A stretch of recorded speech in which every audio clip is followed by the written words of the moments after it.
Hi, welcome back guys. This is your friend, the fanfiction guy. Back with another fanfiction. This is the first part of What If Deaf Deku Becomes Silent Hero? Now before starting, please give this video a like and subscribe to the channel if you want more videos like this. Now let's get into the fanfic. It's been years since the doctor said his dream was impossible since he was diagnosed quirkless. Every day after that became a living hell, and it was all because of an extra joint. He already had to deal with people bullying him for being deaf. Bakugo would destroy his hearing aids even back then. But when he discovered that Izuku was quirkless, it was no longer just his hearing aids that would be burnt. He knew that their friendship was one-sided, but he wanted so badly for it to be untrue that he just let it happen. Every day he would return home with burns on his shoulder or with bruises all over his body. It came to the point where he would leave his hearing aids at home so his mother wouldn't need to buy another one just because some kids couldn't deal with him being different. His mother was not dumb. She knew his excuses were lies. She tried to talk to the teacher, but Izuku wasn't the kind of person to hold a grudge against someone easily, but those teachers, he hated them so much. If they had the decency of stopping the bullying earlier, maybe Bakugo and his friends would gain some common sense, but they didn't care, because he was quirkless. They didn't even bother to learn sign language to be able to communicate with him, let alone contract an interpreter. His mother tried to contact someone, but there were no interpreters near where they lived. He never understood why being quirkless was such a big deal, and it wasn't like he asked to be deaf. He would never understand. Izuku learned to stop caring as a sort of defense mechanism. He lost that light on his eyes that would always shine when he would talk about heroes. But then he didn't talk about heroes anymore too. His mother got worried, but he assured her he was okay, he was just tired. Somehow all the prejudice for being quirkless and deaf made him apathetic towards everyone but his mother, and even when he was with her he still wasn't as expressive as before. His mother soon got used to his silence. He stopped talking since the other kids would make fun of him or ask him to shut up because his voice was cringy to them. But it was okay. Talking was difficult and it wasted energy anyway, so he just didn't care, just like he started to not care about everything else. He still would practice his speaking. He wanted to be able to talk to his mother not only through signs that would make her happy, so he kept practicing every night before sleeping. He stopped trying to sign outside his house. No one bothered to learn anyway, so he just used it at home along with his hearing aids. He did, however, learn how to read lips since his teachers wouldn't bother to write what they would speak during class and no one really wanted to share their notes with him. Hero analysis for the future, Bakugo scoffed. Are you a serious shitty nerd? Izuku didn't even bother to read his lips. Nothing good would come from it anyway, so he just acted afraid, pretending to understand what the blonde boy was saying while holding his notebook. It was good that his hair was long enough to cover his ears. If Bakugo knew he wasn't even using his hearing aids to hear his nonsense, he would receive an explosion on his ears with nothing to take the hit to protect them from the blast. And yeah, no thank you, he could hear just a little bit without his aids on, but that was enough for him. He didn't need Bakugo to make him completely lose his hearing so soon. Bakugo stood there grinning at him while he put his notebook between both of his hands and made an explosion, tossing it through the window. It's been a while that Izuku became immune to Bakugo's shenanigans. He would hear what he had to say, take the hits and go home. It was faster when he didn't fight back and he didn't care about what he had to say anymore. His mother's opinion was the only one valid to him. She loved him despite him being broken. She never called him useless. She even said he could be a hero, so yeah, only she mattered. He stood there for what seems to be hours. He was so deeply lost in his thoughts that he didn't even realize when Bakugo and the other bullies left, and so he didn't realize his lack of reaction and emotionless expression has made the other two bullies frown in guilt. He made his way to his ruined notebook. It landed on the water with the fishes. He inspects it, seeing if it was too damaged. And yup, he would have to rewrite everything on a new notebook. Fortunately, he could still read the letters. He makes his way home, passing by a manhole on his way when suddenly he felt something cold and sticky surround him. A villain? Don't worry kid, I'm just hijacking your body. Calm down, it'll only hurt for 45 seconds then it'll all be over, the slime villain said, but Izuku couldn't hear what he was saying. He could only guess that it was probably saying something. He could feel the vibration of its voice through its body. I can't breathe. I'm gonna die? Someone, please. As he struggled to get out of the villain's hold, he could see a silhouette coming out of the same manhole the villain went from. The figure in question was All Might, in casual clothing, carrying a plastic bag with 2 bottles. As soon as All Might caught a glimpse of the scene, he threw a punch that made the villain lose its hold of him. If it was years ago, he probably would have his fanboy mode on, but he really lost a bit of interest on heroes. He still wanted to be one, but meh, he knew they wouldn't accept a quirkless kid. But he still wanted to ask his idol if he could be a hero without a quirk, because maybe, just maybe, if All Might thought he could be a hero even he was quirkless, then maybe Udade would think the same thing. He quickly got his burned notebook and started to write. All Might stood there glancing at the boy. He asked if he was okay, but the boy wouldn't reply. Worried, he stayed there, glancing between the boy and the bottle which now contained the slime villain, making sure it wouldn't escape. The kid held a notebook in front of him. He carefully took it in his hand and read what the boy wrote. Can I be a hero even without a quirk? Can I become a hero like you? And save people with a smile? All Might didn't know what to do. This kid who had dull eyes moments ago had now a light of hope replacing it. He was waiting for his response. He wanted to say no, that pro-heroes needed a quirk to be able to save people, but he couldn't bring himself to say it. The boy was looking half dead minutes ago, and he had a feeling that it wasn't because he was just attacked by a villain. He could see that it was damage from long ago, and it seemed that this was the first time in a long time that the boy had that light on his eyes. Apparently, the kid was either deaf or mute, so All Might pointed to the pen that the boy was holding. The kid gave it to him and he wrote his response with caution. He gave the notebook back and gestured that he had to leave before he took off. He didn't have much time. Soon he would be back to his skeleton form and he had to take the villain to the police station as soon as possible. Hopefully, he said the right thing to the boy. He didn't have the right to crush someone else's dreams just because of a lack of quirk. He would be a hypocrite if he did that. He stared at the letters on his notebook. His eyes had tears forming. Kid, I think anyone who shows determination and has the desire to save people can be a hero, but your lack of quirk will be a problem. I'm not saying you can't be one, but it will be hard. You'll have to give your best and it still won't be enough, so you'll have to give more than your best. I would recommend you be a cop or a detective. They are a kind of heroes too, but if your dream really is to be a hero, then I hope I can see you in the future with a smile on your face and hear you say, I'm here. Good luck, kid. I hope you are able to achieve your dream. I'll be rooting for you. Plus Ultra. All Might said he can be a hero. He couldn't believe it.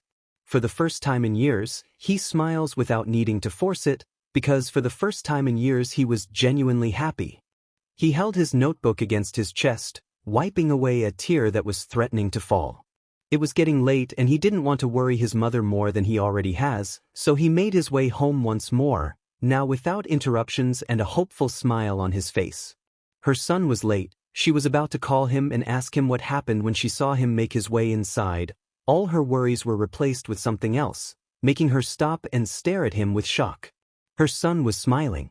It's been so long since the last time he smiled, years to be more precise. He would always have this monotone voice. His eyes were always empty with no life, but today, she could see that tiny light of hope in his eyes. And that was enough to make her tear up. She brought him into a tight hug. He returns the hug just as tightly as hers. He put a space between them after a long 5 minutes of hugging and crying. He held his notebook open on a specific page to her, read with a big smile. And God, Inko wanted to thank the man that her son idolized so much right now because he made her little sunshine smile. But at the same time, she was worried about how her son would achieve his dreams. She didn't want to see her son hurt, even if he had a quirk. That feeling wouldn't change, but if that was what it took to make him smile like that, then she would help him with everything she could. After he explained everything to his mother, his happy expression went back to his usual bored one. He was happy. On the inside.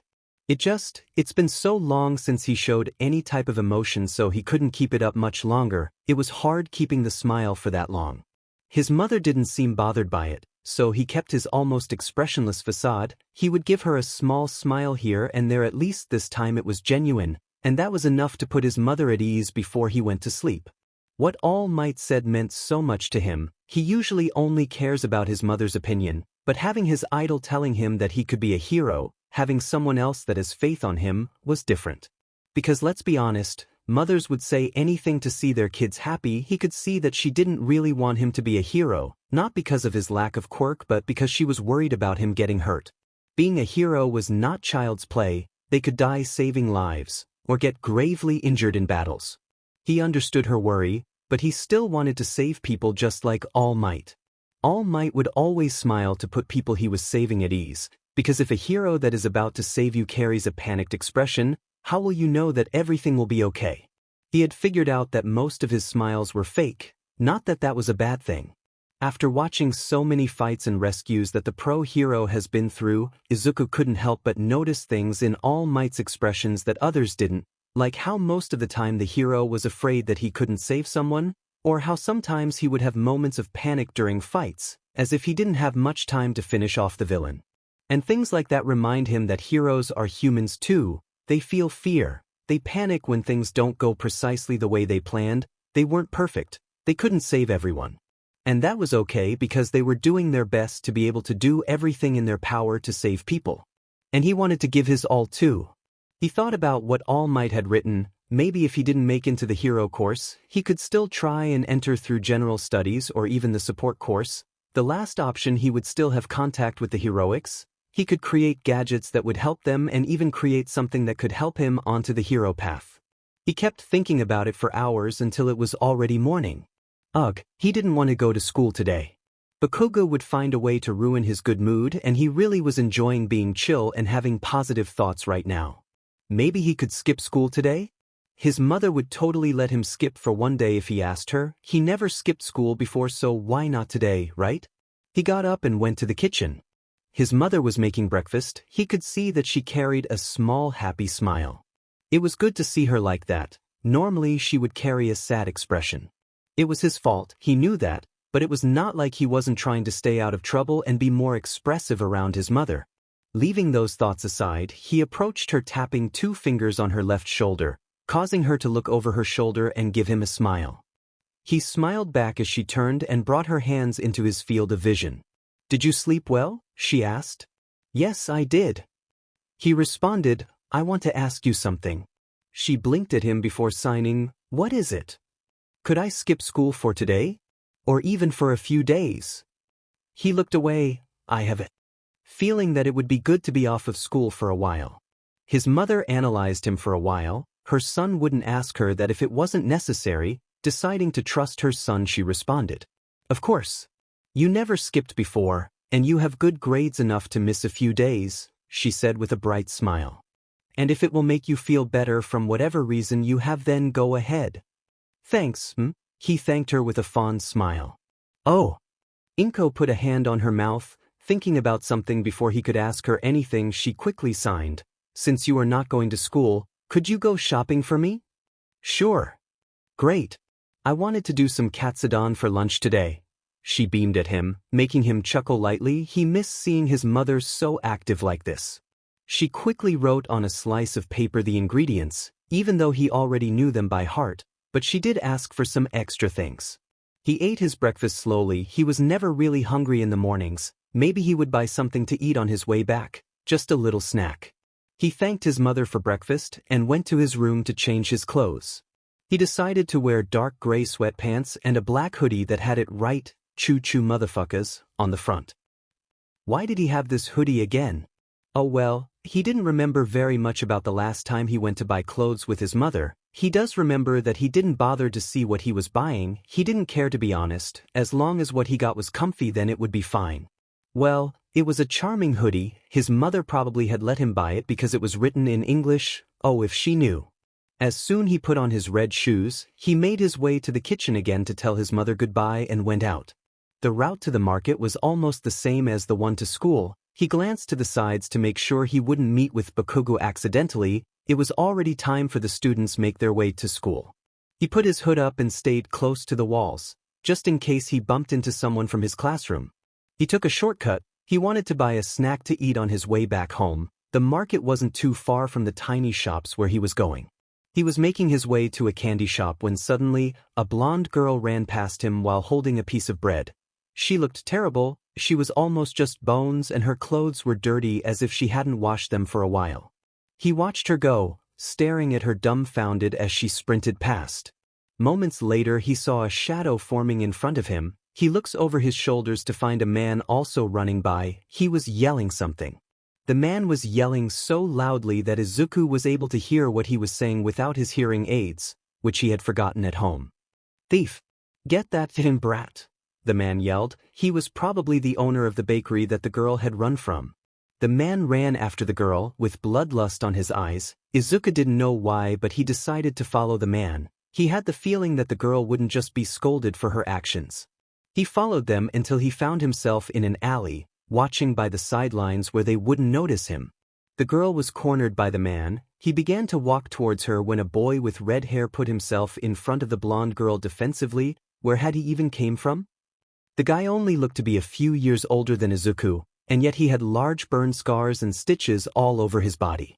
Just like the girl, the boy also looked half-starved and dirty. The baker didn't seem to feel threatened, since from what Izuku could see, he was activating his quirk, his arms turning into blades as he slowly made his way to the two teens. Wait, was he really going to attack them with his quirk? It's illegal. It was only a piece of bread, what the hell? He watched as the red-haired boy's eyes widened and looked at the man in front of him in panic. The blonde girl was also wearing the same expression. The only difference was that he could see a look of regret and guilt flash in the girl's eyes. The boy started to breathe hard, and blue flames started to form on his forearms. Shit, that isn't going to end well. Izuku's body moved on its own. He quickly got some money from his mother's wallet and carefully made his way to the baker, tapping him on the shoulders to get his attention. With that, the man turned to look at him while the girl and the red-haired boy stared at him with confusion and suspicion. He held the money up to the man with one hand and with the other he points at the bread that the girl was holding. The man flinched as he notices Izuku's threatening glare. Izuku watched the man look at him, suspiciously glancing between him and the other two, and after a while, he decided to take the money. The baker scoffed before looking at the blonde girl again. "You got lucky this time, little street rat." The man left them behind and made his way back to his store. Izuku let out a relieved sigh that he didn't even know he was holding. He was trembling as he looked to the alley's exit. When he glanced back to the two teens, he caught them looking at him with their eyes wide and with their mouths open. He somehow could see a ton of awe on the girls' eyes. Why though? Did they see something impressive or something? Oh shit, he forgot he was supposed to just buy a snack and go shopping. It's probably too late right now to buy a snack. If he walked fast enough he would be able to reach the market and do his shopping before lunchtime. Ugh, at least he stopped a possible murder, because of a effing piece of bread. Seriously, the girl didn't even take the cash. She was probably just hungry and couldn't afford to buy it. He was so lost in thought that he didn't even realize when he unconsciously started to make his way out of the alley. He snapped out of his thoughts as he felt a hand on his shoulder, startling him. He turned his head and met the yellow eyes of the blonde girl. "Oh, I'm sorry. I didn't want to scare you, but you wouldn't respond when I called you." He read her lips. The red-haired boy scoffed. "He obviously doesn't want anything to do with us," the boy said with a bitterly, or at least Izuku assumed his tone was bitter due to the boy's expression. It was kinda hard to read his lips because of the burns and stitches. The girl was still looking at him. She looked like she regretted getting his attention, as if he was rejecting having contact with them or something. He quickly shook his hands in front of him, getting their attention. He pointed to his ears, then to his throat, before finally making an X with his arms. The girl let out a surprised gasp, and the boy seemed to understand what he meant because his eyes winded and his scowled expression changed to a guilty one as he avoided Izuku's eyes in shame. The blonde girl though stared at him with excitement and did something he never thought that anyone but his mother would do. She signed. "I know sign language." She signed while talking to the other teens so he would understand. He couldn't help but smile at her, making her smile wider. "That's cool. I think you're the first person outside my family that I met that knows how to sign." He signed back. "Really? Well, I'm glad I learned how to sign then." She beamed happily before changing to an ashamed expression. "I wanted to thank you for what you did. I'm sorry you had to waste your money because of me." She signs with an apologetic smile before looking away ashamed. "It's okay, that guy overreacted a bit and I don't blame you for what you did," he responds. The blonde girl seemed to struggle in trying to understand what he just signed. He probably has signed too fast, so he repeated it again slowly this time. As she got what he signed, she smiled at him.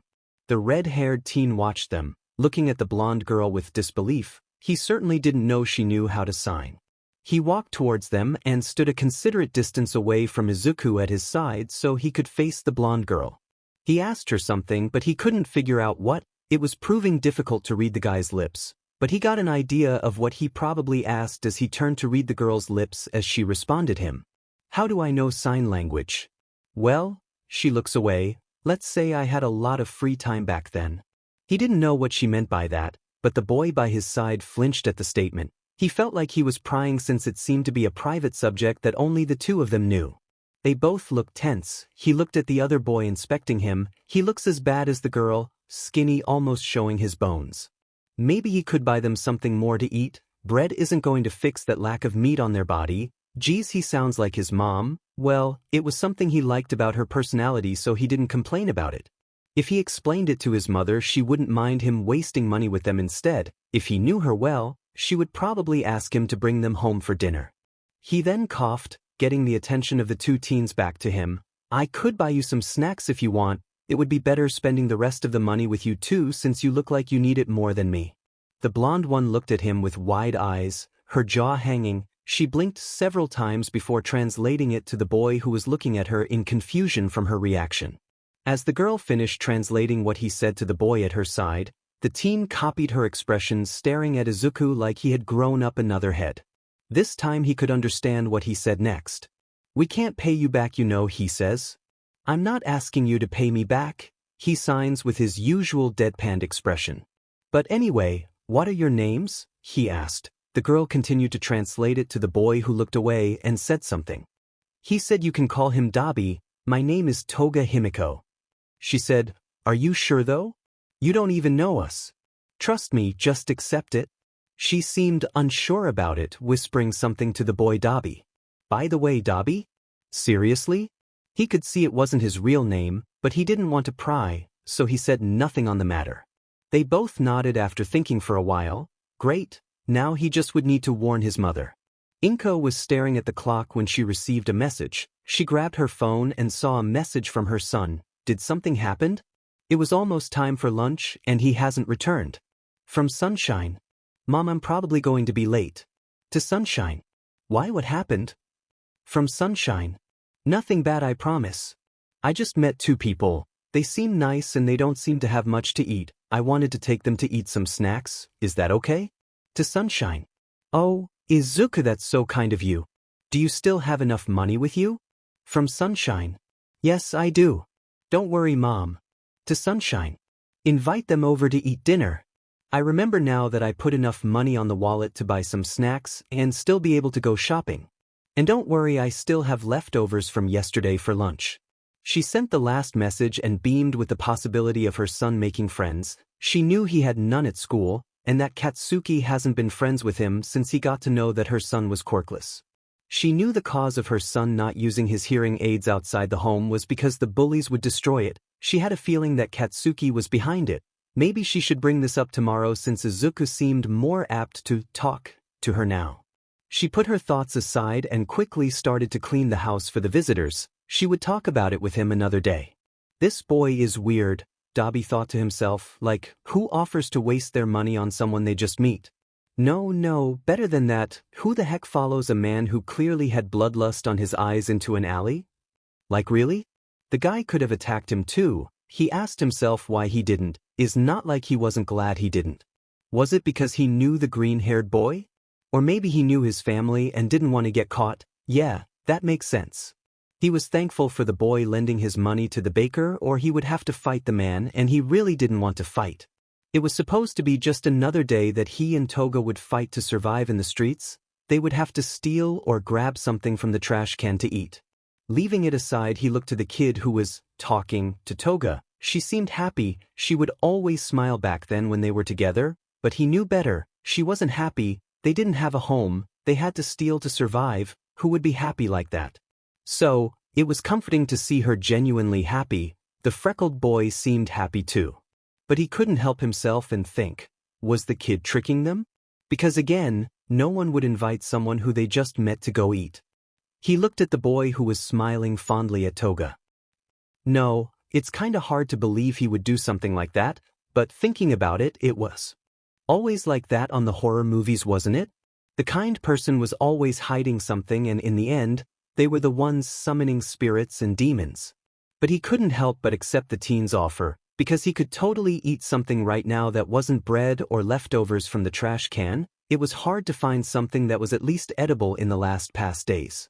It was like Toga whispered to him back in the alley, "We should accept it. We don't know when we will have the chance to eat again without needing to steal anything." He didn't like to steal, but sometimes it was needed. They tried to find places to work, but people would look down on them with disgust. He understood when they would look at him like that since he was an eyesore because of the burns and stitches all over his body. But Toga? They probably judged her just because she was dirty, but well, they were homeless now. It's not like they have the luxury to wash their clothes every day. But he had the feeling that the looks of fear weren't because of it. Did they know her quirk? Her old house was far away from here. Did someone she knew from where she lived moved here? If yes, it explained how some people would avoid her like a disease. If someone she knew lived here and saw her around, they probably had warned the people they knew about her quirk. Putting his thoughts aside, he turns his attention to the boy once more. He watched the boy as he glanced to the bakery but flinched right after. He probably wanted to buy something from there to them, but it was probably not a good idea when you just confronted the owner. He then decided to take them to the market. He signed something to Toga explaining something that she translated to him right after. Apparently, he was supposed to go shopping before encountering them, so he would buy what he needed and buy some snacks from the market anyway. Market's food wasn't one of the best. Usually, they would sell snacks from the day earlier and not bothering to make new ones, but he wasn't in any position to complain. Surprisingly, there was a tiny snack bar next to the market. How convenient. Izuku was surprised by that. He hadn't come here for a while. He doesn't remember this snack bar being there. Well, it's been a long time since he last came here. Usually, it was his mother who did the shopping. Well, it was already lunchtime and he was getting hungry, so why not eat there instead? He gave the two teens behind him a sign to follow him. They ped their heads aside confused before sharing a look for a moment. They soon follow him without question. They found an empty table next to a window and went to sit. There was a menu set on the table. Toga picked it up to read it. They watched her chalk in air and her eyes widening as she read the menu. The green-haired boy was wearing his usual deadpan expression, arching an eyebrow at her. She lent the menu to Dabi, who was looking at her in confusion. He took it from her hands and gasped as he read. "Holy shit, this speech is expansive. How the F are they going to pay for any of this?" Dabi and Himiko shared a panicked look, glancing at the menu and at the boy in front of them, who was looking back with a concerned look. "What's wrong?" he asked. "This is too expensive. We won't be able to pay you back." Toga signed back while speaking at the same time, making Dabi nod, agreeing with her.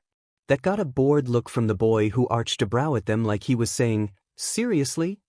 I already said you don't need to pay me back."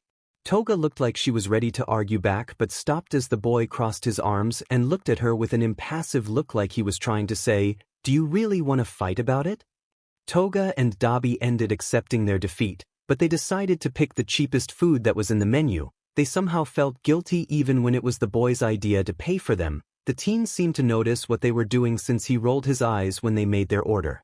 Toga had the idea to add Dabi and the other teen to a group chat, so they could text while they waited for their order. She could simply handle a conversation with the green-haired kid, but she didn't want to leave Dabi out of the conversation.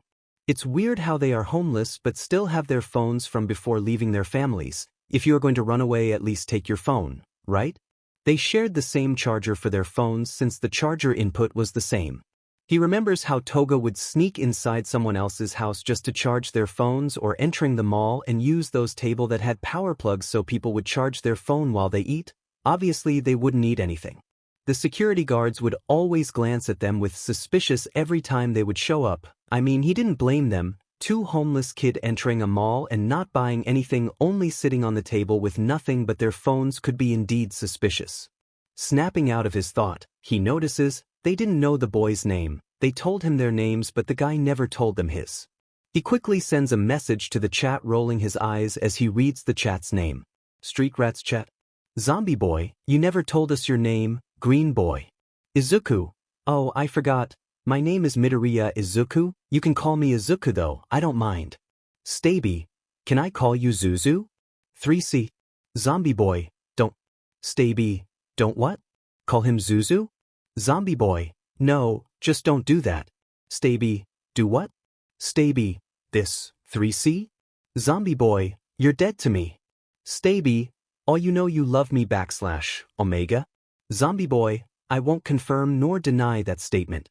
They both flinched startled when they hear a sudden soft chuckle. They look up from their phones to find Izuku fondly smiling at his phone. Oh yeah, he was in the chat too. He probably found that their interaction was amusing somehow. They didn't know why, but they wanted to see that smile again. He had smiled back then in the alley when Toga showed him she could sign, but it wasn't as genuine as this one. It was more natural, demen, and they were the cause of that? It was just a simple thing and it still got that reaction from him. Izuku was looking at them with slight discomfort and a questioning look. Oh, they were staring at him for too long, weren't they? They blushed looking away from the freckled boy flustered, but soon they looked back to their phones realizing he had sent a new message. Izuku, yeah, you can call me that if you want. Toga beamed on her sit giving him thumbs up. They continued chatting. Through their phones waiting for their orders, it was mostly Toga and Dabi fighting each other while Izuku would give a chuckle here and there at their silly fights about nothing. At one moment Dabi pointed out the hoodie that Izuku was wearing asking what was written on it. Izuku simply texted him with the most deadpan expression possible making Dabi wheeze while Toga openly laughed her butt off holding her belly. Izuku only rolled his eyes, but he had a subtle upward quirk of his mouth. It wasn't even that funny, but well, it was good he could get that reaction from people. Usually he would get a displeasing one. Both of the teens had already composed themselves when their order came. Toga and Dabi had asked for a simple burger. Izuku had ordered the same but asked for a portion of fries to share with them and a jar of orange juice. For a moment they eat in silence, until they notice a person not far away staring at them. Izuku gave a discreet glance to see who the person was. It was a girl the same age as him. Her hair looked like vines. She was glaring at them with a haunted look. At first, Izuku thought it was directed at him. Maybe it was someone of his school? He wouldn't be surprised since it's already lunchtime. Some students probably would eat outside the school. But then he noticed how Toga looked uncomfortable. She looked down on her food ashamed. It was directed at her. She looked so uncomfortable. Dabi glared back to the girl who flinched and turned away. He watched as the girl leaves the snack bar. He wondered what was that about. Izuku turned his attention back to Toga who stopped eating. He glanced at Dabi who looked like he wanted to say something but didn't know what. Izuku got slightly worried about their behavior. He got his phone and sent a message to the group chat. Izuku, do you know her? He watches Toga getting her phone and staring at the message. She spent some minutes in silence like she was thinking if she should reply or not. Reluctantly she taps her response. Staby, we used to play together in kindergarten. Staby, we went to the same school too. Izuku, why was she looking at you like that? Toga bites her bottom lip looking down. If she told him, he would stop interacting with her, wouldn't he? Everyone does. She never understood why Dabi didn't leave her because of it. Maybe it was because he was just as fed up as her, who knows. But, it's not like she and Izuku were friends, right? He just took them to lunch out of pity. It was a one-time thing, right? She couldn't lose a friendship she never had. So she typed her answer. Staby, it's because of my quirk. It allows me to take on the complete physical appearance of another person by ingesting their blood. She looked away waiting for him to tell them to get away from him or even him make an excuse to leave them behind. But instead she was surprised to the almost instant reply. Izuku, OMG. Your quirk is so cool? It remembers me of Vlad King. It works similar to his quirk. Izuku, but how does that explain why she was looking at you that way? Toga stared at her phone for what it seemed hours, until the information finally sank in. She felt her cheeks warming up. He thought her quirk was cool? He didn't even think it was dangerous since he didn't seem to have connected the dots that her quirk was the cause of the other girl's fear. She watched in disbelief as the boy start to type again, not waiting for her to answer the last question. He was actually excited and happy while tapping about how her quirk could be used in hero action. telling her the possibilities and that if she wanted to be a hero she could choose to an internship with Vlad King and that he probably would accept her as his sidekick in the future. She didn't know when she started to cry. That made both boys panic. "Why are you crying? Did I say something wrong?" Izuku quickly signed in panic. Did he F-ed it up? Shit, he really was bad at interacting with people, wasn't he? He didn't even know what he did to make her cry like that. Mumbling in his mind, he almost didn't notice Dabi snapping his fingers in front of him to get his attention. Dabi looked at him and pointed to Toga. Izuku turned to look at her and realized that she was staring at him fondly. She had a tearful smile, her shoulder was shaking, probably because of how she was trying to keep herself from crying harder. He almost didn't get what she tried to sign to him since her hands were shaking, but he was confused at what the was saying. "Thank you." She was thanking him. He wanted to question why she was thanking him, but he soon connected the dots in his mind. He somehow understood how she was feeling. He felt like that when All Might told him that he could be a hero. After a moment of thinking, he decided to comfort the girl who was still crying. It was a happy crying, but he still felt the need to do it. He gave her a reassuring smile before signing. Toga almost couldn't make sense of what he said since her vision was blurry because of the tears, but she cried even harder when she did. "I just wanted to say that your quirk is as amazing as you are, don't let anyone tell you otherwise." Izuku extended his hand towards her. She didn't question it, she just held his hand and tried to wipe her tears with her other hand. Dabi was watching at the scene with a fond smile. He wasn't good with comforting people, so it was good that Izuku made a move. He looked around to see if anyone noticed their little soap opera. They were lucky that the snack bar was empty by now. It was only them and the staff members who were busy attending in the drive-thru. Good, they didn't need anyone to see this. Toga and Dabi thanked Izuku for the food after they finished eating. They told him they would find a way to pay him back, ignoring his protest at telling them again that they didn't have to. Paying him back would be a good excuse to hang out with the teen again.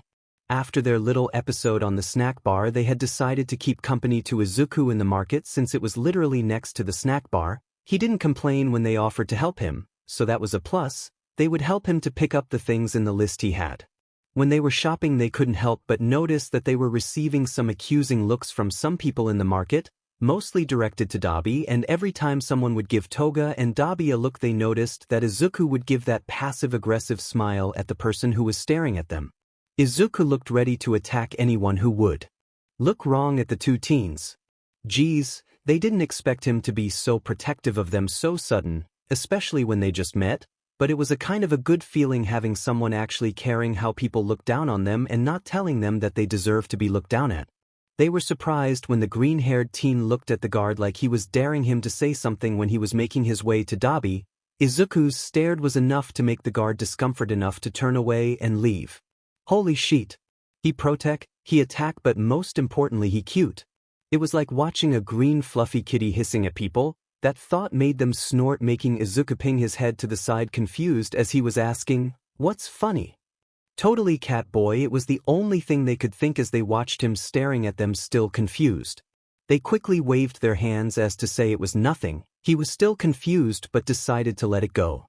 But anyway, it continued like that. People would look at them suspicious and Izuku would stare at them until they would leave. They were kind thankful for him doing that. It was uncomfortable when someone would stare a hole through the back of their heads when they only wanted to get an onion and leave to go to another session in peace. They were getting the last ingredients from the list when their phones ring with a new message. Street Rats chat. Izuku, where do you two live? It was a sudden question. They didn't know how to react. Why would he ask that? He was gazing at them waiting like he just didn't ask a really personal question, that to be honest, it was kinda obvious what the answer was. They had poor clothes and didn't have what to eat, so anyone could deduce that they didn't have a house either. But he seemed to want to know more than just where they lived. It was like he wanted to know how they lived. Toga and Dabi looked unsure if they should say it to him. They didn't want to make the boy pity them more than he already does. They didn't deserve it. But he looked so determined to get that information from them that they thought about telling him since they wouldn't see each other again after today. They ended deciding to tell him about what he asked. He looked worried when they were telling him about how they would sleep in alleys, taking turns between who would sleep and who would watch over the night. Sleeping in alleys wasn't very safe. Villains and drag dealer would use it as their point of the encounter, but it was the only place they had. After they finished texting him how their lovely daily life was, Izuku kept quiet for a moment. He didn't reply their text, he just stared at it with a saddened expression. He only nodded after a while and didn't say anything about the matter. Good, they didn't want to talk more about it. They saw him aggressively tapping on his phone when they were about to go back to look for the other ingredients. They decided not to question it since it seemed to not be a message to their group chat and returned to trying to find the last 2 things that were in the list. Izuku was curious back there. It was obvious, but Izuku wanted to be sure if they really had no place to stay in. Now that he had it confirmed his suspicions, he was worried. Izuku sent his mother a text about the 2 teens' situation while Dabi and Toga were busy catching the things on the list. He texted her about how he met them back there in the bakery incident until the last update about them living in an alley. His mother quickly replied. She didn't question the story he told her, she just replied saying she would think about what they should do about it and that she'd rather go to another bakery when she needed to from now on. She had already said that he should invite them to dinner back in the alley when he first texted her. Maybe they could convince them to stay the night? Or even move with them, even if it was only until they found a job and move on later. It wouldn't take any effort since they literally lived in an alley, so they didn't have any belongings to bring with them. They would have to waste money on new clothes and more food, but that was okay as long as both teens would be happy. He could even find a job to help his mother paying. Izuku felt this need to help them. No one should have to live like this. Where were their families? Did they even have one? And if they did, were they even aware of their situation? He couldn't help but ask himself why they were living like this, or why they have to.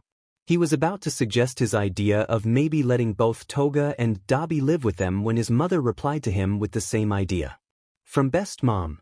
When you arrive with them for dinner, let me do the talking. I'll make sure to convince them to at least stay the night, but I'll try to make them stay longer since you seem to trust them. I'm sure I earn enough to take care of you and your friends, but since I know my son very well, please choose a job that won't require too much of your time. You'll still have to go back to school eventually and I don't want to see you too worked out. To Best Mom. Thanks, Mom, you're the best.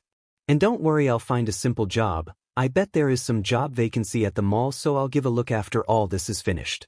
I'll be going now, Mom. I'll see you at home. Love you. From Best Mom. I love you too, Izu. Love, take care in the way back. To Best Mom. I will, don't worry. He quickly put away his phone on his hoodie pocket and joined the other 2 who seemed to have finished the shopping. Great. Now he would just need to ask them to come over. He hoped they didn't reject the idea. If he doesn't help now, he doesn't know how he will manage to help them later. Oh boy. If this boy wasn't an angel, they didn't know what else he could be. When they were done shopping, they were ready to say their goodbyes and never see the green-haired boy again. They hoped they would bump into each other one day, maybe even catch up and spend some time together. But it never crossed their minds that Izuku wanted to spend more time with them as much as they wanted to. They were waiting for him to sign them goodbye or something else, but they watched as he got his phone and started to type. They waited patiently holding their cell phones with the chat opened on the screen. Street Rats chat. Izuku, would you 2 want to go home for dinner? They were confused at this. Staby. Zuzu, we don't have a house, remember? Zombie Boy. Yeah, and I don't think we would have anything to offer you for dinner. Staby, sorry. Sad face. Izuku, sorry, I should have phrased that better. I meant like, would you 2 like to go to my house for dinner? What? Dabi didn't know if he should feel glad that Izuku trusts them enough to invited them to go to his house for dinner or worried because he just invited 2 people who he just meet to his goddamn house. Did he have any sense of danger at all? It's not like he wasn't glad to be invited, he really wanted to know more about this boy. After he comforted Toga at the snack bar, he felt like he could trust the teen. He was suspicious back then, but he just realizes that the kid was just good-hearted. But they couldn't just go to his house like this. What about his parents? Wouldn't they be mad at him suddenly bringing 2 homeless people inside their house? They didn't want to cause the freckled boy any trouble more than they already had caused. He glances at Toga, who seemed to think the same since she carried a doleful smile, appreciating the intention but not wanting to be a bother either. Zombie Boy, are you sure about inviting us to your house? Staby. Yeah, Zuzu, won't your mother be mad for bringing us in?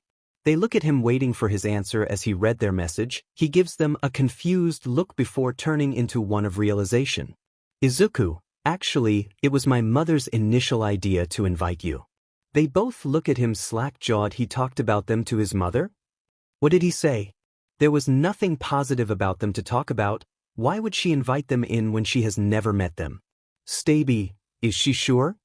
We don't want to bother any of you. Izuku, if it was a bother we wouldn't invite you, trust me, just go. Staby, we can't. You already did so much for us today. Izuku, pretend today is tomorrow then. Staby, Zuzu. I'm serious. You already did too much. Zombie boy, she's right dude, you have done enough, we can't just go to your house like that.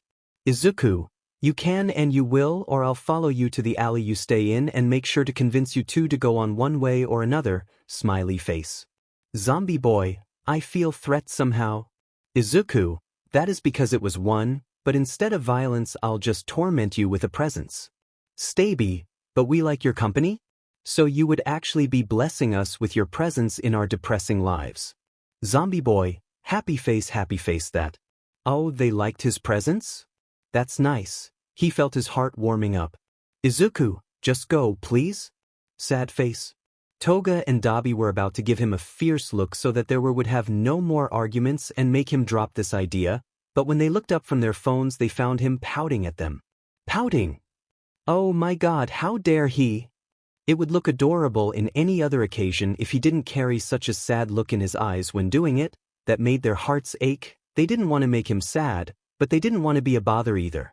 They could refuse and assume that all the bonding they had until now was nothing but him pitying them and probably never see the teen again or accept and go to his house and maybe be his friends and hang out together in the future. The second one was really tempting, but they didn't want to involve him in any danger. People didn't like them very much and there were some drag dealers who were mad at them for living in their point of encounter. But they really liked the possibility of spending more time with the boy. Well, if someone dared to hurt him to affect them, they would just have to show this someone that they would not let them get away that easily from hurting him. They thought about the pros and cons of accepting the offer. The pros won in the end. They both sighed in defeat. That was enough to Izuku figure out that they had accepted. He smiles brightly at them, making them cover their eyes. Too bright. They ended offering to help him to take the purchases since they were coming along. Izuku stayed ahead, leading the way to his house. They were kind nervous, afraid of fing everything up. Izuku's mother didn't know how they looked like. Dabi was almost panicking. He is pretty fed up. He had burns all over his body along with stitches and piercings that could scare the woman away and make her realize that she shouldn't let her son near them, and he didn't want that to happen. It took around 30 minutes of walking and now they found themselves standing in front of a tiny apartment. As Izuku opens the door they see a short green-haired woman standing in the door entrance, bug-eyed, holding a trash bag and the other hand hanging in the air. It looked like she was going to open the door as well when Izuku did it first. "Oh, you arrived." She greeted them. Come in, she invites them in with a bright smile. Oh, shit, the 1 billion bright smile had to be in the genes, because Christ, it was identical to her son's. They slowly made their way in with an awkward silence. When they turned to see the Midoriyas they could see that Izuku's mother kept staring at them, watching every movement. God, was she afraid? Disgusted? They couldn't tell. She had a mixed expression. She looked kind angry. For what? Did they already screwed it up and didn't realize? Sheet, they were panicking and it was for a really good reason. She kept like that for what it seems hours until she turned to Izuku and signed him something. Toga couldn't tell what it was from where she was, only watching the woman's back and Izuku paying attention to her unsaid words. The silence was broken with the sudden movement when Izuku took the trash bag from his mother's hands and made his way out, leaving Toga and Dabi alone with his mother. Now they were panicking harder, if that was even possible. The woman looked back to them and smiled. Inko was astonished when Izuku told her through text that the teens were almost just bones, but she thought he was overacting.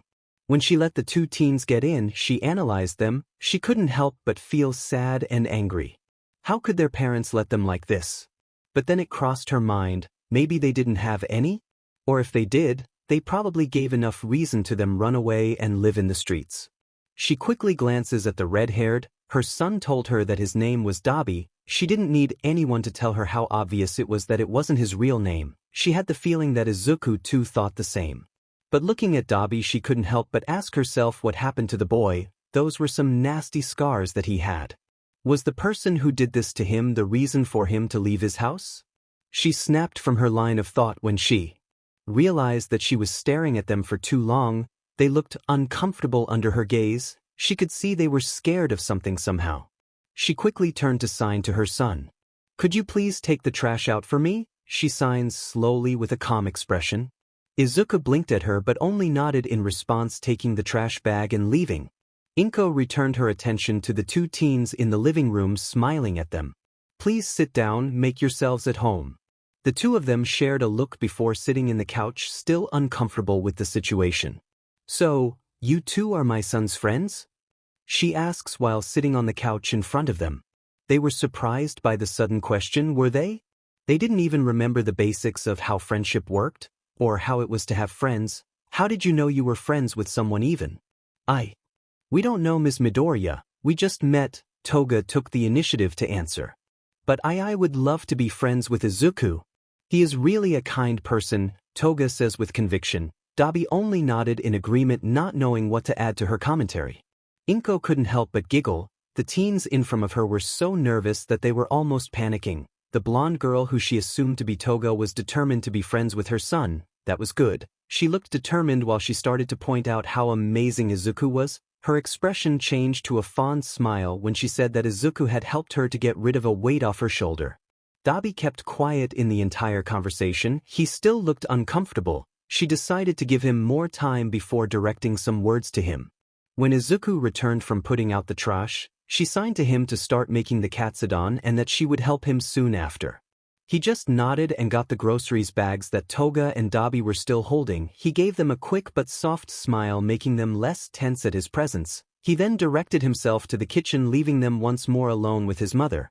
Inko waited until her son was out of her field of vision. He wasn't using his hearing aids, but it was good to be sure just in case. She turned to look back at both teens, who were now less tense than before.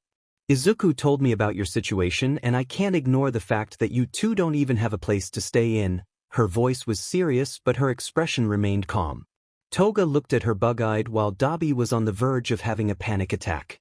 Was she going to kick them out? She didn't look disgusted, but she didn't show any joy or pity at their situation either. "We can't ignore it," she repeated. "So I and Izuku decided that you should live with us." Okay, now it was Dabi's time of looking at her bug-eyed. Toga went pale. She looked like she was about to faint. "Midoriya Izuku," Dabi started but got cut off in middle sentence. "Call me Inko, please." "Okay, Ms. Inko, we can't just live here." "Oh, and why is that?" "Because we don't deserve to." Toga stands up, clenching her fists by her side. "Izuku already did too much. You did too much. I can't understand. Why would you do this for people like us?" Toga's voice was trembling as she was holding herself from crying. "Why would you help people who you just met? We did nothing to deserve it." Dabi was startled by his companion's outburst. Toga wasn't the type of person that would end yelling at any situation. She would always keep smiling no matter the situation they were. But he couldn't help but agree with her. They did nothing to deserve their kindness. It was hard to believe that someone like Izuku and Inko existed. If he was their place, he wasn't sure if he would act the same way towards someone he didn't even know. So it really was hard to understand how they could be so nice to people who did nothing to receive so much from them. Inko remained calm. She watched as Toga lost it and started to cry, repeating over and over that they didn't deserve any of it. Dabi was staring at the floor with a saddened expression, his eyes dull. He seemed lost in thought. They were still kids. No matter what age they were, it made her heart ache to see them like this. They didn't think they deserved any kindness or anything good. It was like they blamed themselves for not having a place to call home, to have to leave everything behind and live like this. "You do deserve it," she says, firmly getting back their attention. They stared at her surprised. "I don't know what happened to you, but I know you deserve better, and that you should stop blaming yourselves with whatever you think it's your fault." Toga was a mess. She couldn't even see with the tears that wouldn't stop falling, making her vision blurry. Dabi didn't even realize when a tear made its way out, falling on his scared face. Inko slowly stands up and walks towards Toga in silence. The girl didn't even have any time to react as she felt the short woman wrap her in a tight hug that only made Toga cry even more. Eventually Inko made a sign to Dabi come close with one hand not breaking the embrace. He didn't question but looked confused as he got closer to the two only to be surprised as she wrapped him in an awkward hug of 3 people. He didn't complain even if he was astonished and didn't know how to react. He just accepted his fate and let himself be hugged by both of them and holding himself to not join their crying competition. He had to keep up appearances, folks. When Izuku came back from the kitchen, he found himself staring at a whole mess of crying. Well, his mother seemed to have this effect on people, so he just, didn't react strongly or surprised. He was just glad that his mother got to make them drop their, "I'm okay" facade. He noticed how they were trying to hide all the angst they had to themselves when he was with them. He faked a cough to get their attention. Dabi looked at him embarrassed, trying to flee from the two who were hugging him, while the other two only shared a look and giggled, letting him go.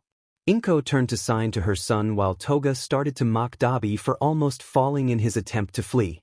"You were taking too long, so I finished it myself. Dinner is ready." Izuku signs first. "I'm so sorry, Izuku. It ended taking more time than I expected." His mother signs back, apologizing. "It's okay, I don't mind." He really didn't, to be honest. It's been a while since he last cooked, but he was sure he did a good job. "I'll take the extra futon that we have stocked in and put it in my room." "You're not going to eat?" she asks, worriedly. "I'm not very hungry." Before his mother could say anything, he continues, "Don't worry, I ate well when I went to the snack bar earlier." "If you are sure." "I'm sure." He smiles, reassuring that he was okay. "I'll stay in my room when I finish it. I'm very tired." "Sure. I'll tell them," she smiles back. Izuku left them to set the futons on his bedroom. He knew his mother probably have convinced them to at least stay the night, so it was better to start setting everything. He really wanted to go to sleep as soon as possible. This day was tiring. It has been so long time since he interacted with people who weren't his mother for such a long period of time. Interacting was tiring. He was exhausted, though it was totally worth it. He enjoyed the time he spent with the other two. "Izuku will be upstairs while we eat. When you two finish eating, you can go to his room. There will 2 futons in the floor," Inko explained to the 2 teens. "We can sleep in the couch or in the living room. We don't want to bother you more than we already are," Dabi says, ashamed. "Oh sweetie, you're not bothering us, trust me. Just go with it," Inko reassure them. Izuku and Inko were really like alike when they wanted to convince someone, like mother like son, they guess. "Alright, but we still haven't decided to take up your offer to live with you," Dabi states. "Yeah, we need more time to think about, if that is okay to you," Toga says shyly. Inko could only giggle. "It's okay, take your time, now let's eat quickly, I'm sure you both are tired." "You have no idea," Dabi whispers to himself. They silently ate a bowl of katsudon that was placed in the table. It was pretty good, way better than the burgers they ate in the snack bar. The lunch they had earlier was kind good, but it cannot even compare how delicious the dinner was. They bowed and thanked Inko for the dinner. They offered to wash the dishes, but she insisted to them go to rest, leaving her in the kitchen while they made their way upstairs. Izuku's room didn't have much in it. He had one poster here and there. It was hard to see since the light were off and they only had the light from the corridor, but they counted 3 posters in the total. Somewhat they were expecting him to have more than that. They almost forgot that Izuku was in the room. He was quiet, well, duh, obviously, but he didn't move when he saw them entering his room. He looked tired, they were as well. This day was tiring. There wasn't much that they could talk right now. It was pretty late and they really wanted to sleep. They were emotionally exhausted, so they just quickly give him a nod and started to get settled in the futon what was set for them. Before actually trying to sleep, they got their cell phones and quickly sent a message to their group chat, hearing a buzz coming from Izuku's phone. "Street Rats chat. Staby. Zuzu, thanks for everything. Izuku, don't mention it, you two deserve it.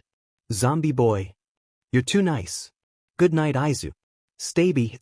Good night, Zuzu. Izuku, good night, guys."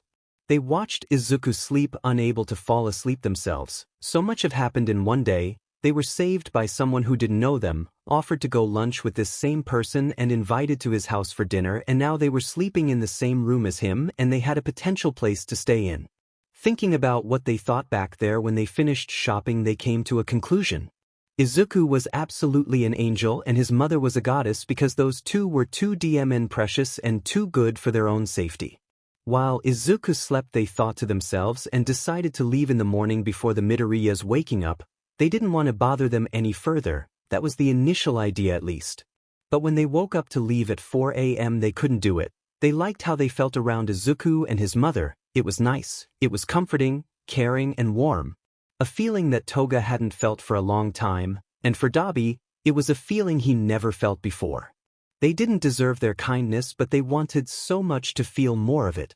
Their offer to stay was tempting. They should think about it properly, but not now. They ended falling back to sleep. Toga woke up not knowing where she was. She looked to her surroundings trying to see where she was, memories of what happened the day before slowly coming back to her mind. She was lying on a futon, a really comfortable futon, by the way. It was soft, she realizes while rubbing her cheek in the fabric of her pillow. Oh yeah, that's right, she slept on a futon on a bedroom of a house, and she couldn't help but think to herself, that was the best sleep she had in her entire life. She could stay laying in the futon forever, because oh my god, it was so soft. Did she already say that? It didn't hurt her back like it would when she had to sleep in the cold floor of the alley. She didn't have to wake up in 2 hours to switch turns and watch over her companion. Because here was safe, here she didn't have to worry about being attacked in the middle of the night, here she had a soft futon to sleep in and warm blankets. It was so good. She didn't even have this comfort when she lived with her parents, she remembers, not since she turned 4. She used to hate her quirk so much because of it, but she knew she wasn't supposed to hate herself for it. She knew she wasn't the wrong one. It was her parents. They wanted a perfect daughter, a toy that they could manipulate how to dress and how to feel. She only realized these things when they started to treat her like a villain. She never knew if they hated her quirk just because it had to be activated by ingesting blood or because she could transform into the person she ingested the blood. But it didn't matter. What mattered was that she saw their real selves when she developed her quirk. They would lock her every night on an empty room. During the day they would watch her and not get in the house. They just would give her a plate with some food and kick her out every morning.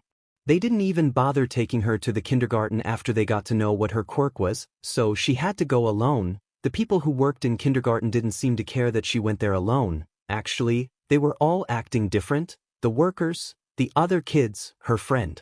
They all looked disgusted or afraid of her. But why? That's when she realized it. Her parents had told them, hadn't they? From that day on no one tried to get near her. At least they wouldn't try hurting her since they were afraid of her taking their blood or something. What did hurt the most though was that the girl she considered her friend now didn't even try to talk to her. She seemed to have developed her quirk too, since her once straight hair was now replaced with vines. It was beautiful. She wanted to talk to her, tell her how cool her hair looked now. But she couldn't. Every time she tried to reach her, other kids would make a barrier around her as to protect her, and she would look away, avoiding making eye contact. She got the message and never tried to get near the girl again. It was like that every single day for years. She would go to the kindergarten and be ignored. Later she started going to school, but everything was the same. It seemed like the entire world knew about her quirk by now. She would go home, sleep on her bedroom, wake up, be locked out, go to school. It was boring and she lost the will to do anything. She was just doing this routine because there was nothing more to be done. One day she decided to try and sneak into her old room. She wanted to get a toy to play in her new empty room. It was so boring in there. They wouldn't give her anything to do in her room. They eventually gave her a phone just so she could shut up about wanting one, but she missed playing with her toys, even if she was too old now for that now. The only thing she could do on her dark empty room to have fun was to learn new things. She would watch tutorial videos on the internet about anything, math when she couldn't solve a problem from the matter at school, how to lockpick, how to cook. Even if she didn't have the chance to practice it at home, maybe she could use it in the future.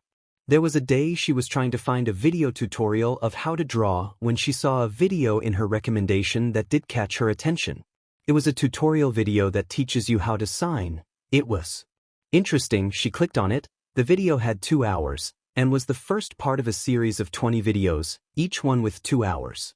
Wow, it was a complete package. It would teach from how to spell each letter to how to greet someone, random words, basic sentences, until the more complex ones. It was hard to learn at first, but she soon got the hang of it. The person who did the videos was kind of weird. He looked like how could she describe it? His head had the form of a rock, which it was unevenly shaped and pointed at the top of his head, and his jaw was square-shaped. His body was normal. He seemed kind muscular though, But anyway, the guy seemed to be around her age, and despite doing video tutorials, he seemed to be pretty shy. Once in a while he would do live streams to take doubts from the guests and help them with the word they were struggling with or teach words he didn't explain in his videos. It was good watching it. She kept watching over and over. She was determined to learn it and be able to have a proper conversation in sign language in the future. It was kind of fun learning it after she got the hang of it. But after learning so many different things, she still wanted to play with something that wasn't Candy Crush or any mobile game. She never got to play again with any kids since she turned 4. She was 12 now, but she still felt like trying to rescue some time of her childhood. She felt so lonely. She remembered playing with her dolls, pretending they had life. She was still technically a child and there was no one who cared enough to judge her anyway. So she started to plan on how to go to her old room one day and get some of her toys, if it was even there yet. It's been years, but she hoped somehow that her room was still the same. It was a silly thing to hope, but she couldn't help it. When her parents were off, they would lock her out until they were back and it was time to her arrive from school. She took this opportunity and skipped school that day. She put her knowledge of how to lockpick in use, totally worth the 5 minutes of video. In less than 10 minutes she got to enter the house and then her room again, only to find that all her things were no longer there.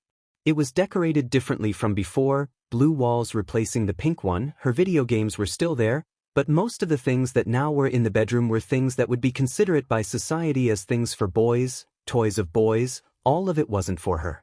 They were having another kid. And since there wasn't any baby crib and most of the toys were things that only a kid next to her age would be able to play with, she deducted that they were adopting a child. They were replacing her. She couldn't stop the sob that came so abruptly. Why was this happening to her? It was all because of this cursed quirk of her. She hated it. That was the last straw. She endured for so long, hoping things were going to go back to normal one day, but it was clear that this wasn't going to happen. She wasn't going to stay here any longer. That day she got all the things she still had. Her parents had thrown away most of her things, only leaving some pair of clothes and her uniform. She took it and put it on her school bag. Her phone was charged enough to her get it out of the charger. She sneaked into the kitchen and got all she could put on her bag, snacks, leftovers that she had to put on a bowl. She tried to find some money, but most of it was probably on her parents' bag that they took with them. She only found a miserable amount of money, but it was better than nothing. With everything set, she got out of the house and left, not looking behind. She didn't know how she would survive in the world with so little money. Eventually, the food would run out, but it was better than staying in a place that there was nothing but hate and disgust towards her. That day she started her journey in the world, hoping that one day she would be able to get out of that situation. But maybe it was too much to hope.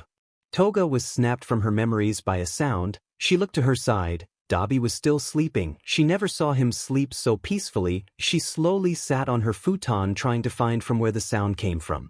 She was surprised to find out that it was only Izuku staring at the ceiling, whispering random things to himself very low and weakly, stumbling in some words but continuing.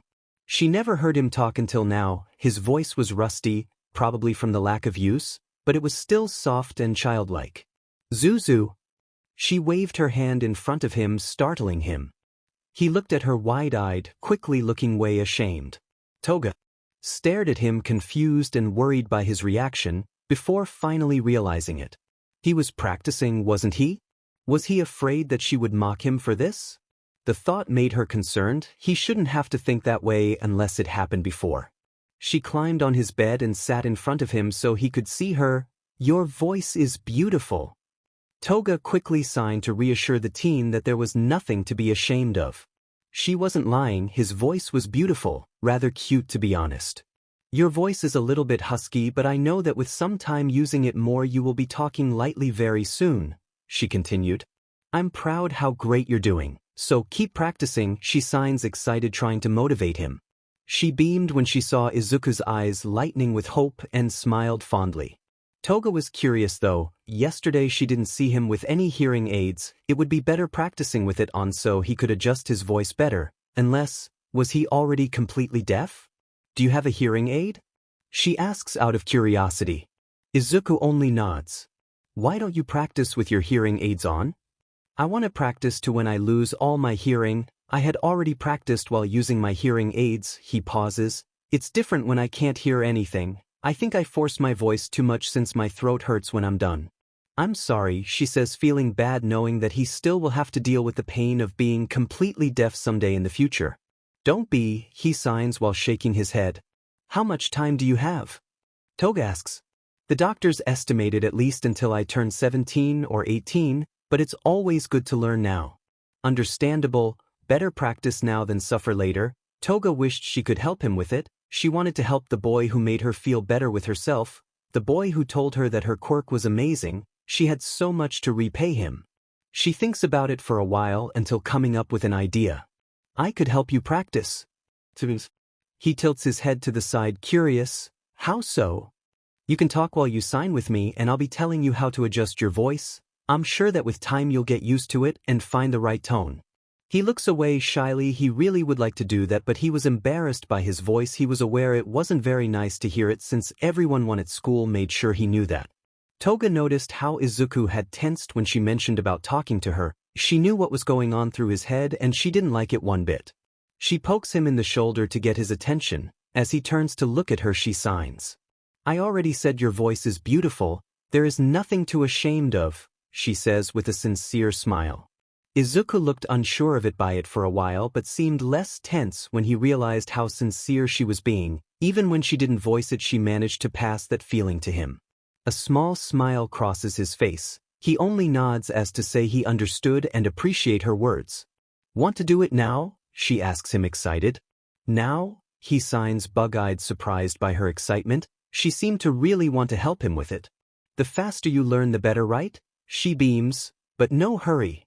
If you want to do it later or another day, it's completely fine. She quickly says to not make him feel under pressure. He thought about it. There wasn't a why not to do it, and since he wasn't going to school, he could spend the morning doing something that wasn't going back to sleep.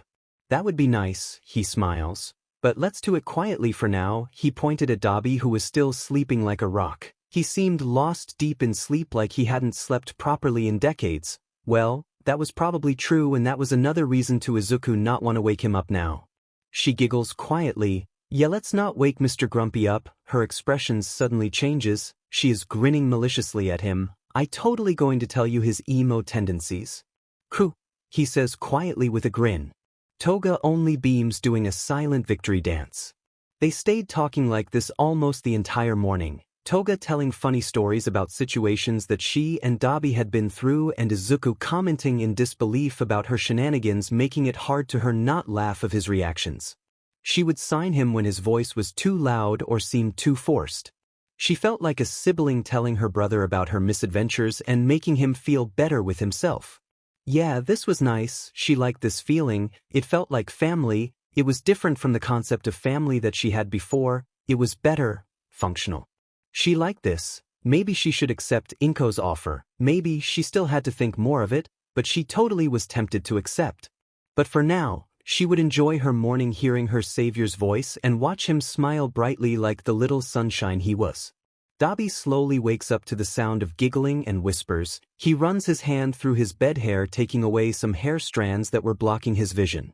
It was hard opening his eyes. He had a really good sleep last night, but he felt like he could sleep for a mouth.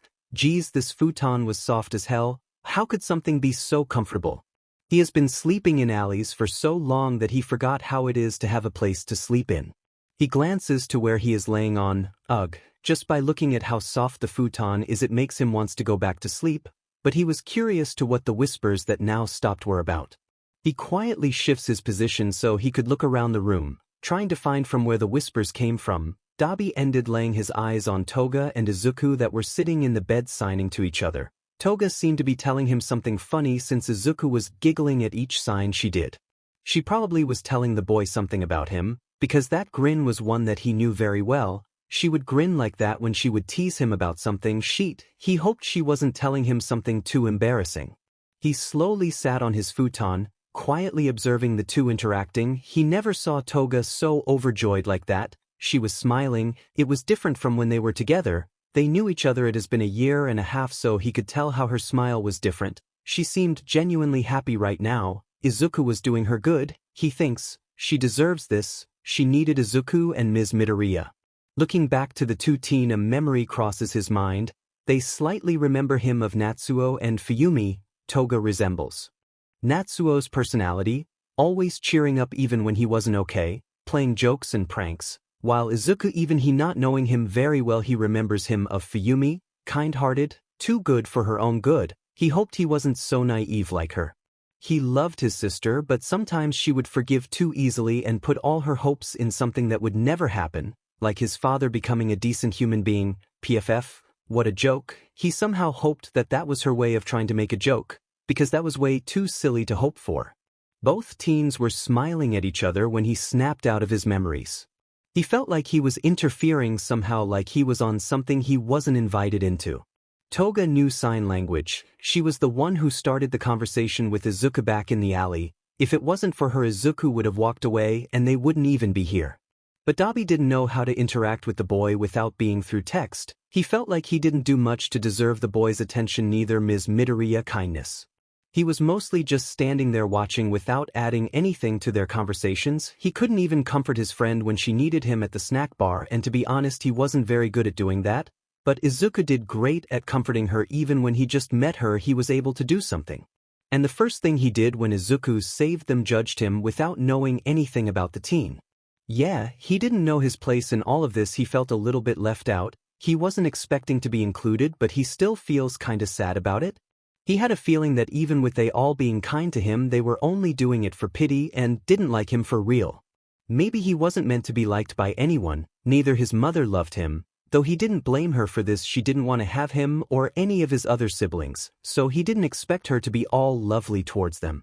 But he could see how she disliked him the most. He had his father's eyes, his hair's color, he looked like a mini him, and that disgusted even him. Why wouldn't it disgust his mother too?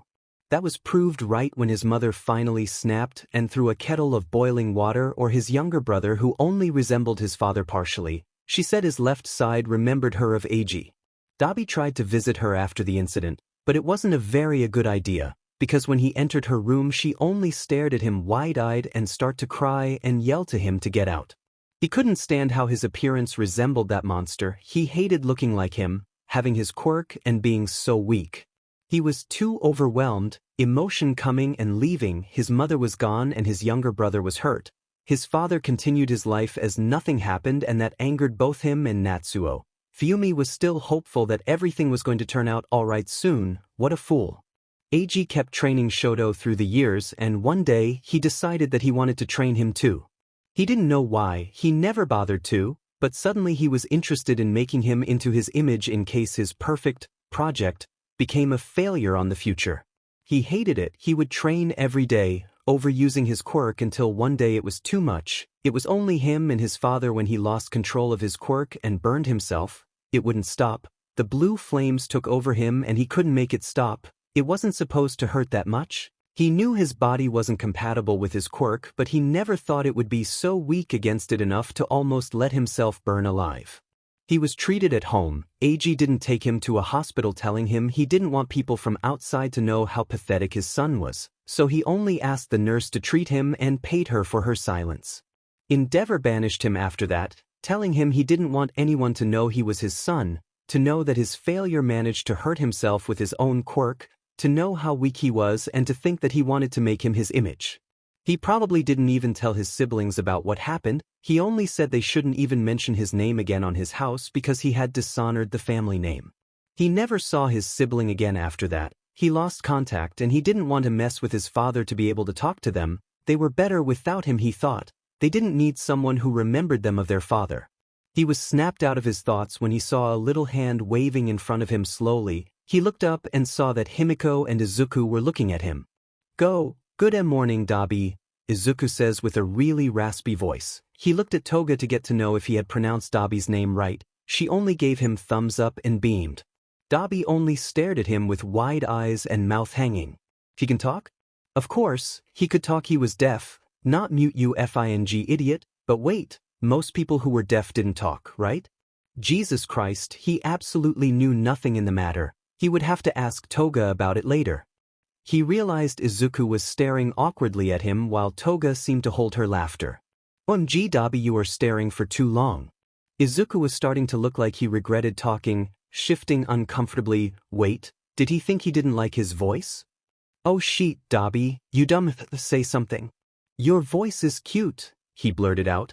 Dabi face-bombed mentally. Was that all you could manage to think to say?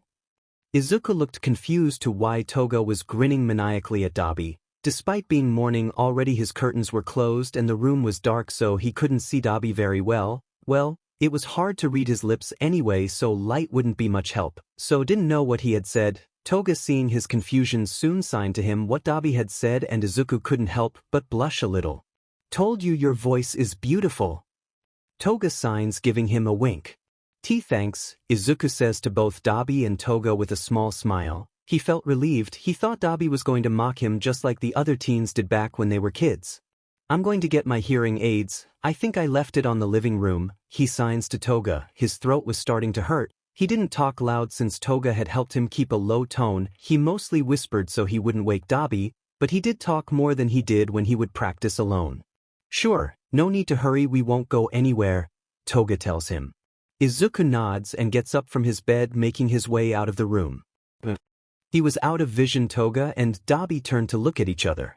You were pretty smooth there, Toga says while doing a dance with her eyebrows. Oh, shut up, ICK. At this, he looks away, blushing slightly. It's been so long since he had to socialize. The last person he had to make an effort to talk with was Toga herself. You totally think he's cute too, he says with a smirk, trying to tease her. I totally do, she says proudly, smirking back. He's the personification of all good in the earth and has the purest heart that I've ever seen, she says dramatically, looking at the ceiling like she was praying. He can also be known as, she pauses to make suspense, meeting his eyes with devotion, an angel, she whispers, wiping a fake tear from her eyes. Dabi couldn't help but roll his eyes, smiling slightly. Ugh, I hate how confident you are when you say things like this, he murmurs. And how dramatic too. Did you learn how to act in your free time too? He asks, arching a brow. She sticks her tongue out at him before responding, Nah, I'm just that good at everything. He scoffs, looking away. They stay in silence for a while, waiting for Izuku to come back, but Toga couldn't help but notice how Dabi spaced out when he had woken up. Izuku didn't notice Dabi staring at them since he had his back to him, but Toga had a good view to see how her companion seemed sad when he was looking at them when they were signing. She was worried, something was bothering him and she wasn't going to let that pass. She takes a deep breath, sighing loudly, getting his attention back to her. Dabi, are you okay? Her voice was soft but carried a tone of worry on it. Dabi was surprised by it. He had never heard her talk like that. Yeah, he says, blinking, not knowing how to react to her sudden question. Don't worry, he assures her, shrugging. Well, that's bullshit, she says bluntly, making him look at her with wide eyes. Tell me what is bothering you now, or I'll torment you until you do. She crosses her arms, her expression full of worry. He didn't want to make her worry about him, it wasn't worth it, but she wouldn't let it go until he explained. He could lie, but she would probably notice. It's just, I shouldn't be here, he scratches his neck, looking away. How so? She asks, arching a brow, confused. I mean that I don't deserve being here. He doesn't meet her eyes. I didn't do anything or talk that much, and he looks at his lap sadly. I'll end ruining this family too. The last sentence almost comes out as a whisper, but it was loud enough to Toga hear him.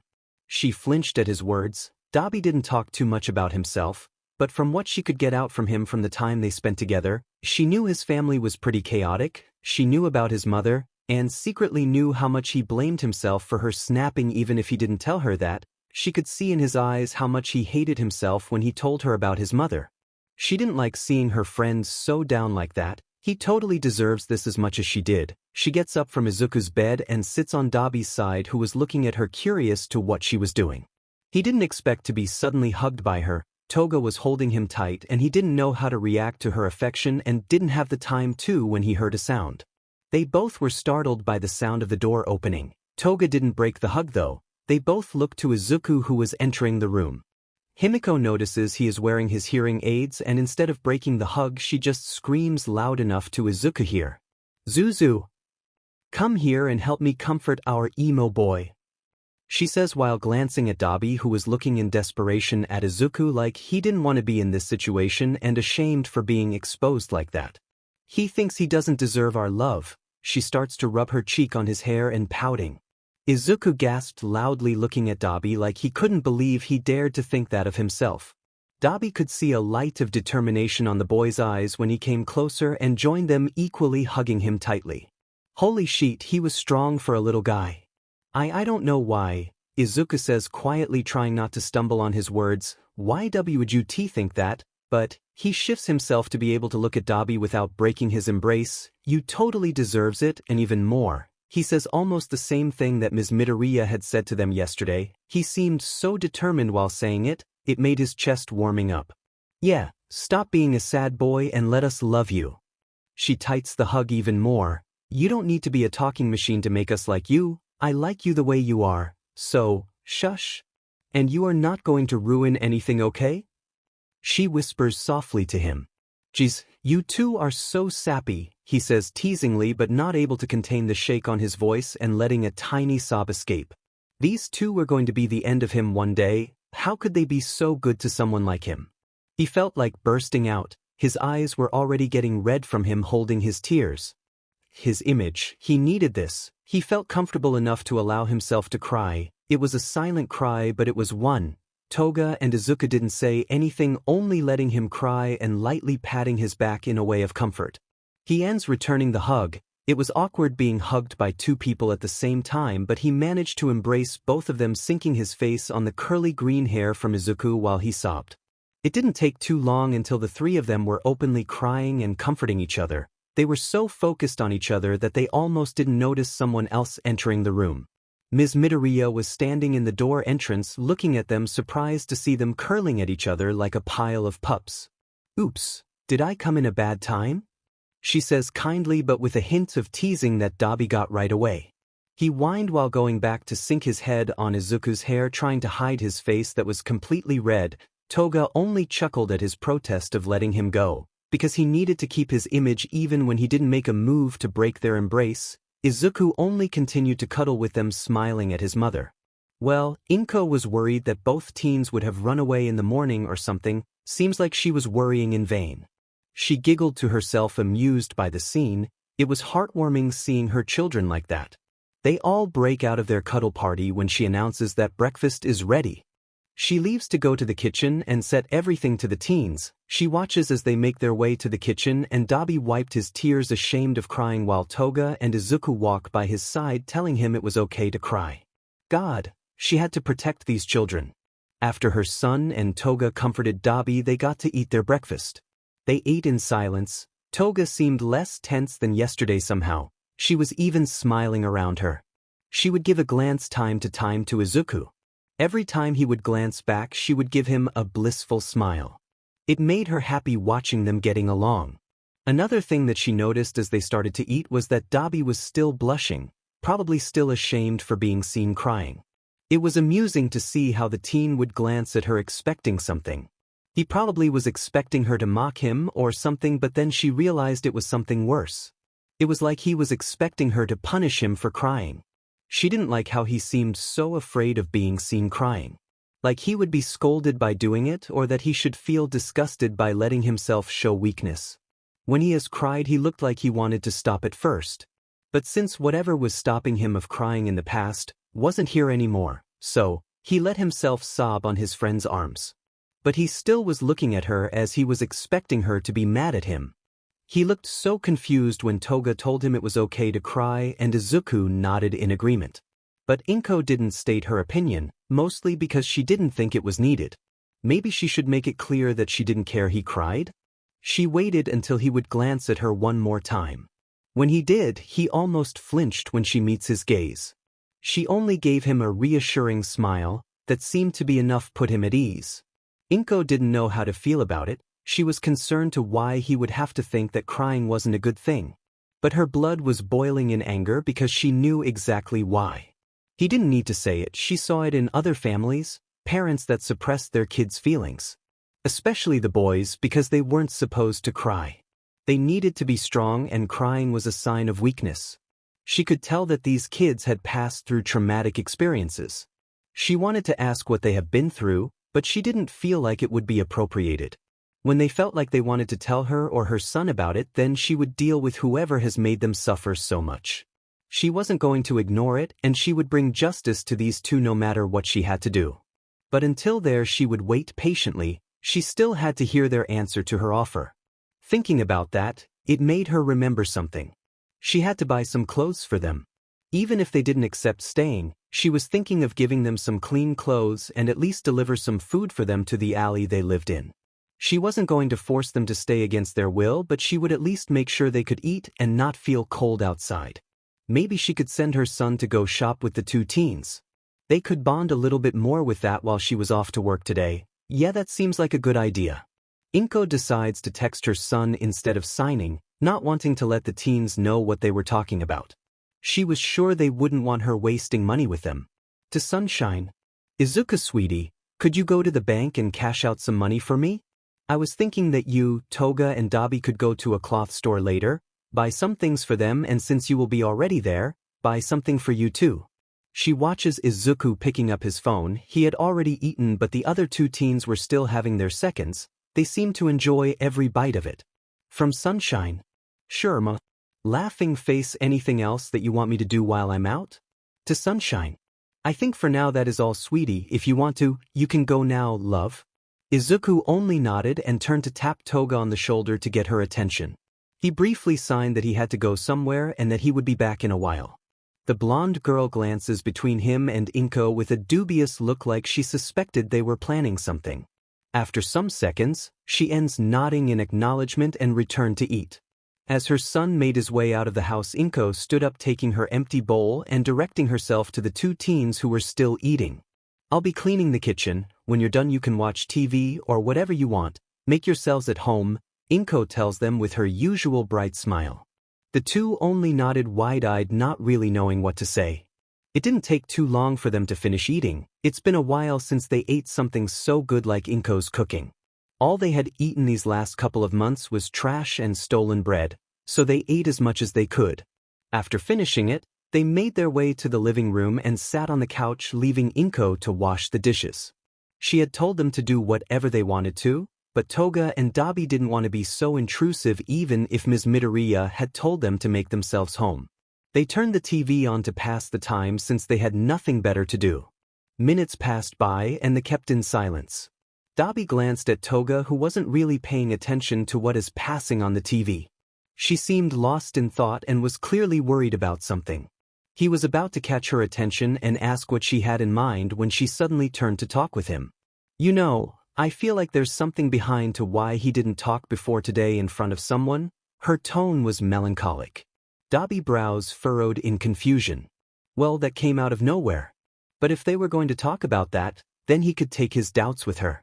I wouldn't really know. I didn't even know deaf people could talk. She scoffed at him, rolling her eyes. Well, not all of them talk. Some of them are self-conscious of how they sound like and stop talking. Like, they are ashamed of their voices?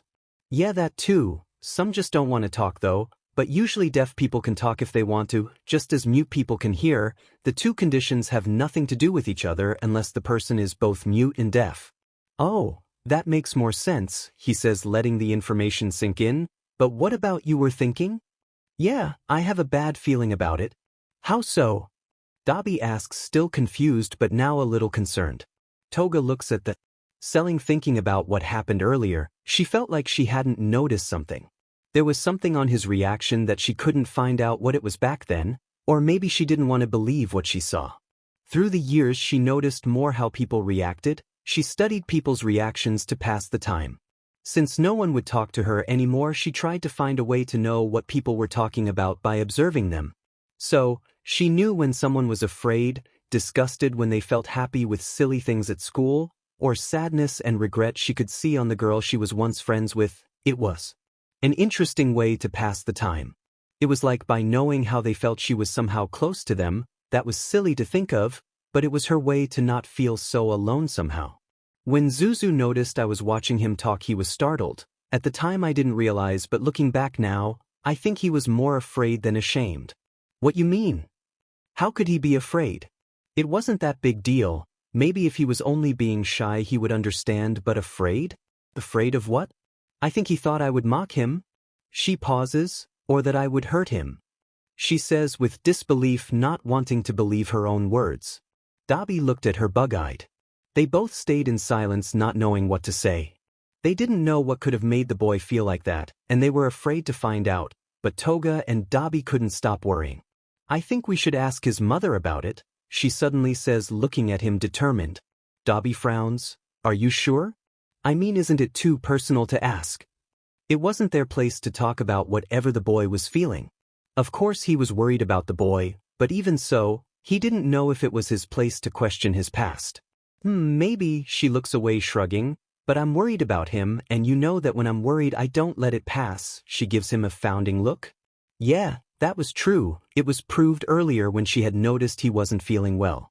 He thinks about it, he was concerned too and was curious to why the boy would be so afraid. It wasn't because it was Toga. He already said that he thought her quirk was amazing, so it couldn't be because of it. He sighs in defeat. Let's ask her while Izuku is still out. Ms. Midoriya, can we talk to you about something? Inko heard from behind. She had finished washing the dishes by the time the teens decided to turn on the TV. She was now preparing things to make lunch too when the kids were out shopping. She looked at them to see what they wanted, only to find two worried teens. She blinked before nodding slowly to the blonde. She followed them to the living room, sitting on the couch that was facing the one they sat on. Earlier this morning I found Izuku practicing his speech, and I noticed something that I wanted to ask you about. They were taken aback when they realized the woman's surprised look. Didn't she know he was practicing? They hoped that they hadn't spilled out something they shouldn't. If Izuku didn't want his mother to know, then he had his own reasons.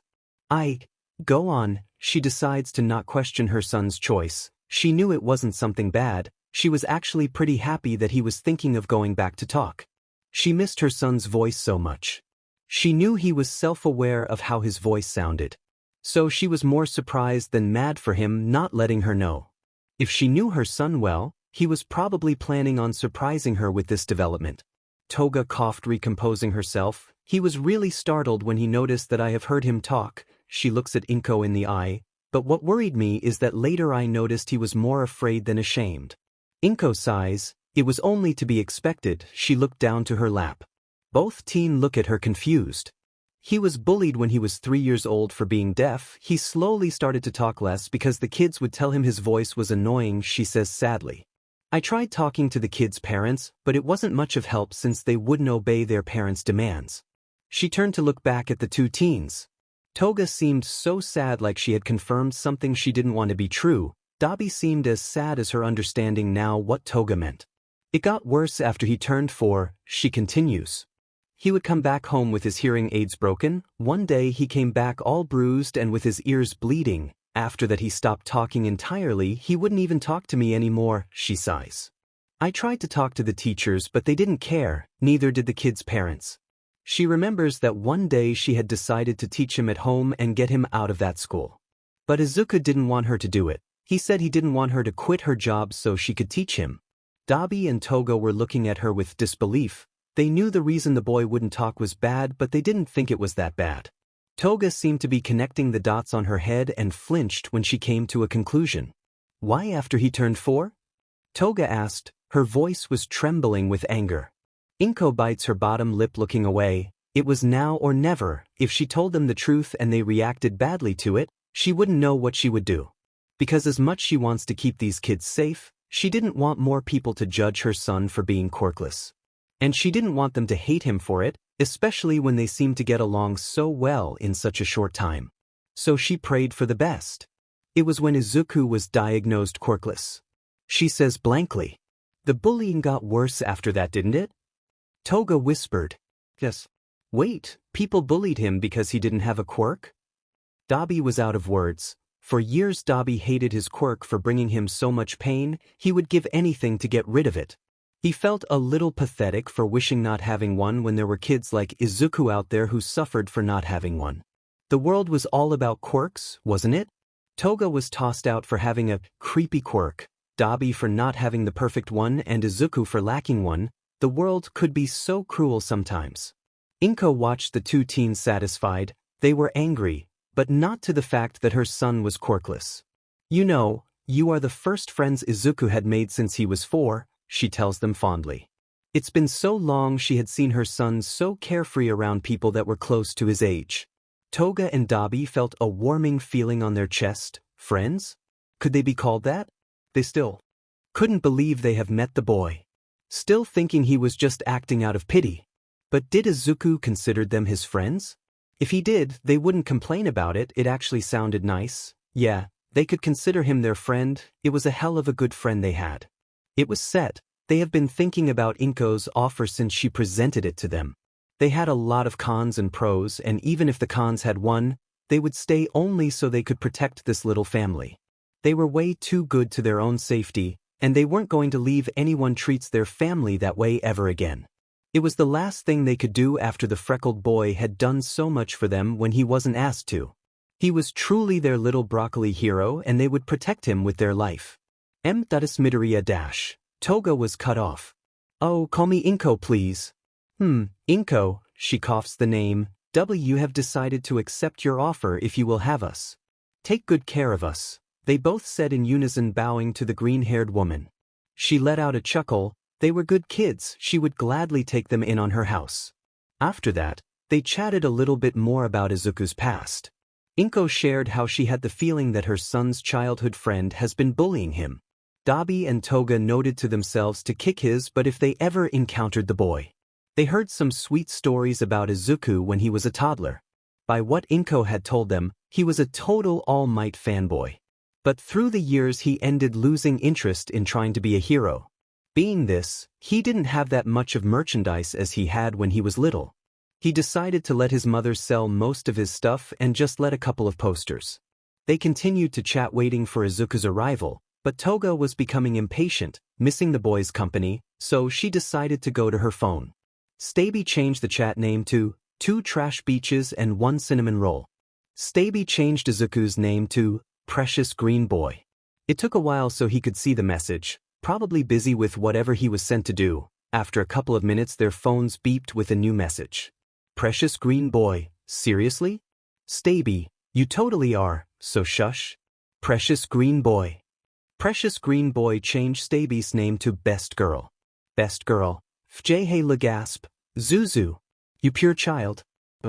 Zombie Boy. Suddenly I feel left out. Best Girl. Changed Zombie Boy name to Emo Boy. Best Girl.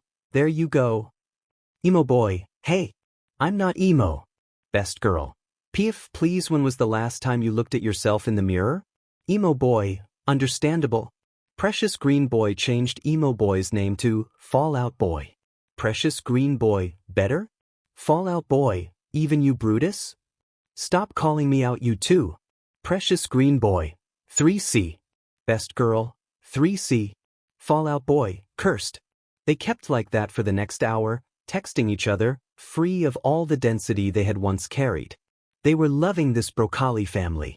Izuku had just got the money that his mother had on the bank when he heard his phone beep.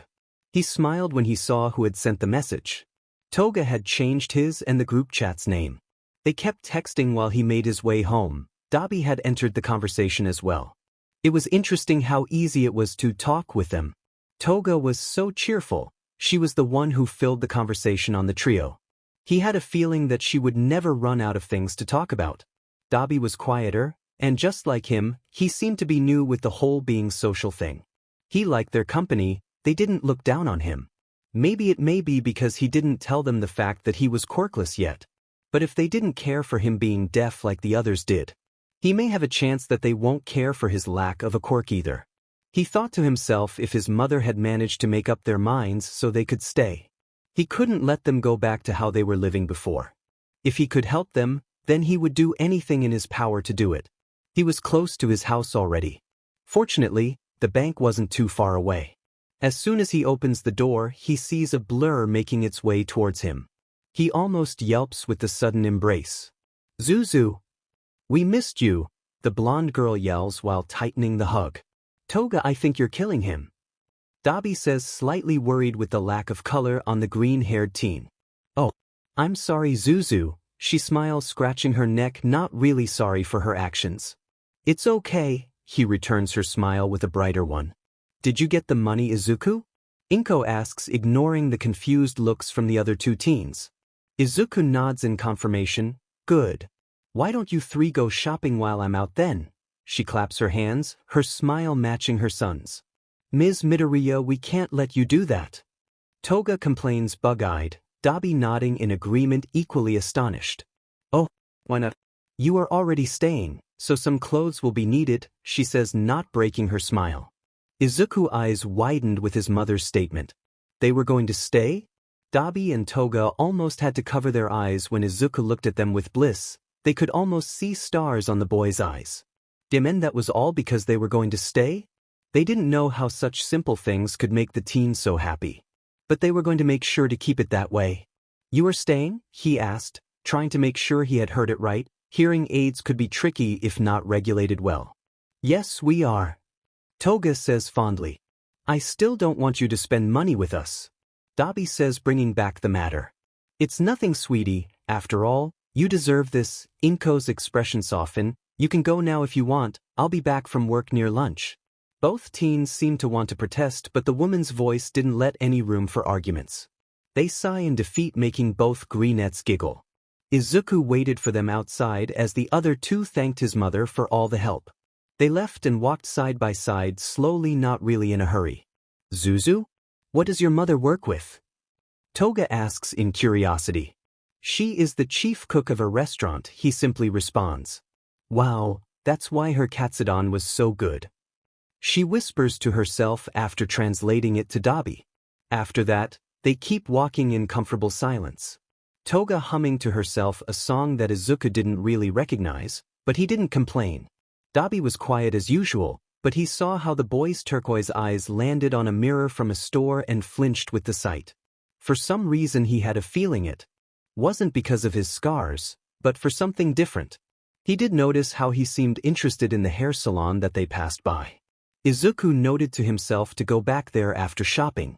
When they enter the cloth shop, Toga gasps loudly, her eyes flickering and analyzing every inch of the store. Her eyes lay still on Pinka hoodie. She storms off towards it. Look. She holds it, showing to both boys. It's so cute, I want it. Izuku couldn't help but snorts. The hoodie she held had Nyan Motherfuckerch 3C written on it. It fits her personality, he thinks to himself.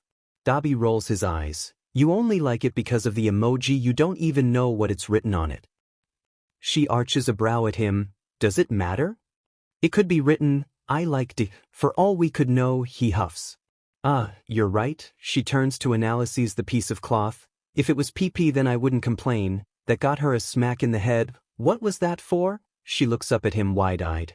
You don't say shit like that in front of our precious broccoli child. But you just said D-. They were interrupted by the beep of their phones. Precious green boy. You know, I'm wearing hearing aids, I can actually hear you. Oh, shit. That's right, it was kind embarrassing talking about the boy when he could hear it. It's not like I'm trying to hide how precious I think you're though. She points finger guns at him, winking with a grin.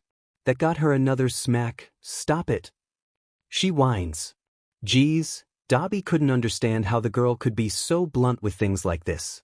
Izuku only rolled his eyes at their antics. He doesn't try to hide his smile though. What's up with people calling precious though? He didn't understand why people would say that, but decided to keep quiet about it. He types the translation for them in the group chat while Toga tries to reach Dabi's head to return the smack in an attempt of revenge. Dabi and Toga look at their phones and wheezes when they read his message, catching the attention of other clients. Zuzu. Can I please take this one? She asks. Only if Dabi gets one too. They both share a look before grinning at red-haired boy. Dabi. You should get one too. She looks at him with a malicious grin. We can be like the hoodie squad. She raises her fist in the air, making a pose. Dabi only rolls his eyes but doesn't complain, already used to his friend's random ideas. Whatever, he says, trying to contain a smile. Oh, do you think they have mine in red? She turns to look at Izuku. I love the color red.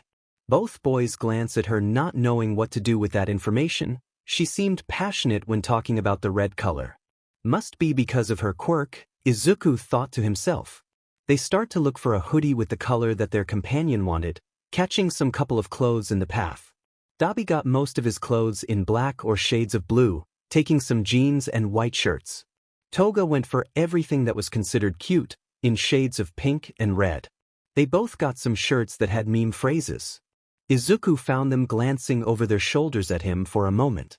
They only told him that they choose him a hoodie and he would just see it when they were out of the store. He shrugged in response. He hoped it wasn't anything bad or too embarrassing. Either way, he appreciates that they wanted to give him something that they chose. Izuku was looking for more hoodies when his eyes lay on a black one that catches his attention. He passes through both teens who look at him confused. He turns at them holding the piece for them to give a look. Dabi looks conflicted. He doesn't know what is written on it, but he had a bad feeling about this. They watch as Izuku signs something with a grin. Toga burst out laughing. Dabi only looks at her in confusion before she tells him what it's written on it. The face he makes at this put the other two teens in mess of giggles. Wow, this is just bad. He looks at them with disappointment, making them burst in laughter. It's not even funny. He sounded so tired saying it that they almost felt sorry for him. Almost. I didn't want to spend Mama Midoriya's money, Toga starts, but we are totally going to buy this one. Why? It won't even fit me. Dabi complains.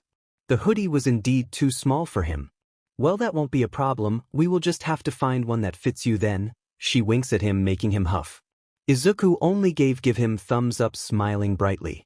Little B, if you weren't so adorable I would be mad at you, Dabi thinks to himself while wiping a non-existent tear from his eyes. They all kept searching for a bigger hoodie with the same words on it, but they all had the same size. They were ready to give up when they hear Toga gasps loudly.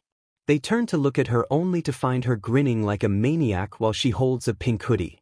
It seemed to have the right size for Dabi. And most important, it had the same words written on it. I repeat, I'm not wearing a pink hoodie, he says, spitting the words. Toga and Izuku exchanged glances to each other. A malicious grin forming on both teens' facial expression. Outside the store. I hate both of you with all my passion so much. Toga and Izuku were outside the store holding bags full of clothes. At their side, Dabi was standing looking at the street like he was questioning his life choices. He was wearing the light pink hoodie that had, "We follow out boys" written in white on it. While Izuku wore a baby blue hoodie with a drawing of a cinnamon roll and with, "Beautiful cinnamon roll, too good for this world, too pure," on it. Toga wore the hoodie she had chosen. They managed to find a red one for her. You love us and you know it, she sticks her tongue at him. Izuku seemed uncertain about that statement. He didn't even know if they considered him their friend yet. How do you even make friends? You ask them or it just happens? Dabi notices his sudden discomfort. He walks towards the boy and stops by his side, putting one arm around him and shuffling his curly hair. Izuku flinched at first but leaned to the touch right after. So FNG adorable. Yes, unfortunately I do, he says on his usual deadpan tone but way softer than the usual. You're mellowing out, she cooed at him. It's hard not to, he says, glancing to the boy who was smiling softly. They both were startled with the sound of a flash. Toga was holding her phone up, taking photos of them. They were about to complain when she hurried up to their side. I want to take a picture of all of us. Together.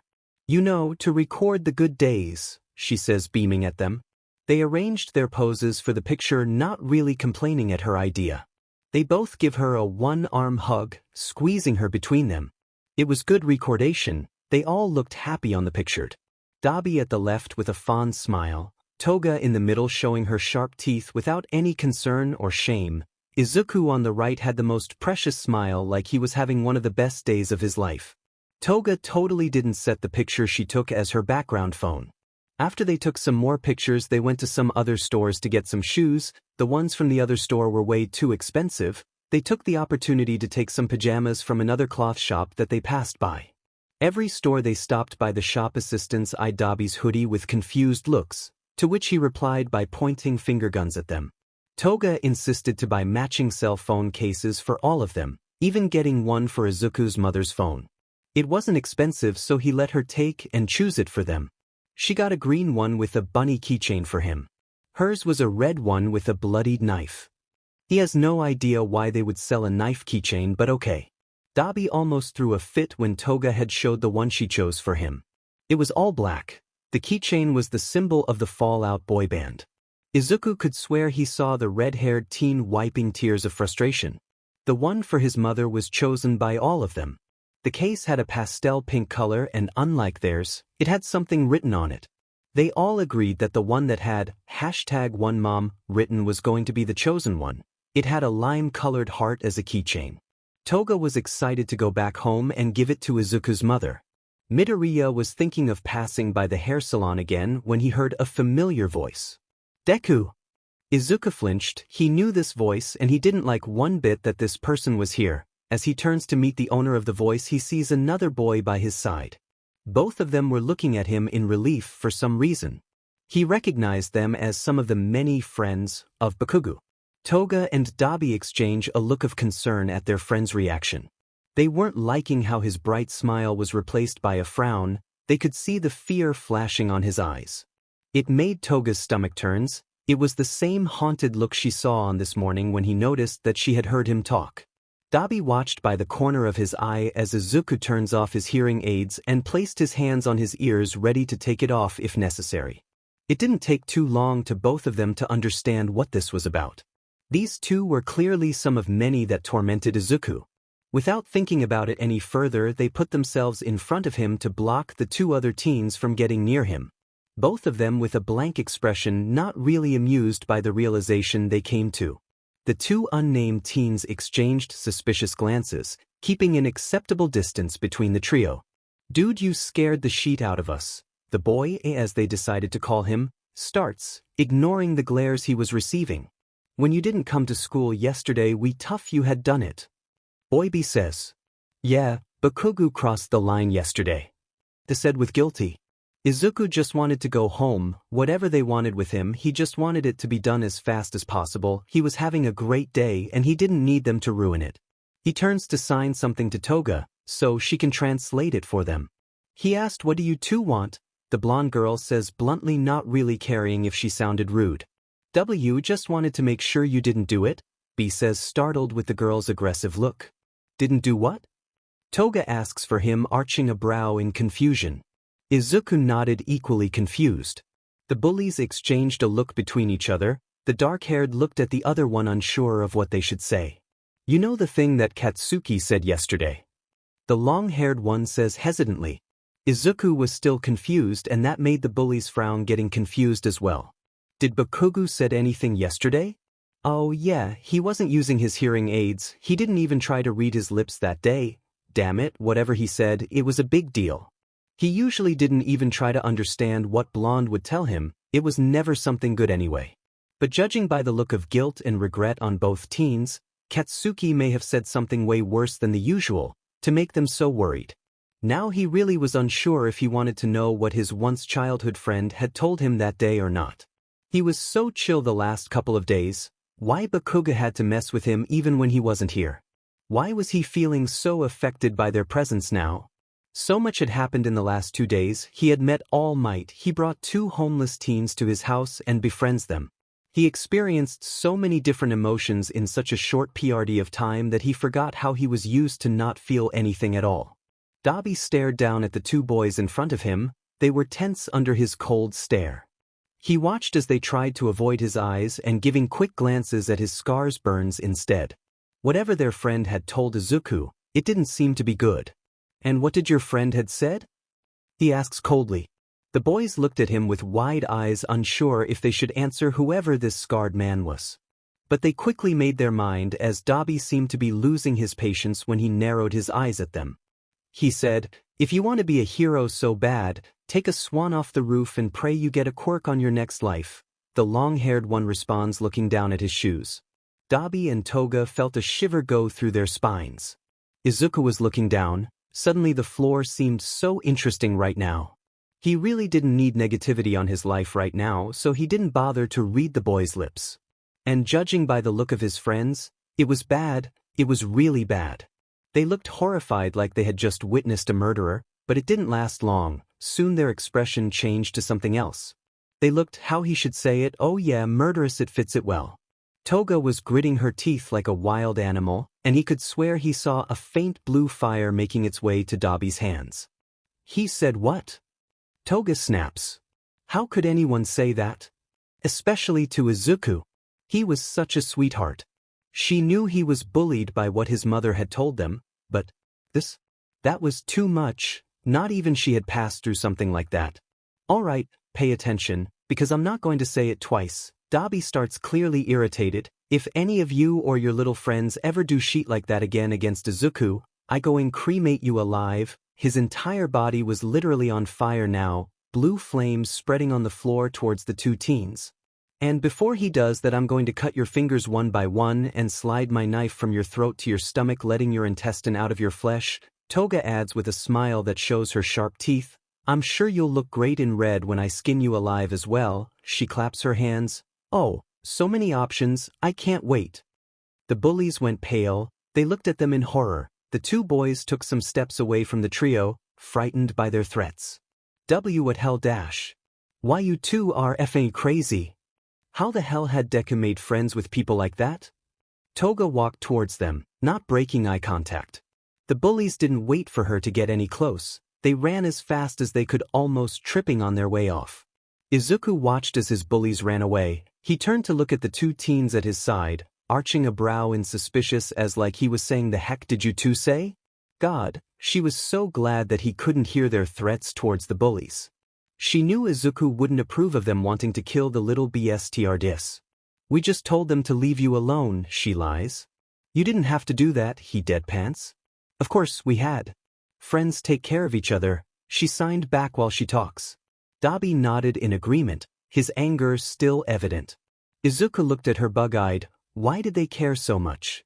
He had dealt with bullied for his entire life. Nobody had ever done anything about it. Usually, they just agreed with the bully's reasoning.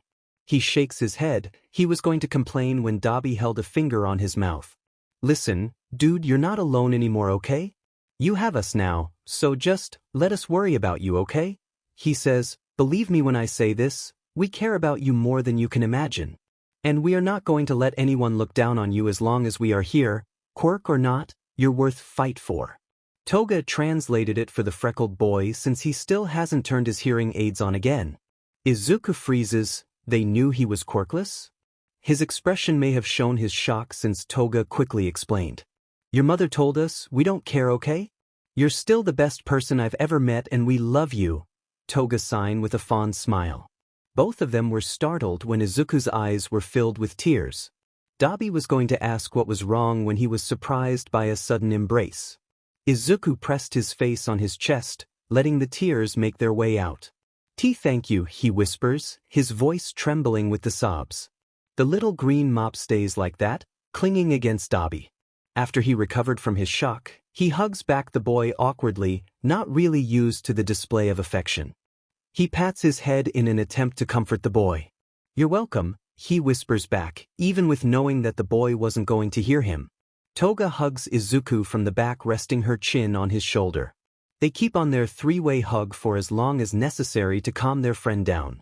When he is a little bit more recomposed, they break the hug. Okay, let's go home, alright? Toga says, worried with how Izuku seemed so tired after meeting up with his bullies. But the green-haired teen shakes his head. I need to go somewhere else yet, he signs before wiping off his tears. Toga seemed to want to protest but only nods. As soon as they get to go to where he needed, the soon they get to go home and cuddle the sheet out of their friend. And so they walk away in silence, their arms linked to each other. Toga and Dabi are so going to have a conversation with the one who had said those words to their little ball of sunshine when this is done. The duo followed the green-eat as he walked in front of them. They had let go of him so he could lead the way to where he said he wanted to go. As they walked, Izuku had put his hearing aids back on since there wasn't any more danger to keep it on. Toga and Dabi exchanged worried glances at each other. They were sure that Izuku was still recovering from the meeting with his bullies. He seemed so overwhelmed with their presence back there. It felt wrong, but they were so glad that he couldn't hear what those two had said. They couldn't imagine what would happen if Midoriya had heard what the supposed ringleader had told him to do. Especially if Izuku's mother was right, if the person she suspected that was picking up on him was the same one that the bullies were talking about, then the person who had told him to kill himself was once his childhood friend. And that made them even more mad at the situation. They were worried about how tired he looked.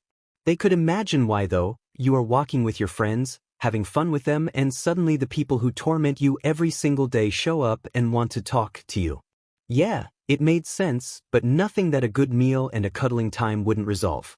They kept in silence as they walked. At one point they walked side by side again, touching shoulders with the greenite. They watch as he stops in front of a hair salon. He pointed at the open sign and then at Dabi, who looked at him confused. Noticing that, he signed so Toga could translate it for him. He said that, "You seem to want to enter one these on our way to the cloth store." She translates it for him before eyeing him. "I remember you saying you didn't like your hair color when we met," she says with a thinking look. "Oh." She turns her attention back to Izuku, who was still signing. He says it's okay if you want to change your hair, as long as you're happy with it. She beams. Dabi blinked at the boy who was looking at him expectantly. Did he notice that? And he brought me here thinking about my happiness? Jesus Christ, hallelujah, thanks for letting me be at the presence of this adorable creature. Are you sure though? I don't want to waste your mother's money more than the needed. He scratches his neck nervously. The freckled boy only nodded, not really saying anything about the money. He sighs. Okay then, I'll find a way to pay you back soon. Izuku seemed to want to protest but didn't say anything, knowing that the scarred teen was hard to convince otherwise. New haircut, new haircut. Toga beamed. You should smooth your hair, so you can be a complete emo, she says teasingly. Shush. I'm just dyeing my hair. He gives her a pointed look, but his words didn't hold any bitterness behind it. She pouts but says nothing in response. After deciding to take the offer, the trio enters the salon. It was a simple place. For their luck, there was no one in the salon, maybe because it was too earlier. Their eyes lay on the woman on the other side of the salon who was putting some things into its place.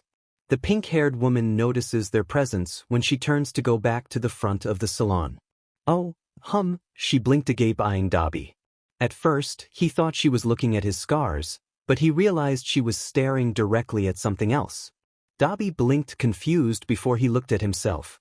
Oh yeah, I forgot that I'm wearing this garbage, he says after eyeing his hoodie with disdain for the 15th time this day. You know what the best thing about this situation is?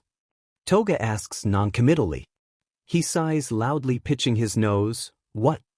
Is that you managed to scare two little beaches while wearing a pink hoodie that could be seen from space. That is a true talent indeed, Izuku said almost as a whisper, but audible enough since both Toga and the woman snorts at his comment.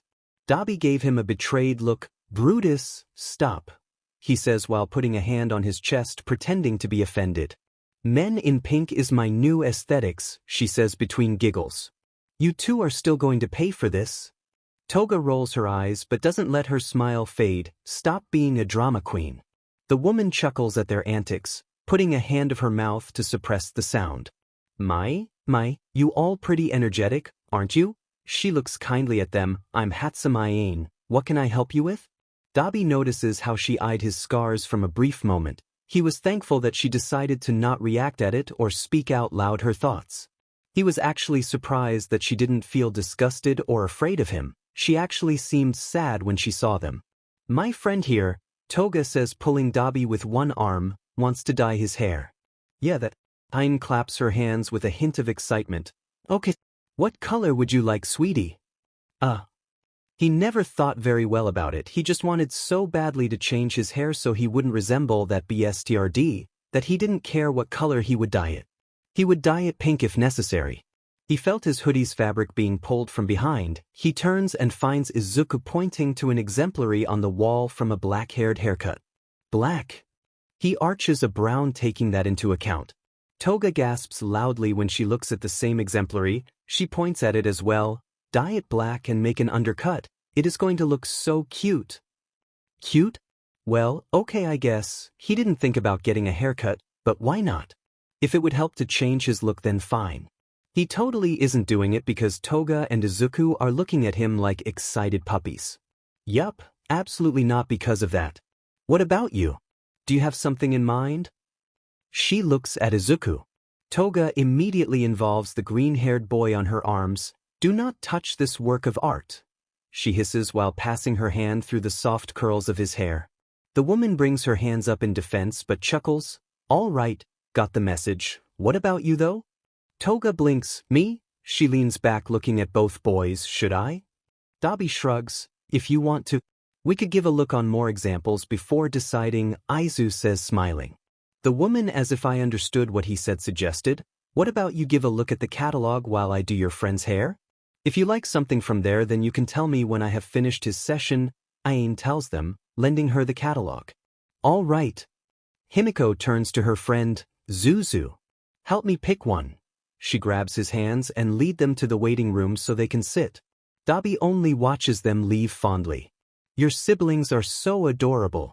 He almost snaps his neck when he turns to look at the woman wide-eyed. She is smiling innocently as she watches Toga flips the pages of the book and asking for Izuku's opinion. Siblings? Both teens kept looking at several examples of haircuts, but none really interested Toga. I think I like my haircut the way it's, but I'll ask to dye the ends of my hair. What do you think, Zuzu? The blonde looks at him blissfully. He looks frustrated for a moment at his stuttering. I think you would look great with pink. We could try doing some hairstyles when we are back home. He gives up and signs instead. She looks at him sadly. He still wasn't 100% good with his talking. He was better at it when it was short phrases. She thinks that it's okay to feel frustrated over it. After all, it's been years since he had last talked, so it was normal to feel insecure or stutter. Toga thinks he looks cute when he's embarrassed. He looks like a little strawberry. But she doesn't like it when he looks ashamed. It will take some time to wash the insecurities out of him. Until then, she will do everything on her power to let him know that there is nothing to be ashamed of and let him feel comfortable when talking around her and Dabi. You doing great, don't worry. She gives him a reassuring smile while giving a short pat on his head. So, Pinka? I like it. And we are totally going to make braids with my hair. She goes back to talk about her hair, not pressing him. She didn't want to overwhelm him on thinking too much about it. He blinks, staring at her for a while before nodding. He seemed less tense now. They spend around 30 minutes reading the magazines that were on the table to pass the time. When they felt like it was almost time for Toga's turn, they go back at looking at the catalog. They were deciding on what shade of pink they should choose when Dabi and Ain came back from the other room. I'll look at our emo boy, she says with a mocking tone at him. His emo transformation is now complete. She wipes a non-existent tear from her eyes. Dabi blinks, turning to look at Hatsum. Can I take my hair back? He deadpanned. Kind impossible, my dear. She almost let out a laugh when he growls in exasperation. My turn, my turn. Toga jumps in excitement. I want to dye the ends pink. Izuku holds the catalog at her, pointing to the chosen shade of pink so she could give a look. The color fits you very well. All right, that won't take too long. Let's start, shall we? K. Toga waves to both Izuku and Dabi before disappearing into the next room. Dabi sits by Izuku's side. He shuffles his hair, making the boy chuckle. He couldn't stop thinking on the words that Hatsum had said earlier. It was obvious that they weren't siblings, isn't it? Like, he was red-haired, Toga is blonde, and Izuku has freaking green hair. How the hell did she end up with that conclusion? Did they act like they were? Glancing at the boy at his side, he couldn't stop the smile that formed across his lips. He liked the kid. He got fond of the boy so fast. The same thing happened when he first met Toga. It was not so long after he ran away from home when he found her roaming around on her own.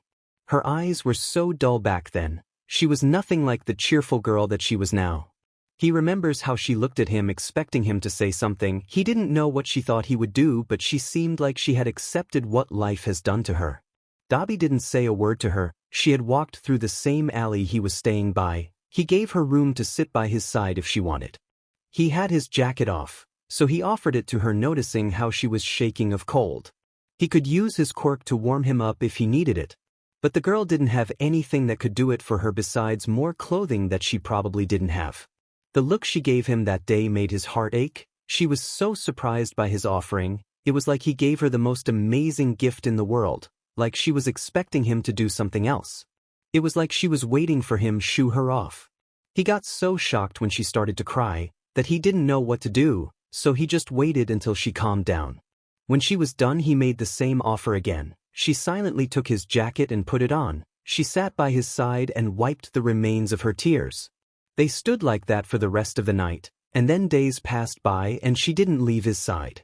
It didn't take too long to them get to know each other better. They didn't tell all the details to why each one ran away, but from what they could share, they got to know how much they had in common.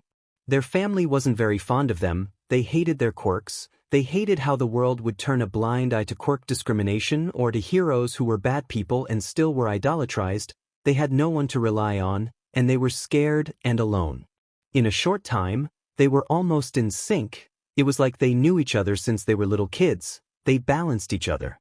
Dabi was the quiet and logical one. Toga was the cheerful and impulsive one. And for years on they stayed together, watching each other's back and surviving on the streets until they found themselves being saved by a short freckled boy with green hair.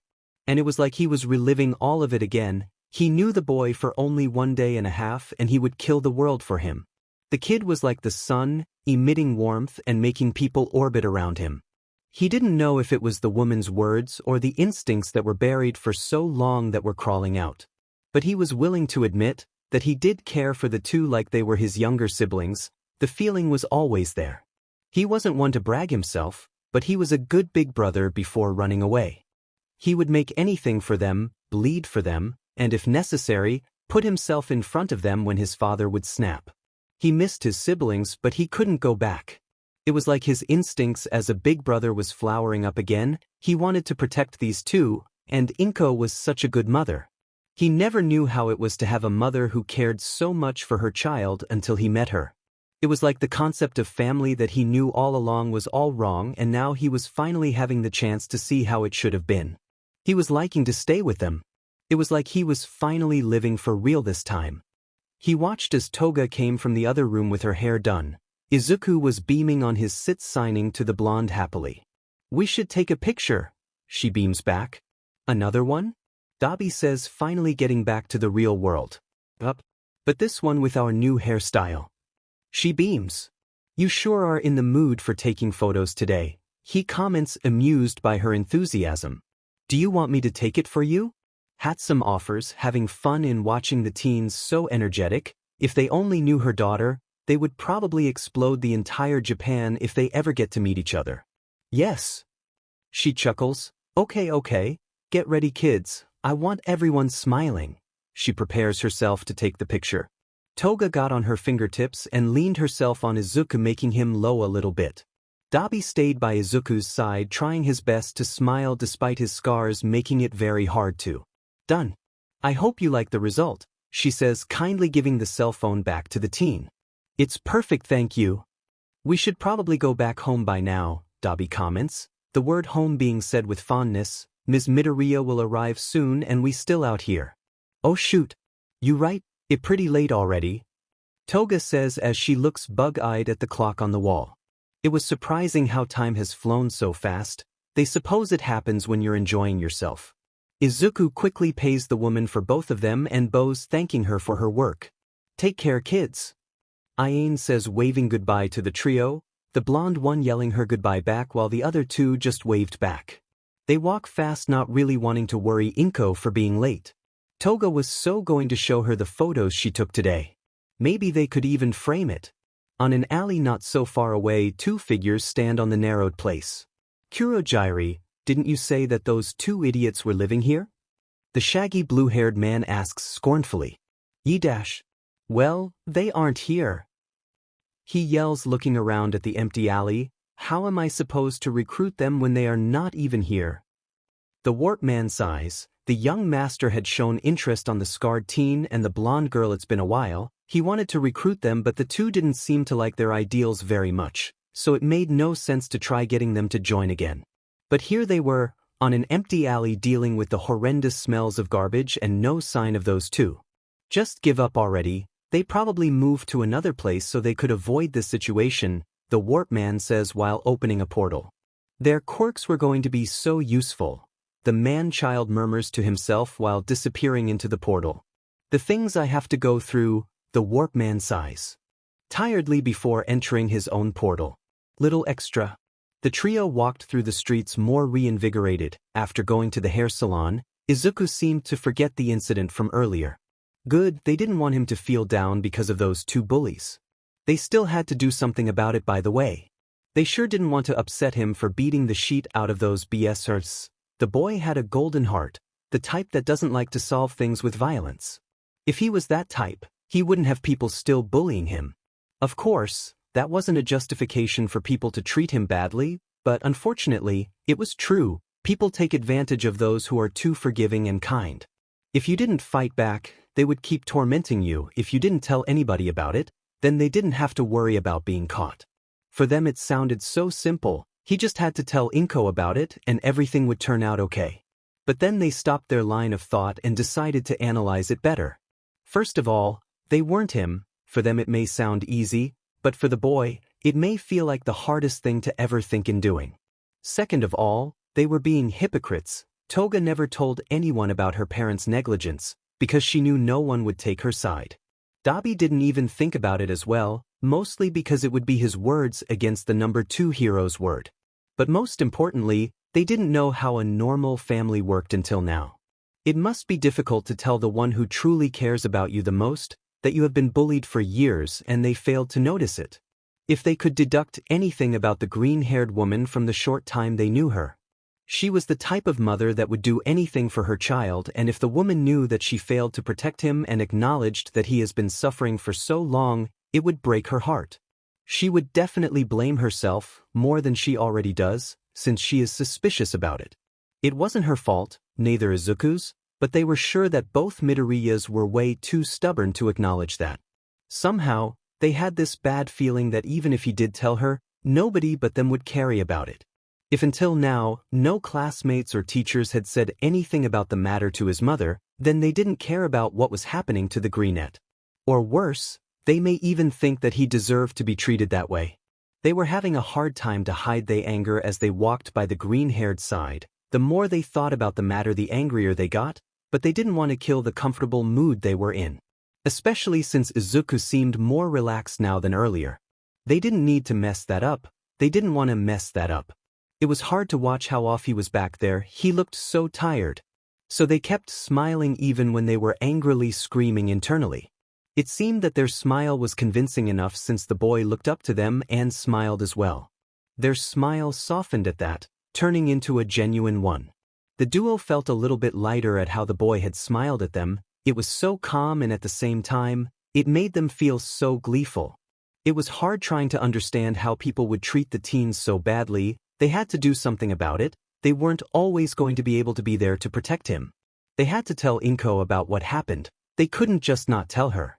Izuku didn't seem to realize that they could even think about telling the woman about what happened.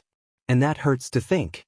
Because if he didn't even bother to ask them to not tell his mother about the bullies, then he didn't think they cared enough about him to do that. Maybe it was just force of habit, they thought, but they didn't know if they should feel reassured about that or feel even worse. Because then, that meant that he didn't think the matter was worth being talked about.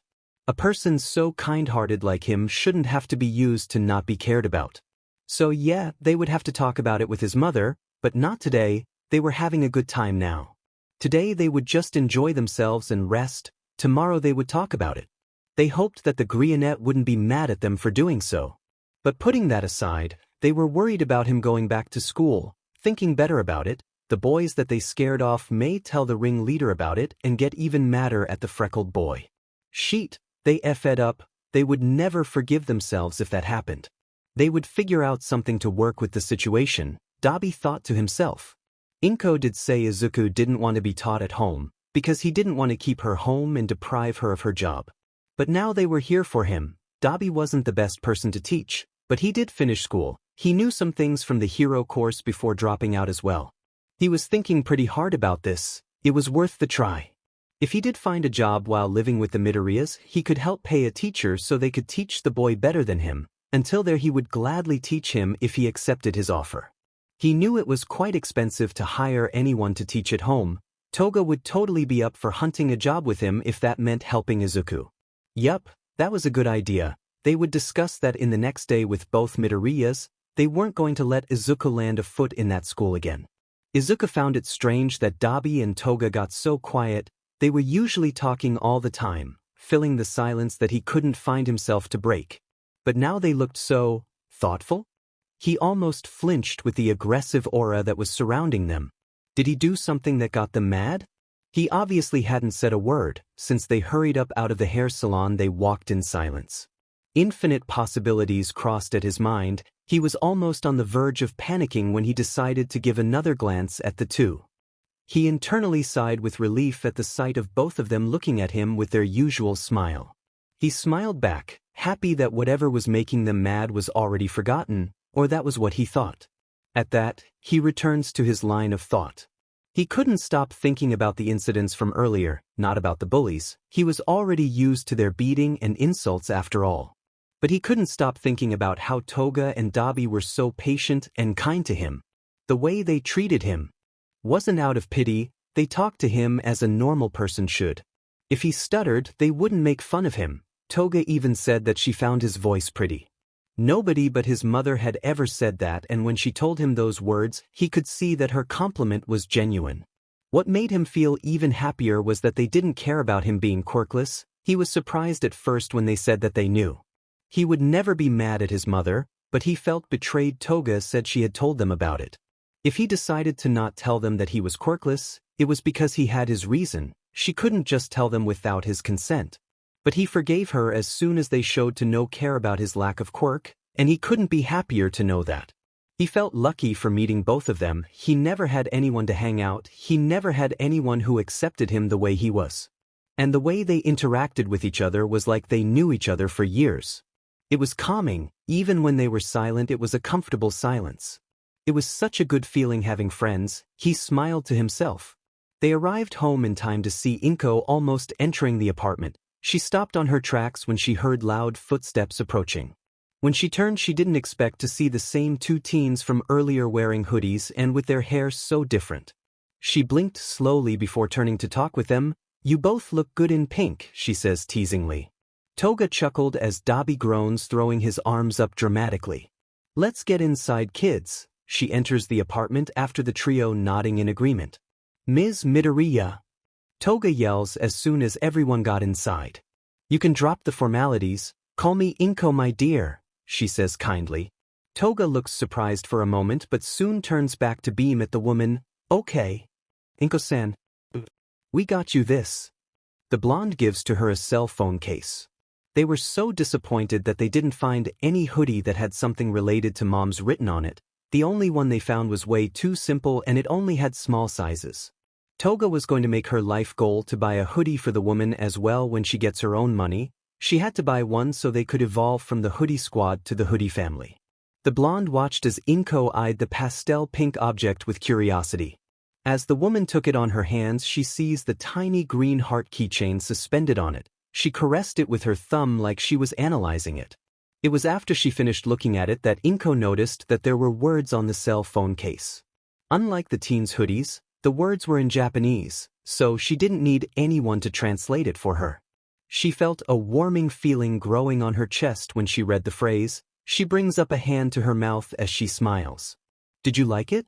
"It was me who had the idea of getting matching ones," the girl says proudly. "Dabi was the one that chose it because of what was written on it," she smirks. Dabi rolled his eyes but couldn't hide his blush as he turned to look away. While Toga was explaining, Inko had already gotten her cell phone from her purse. "That is so sweet, thank you," she says, putting it on her phone and showing it to them. "I love it." She beams, smiling brightly. She was confused to see both teens putting a hand on their chest and wiping what it seemed to be a non-existent tear out of their eyes. She decides to not comment when she hears them whisper, "pure," to themselves. Must be a teen thing. Not too long after that, they all hear Toga gasping loudly as she turns to look at the green-haired boy. "Come on, Zuzu. I want you to help me with some hairstyles." She brightly smiles, her smile big enough to show her canine teeth. That seemed to perk him up since he doesn't even hesitate to run towards her.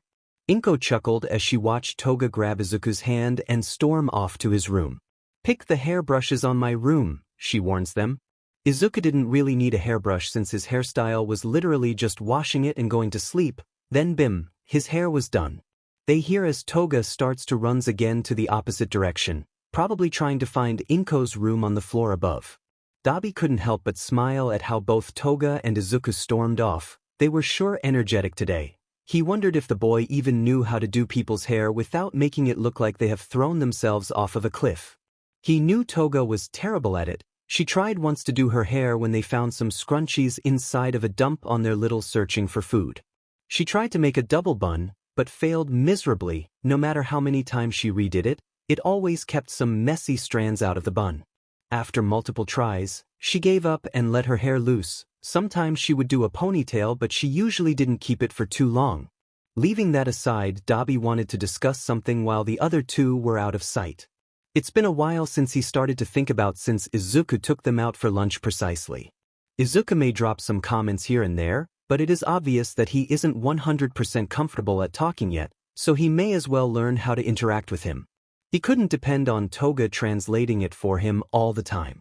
And he really wanted to be able to communicate better with the boy. He wanted to hold a proper conversation with him, know him better. Learning sign language was a pretty important step to get the boy comfortable at talking with him. He thought a lot about it. He was a quick learner, he just needed someone to teach him.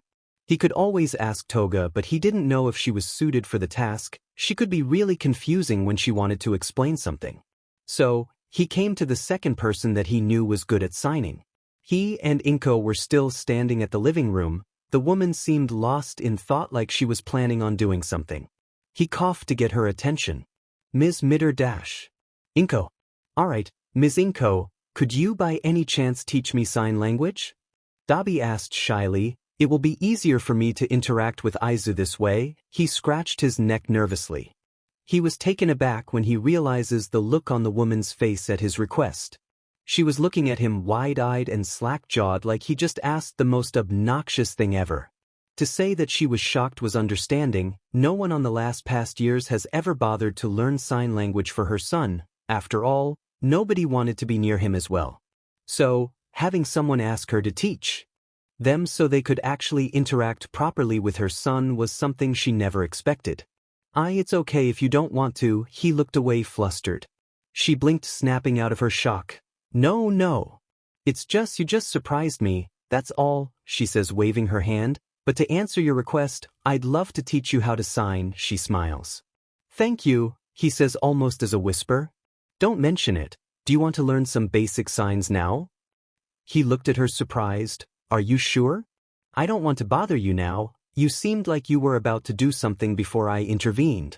I was going to prepare lunch, but since those two seem to be busy entertaining themselves, it can wait for a little, she says as they hear giggles coming from the floor above.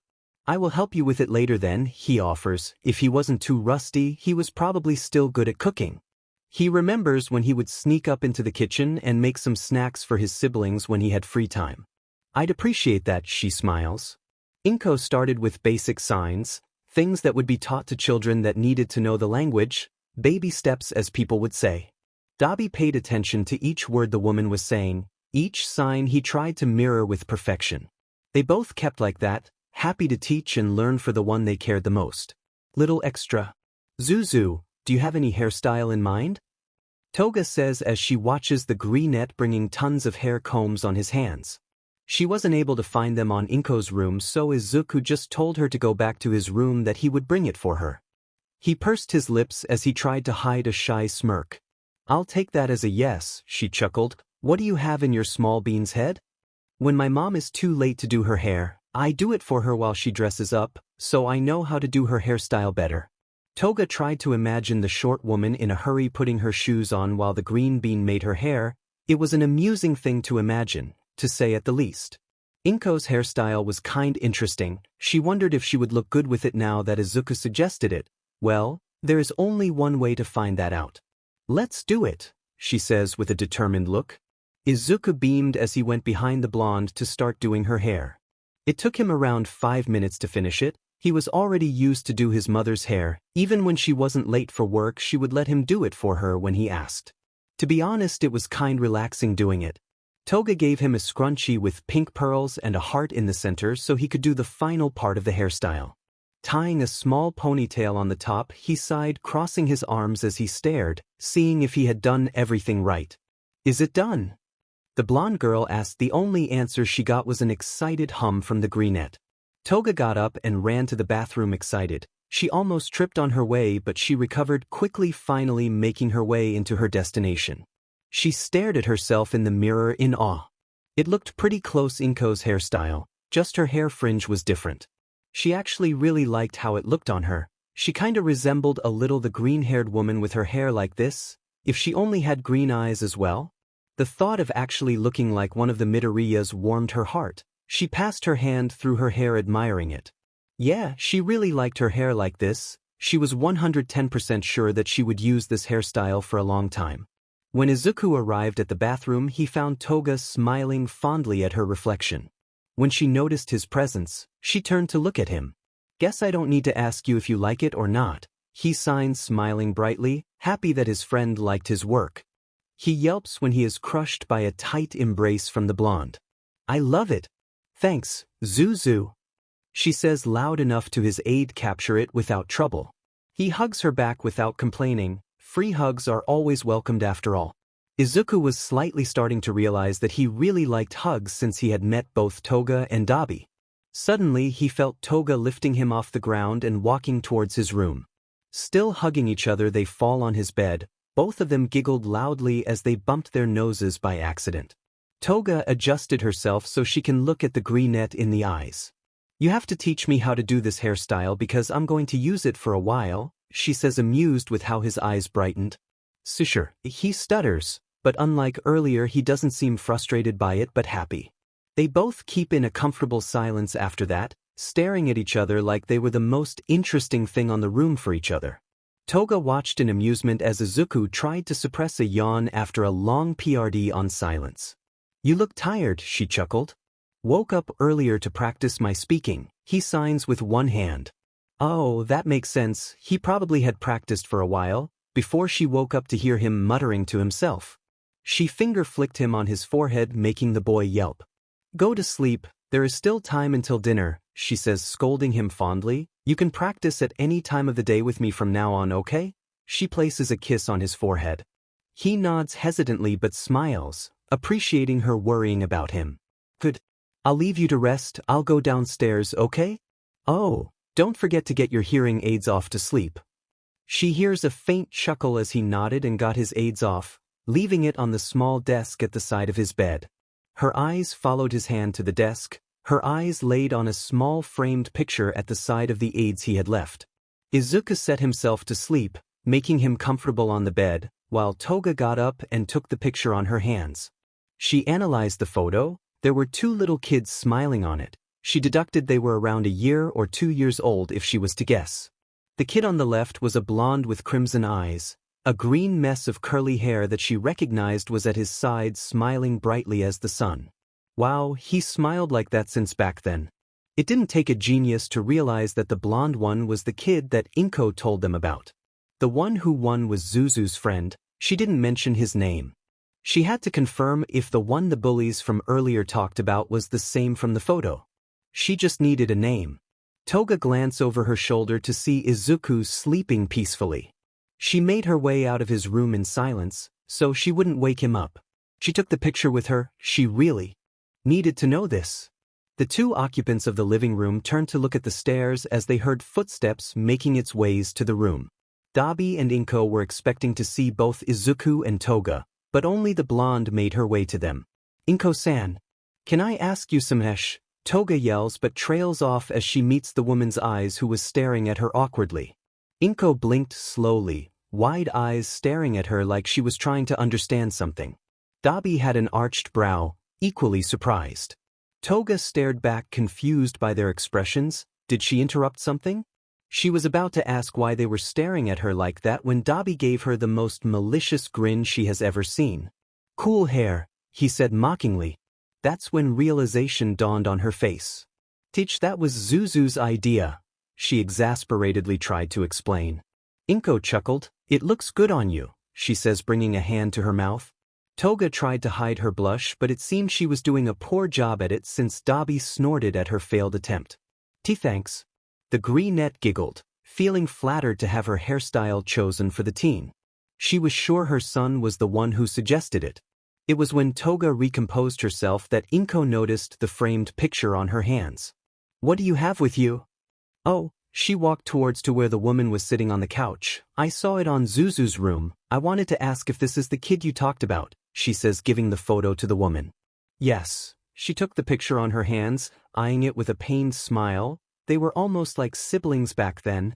I can't believe it has all changed just because he got to know he is quirkless.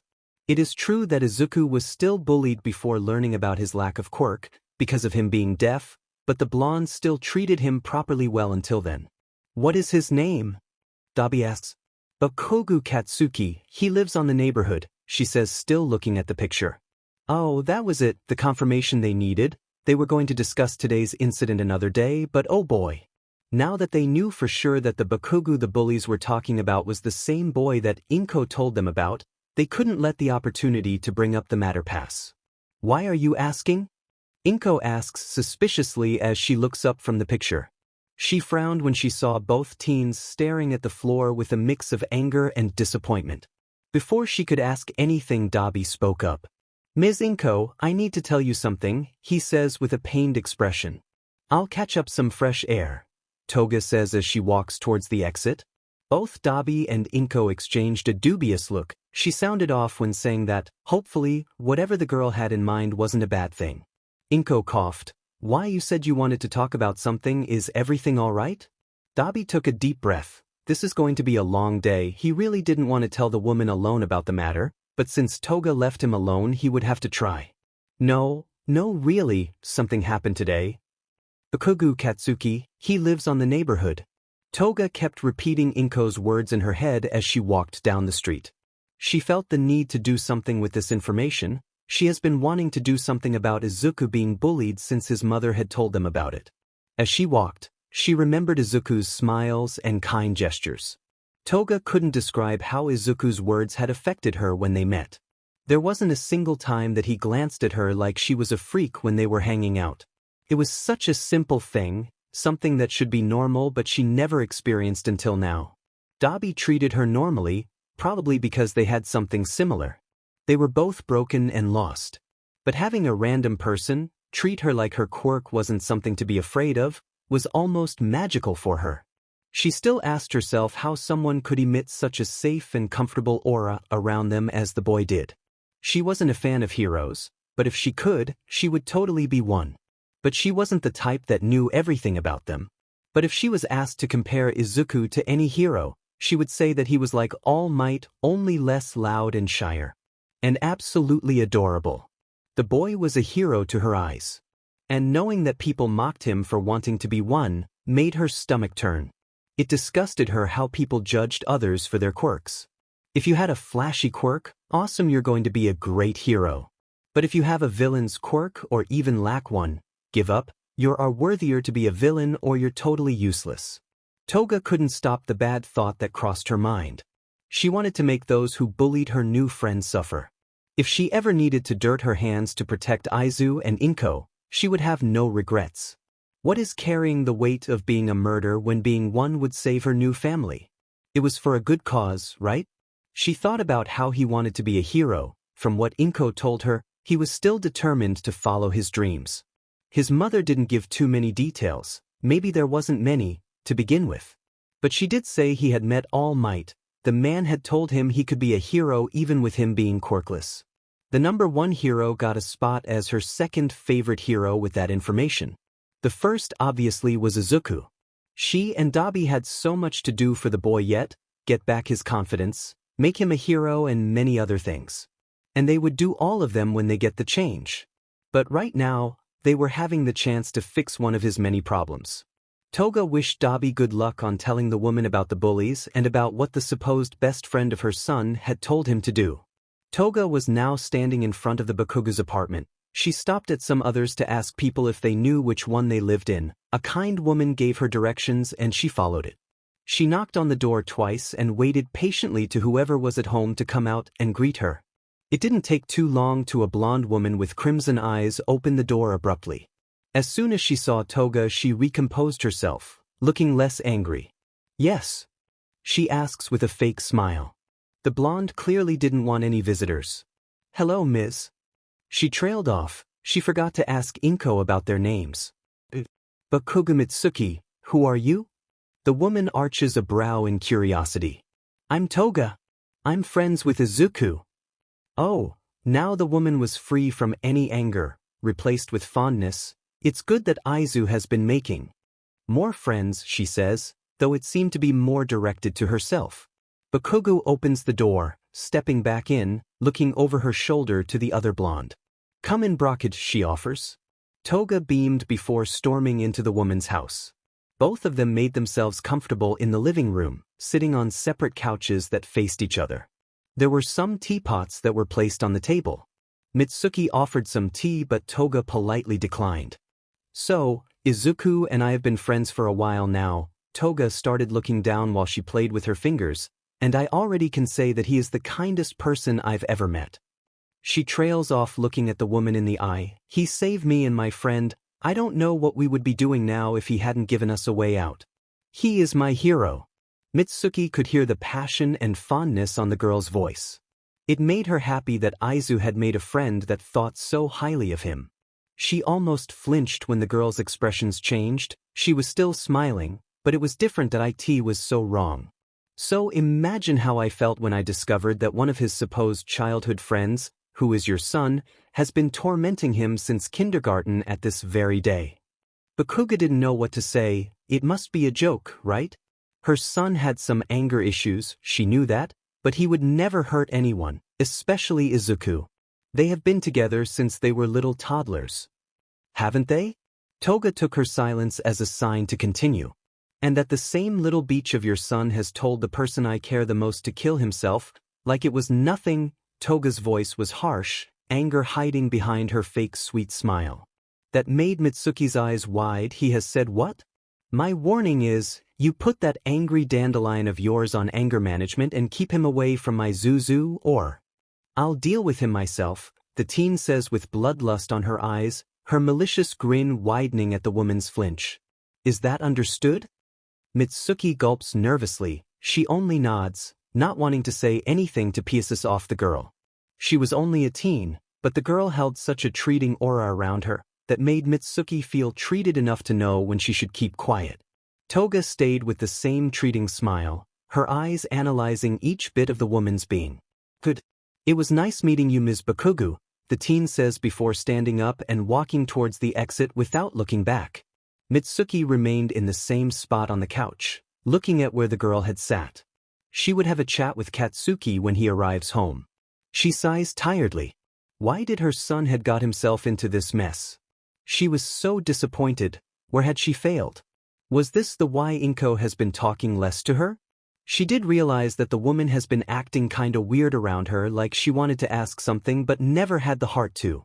She was a terrible person for not noticing all this earlier. She lets out a distressed sigh. Looks like it's time to make it up for the Midoriyas. Toga was kinda upset to see that just the blonde's mother was at the apartment. She wanted to give Katsuki her peace of mind as well, maybe threat him with her knife. But she didn't bring it with her in the hurry. She didn't plan anything when she made her way to the place. She was just angry and she needed to do something about the matter, especially after Inko's confirmation. When she opens the door to get out of the apartment, she almost crashed into someone on her way out. In front of her, a blonde guy with crimson eyes looked at her with the most lost expression she has ever seen. What the F are you? The blonde shouted. Oh boy, looks like fate is on her side today. Look if it isn't the one she came here for. She grinned. I'm Himiko Toga. Are you Katsuki? Cut the crap, what the hell are yo dash? Katsuki? She asked slowly. If looks could kill, she would have killed this BSRD by now. The blonde nods hesitantly. Bakugo had a feeling that whoever the F this chick is, she won't leave him alone unless he plays along. Could? She beamed, putting her hands on his shoulders and getting closer. What are Y dash? The explosive boy didn't have the chance to continue his sentence as he felt a huge pain between his legs. Toga gave him a knee right in the ball. It was strong enough to make him cry in pain and fall on his knees holding his pool ball. People like you shouldn't procreate, she huffs. She would cut his ding-dongs off, but she didn't need Zuzu to be upset with her in case he finds out. She too didn't want to dirty her hands with trash. Toga walked away without looking back at the blonde boy agonizing on the floor. She felt pretty satisfied with her work. There is more where that comes from if you keep being a little sheet. She started to make her way back to Inko's apartment, jumping like a child who had won a lollipop for good behaving. Before continuing her path, she grabbed her phone. This was too good to not share with her emo boy. Best Girl had banned Precious Green Boy for an indefinite time from 2 trash beaches and 1 cinnamon roll chat. Best Girl, I kicked a beach's ball today and it felt fantastic. Fallout Boy, oh my god, I knew you were up to something. Fallout Boy, please tell me you stabbed that sheet Pomeranian too.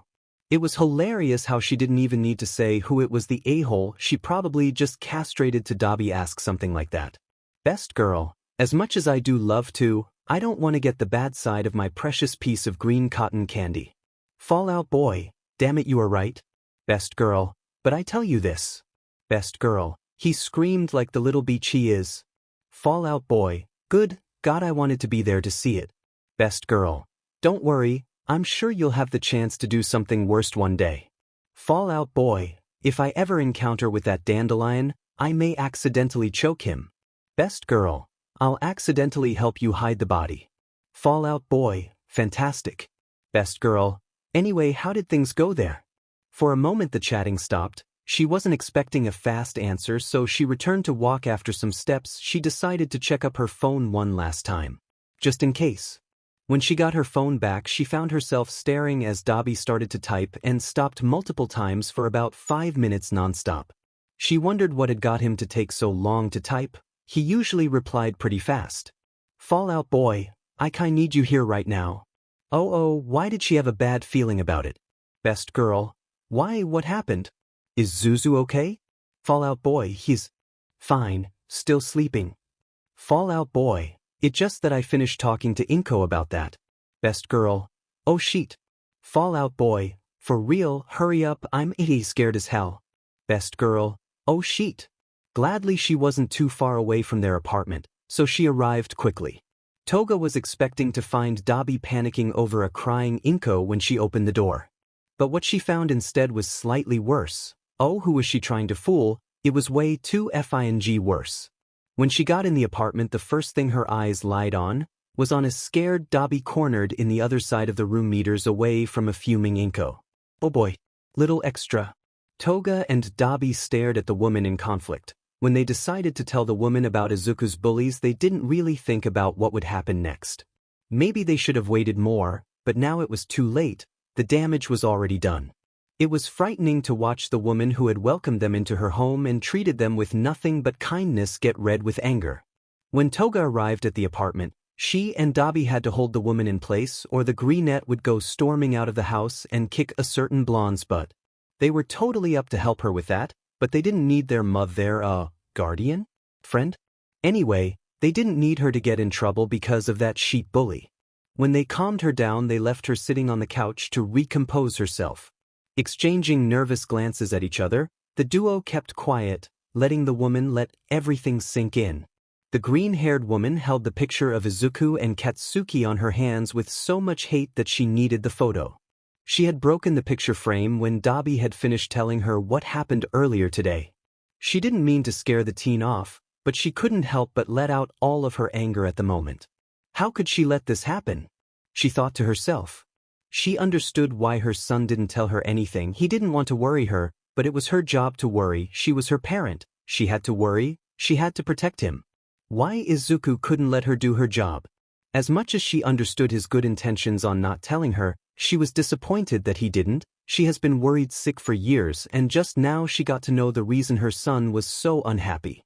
When Dobby told her about the bullies, she was shocked. Who was the sick BSTRD who had told her son to do something like that? Why would someone ever tell him that? Her son was so sweet, kind-hearted, too good for his own. How can people hate him so much just for lacking something that they have? Izuku deserves much better. This world was too cruel, too unfair. The people on it had no common sense. What shocked her the most of Dobby's explanation was when he told her that the 2 bullies had mentioned their ringleader's name. She listened to the next words with caution. As soon as he spilled out the name, she was going to have a talk with the kid's parents. No one treats her child like that. But then Dobby finally said the name and she froze. Inko had to ask him to say it again, because there was no way that Bakugu had told her little sunshine to kill himself. But Dabi's pained expression said everything, and that made her blood boil. She considered the blonde as her second son for years, even when he stopped visiting, knowing he would betray her trust like that hurts. She had her suspicions about Katsuki. She thought that maybe he was treating her son poorly, like maybe telling him mean words or something like that. But she would never expect that he was the one that caused the burns and bruises that her son had to deal through the years and struggled to hide it from her. She never thought that he was the reason her son didn't bring his hearing aids to school anymore. That he was the reason that he stopped talking, stopped smiling, stopped trying. That the blonde would dare to tell his once best friend to kill himself. Inko was so disappointed at herself. How could she let her baby go through all this? How she didn't realize he was suffering. All the signs were there and she failed to notice it. She knew something was wrong, but she couldn't bring herself to ask. Every time she tried getting to the subject, Izuku smiled at her. He assured her that everything was all right, that the bruises were from accidents. And she bought that. How pathetic. I am such a terrible mother. How could I not realize this? She ended up thinking out loud between sobs. Toga and Dabi were startled at the woman's sobs. They didn't notice when her anger facade had melted into a teary, depressed one. Don't blame yourself, Miss Inko. Toga whines. She really didn't like watching the woman sink in tears like that. You didn't know. There was no way you could have known about it. She tries to reassure the woman. Beep, I did nothing to help him. I should have known that. It's my responsibility. I knew something was wrong and still. Inko almost flinched when she felt two hands on her shoulders. As she looked up, green eyes meet turquoise ones. You're a good mother, Inko. Trust me, I know what a bad parent is, Dabi said with a pained smile, or at least that was what she assumes it to be, his scars not letting him express much emotion. Yeah, me too. And you are way far from being a bad parent, so please don't think that way. Toga says, on verge of crying, distressed by the situation. She seemed offended for some reason. Why, you are a good mother. You didn't abandon your son because he was quirkless. You didn't trade him for a child with a be-better quirk. Why, you're a better parent than the ones I had. She looks at the woman in the eye. Anything to have you as my mother, so please don't think less of yourself for not knowing, Toga says, hiccuping. Inko sobbed even harder at that. She didn't expect to get a confession of the girl's family situation so soon. Even Dabi ended giving her a hint about his situation as well. God, she still had to get to know their past story. These two had probably suffered as much as her son. She opened her arms, inviting the teens with a teary smile. The blonde didn't even hesitate as she threw herself on the woman's arms. Dabi hesitates but made his way to the woman after a long pause, giving her a half hug. Thank you for telling me about this. She took a deep breath. I'm going to get him out of that school. Dabi leaned away to look at the woman. If you allow me, I could teach him at home. I finished school. I may not be the best one to teach, but it's a better choice than keeping you away from work, he says, looking down. Oh, sweetie, you don't have to. She gives him a still teary smile as she wiped her tears off. I insist. You already said before that Izu didn't let you teach him home because of your work. I can help. If I get a job, I could help pay for a better teacher in the future.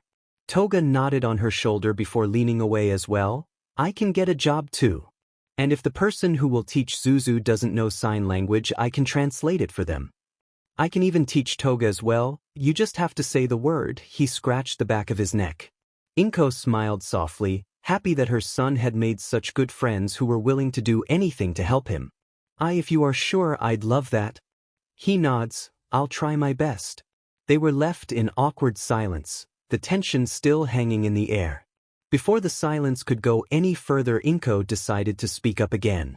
I know I may be cruel by doing this, but I wanted to take the opportunity that we are bringing up the truth about things and ask more about you too, about your past, to be more precise. If she noticed the two teens flinch, she didn't show it. You both knew this conversation would happen eventually.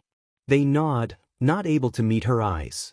I need to know so I can help both of you, even if it's just to vent. It's not good to keep it to yourself. It's hurting you too. Her tone softens. I want to protect the both of you, and for that, I need to know what I'm going to fight against. Toga and Dabi stared at the woman with a mix of awe and surprise. They really couldn't believe that there could exist someone so kind as the Midoriyas. They felt a warm feeling making its way to their chest, happy that she cared, to know that someone was willing to protect them. I don't think I can tell everything for now. Dabi says, looking away. It's complicated, but I'll one day, I promise. He gives her a half smile, his shoulders less tense and his eyes relaxed. Inko nods, understanding how heavy it must be the matter for him. She was sad that he probably had such a dark story, but felt slightly happy that he was willing to share it when he was ready. I understand. She lay her eye on the blonde girl, who shifted uncomfortably as new tears made their way out. Himiko bit her bottom lip, thinking hard about it. She could take this chance and ask for the woman's help. She didn't like to be a toga. As much as she knew that her parents would never come after her, she still hated to carry their name. Besides, she wanted them to pay for their neglecting, and maybe, just maybe, if the woman was willing to, she could be a Midoriya.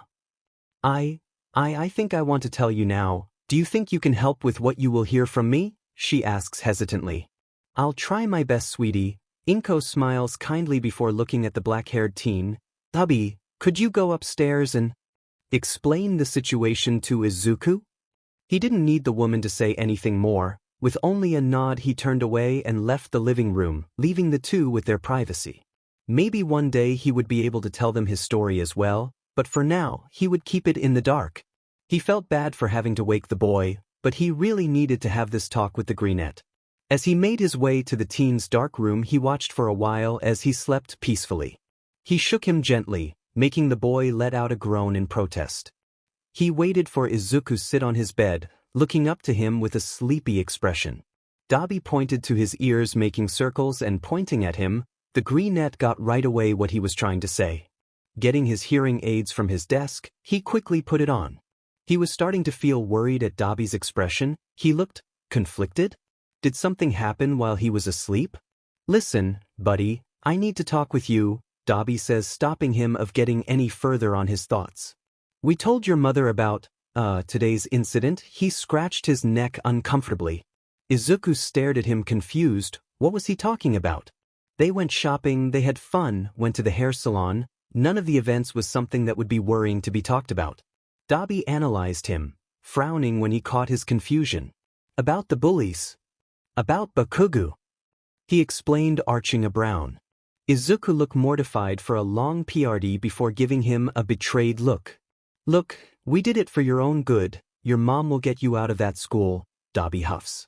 Izuku sighed, exasperated, forgetting that Dabi didn't know sign language.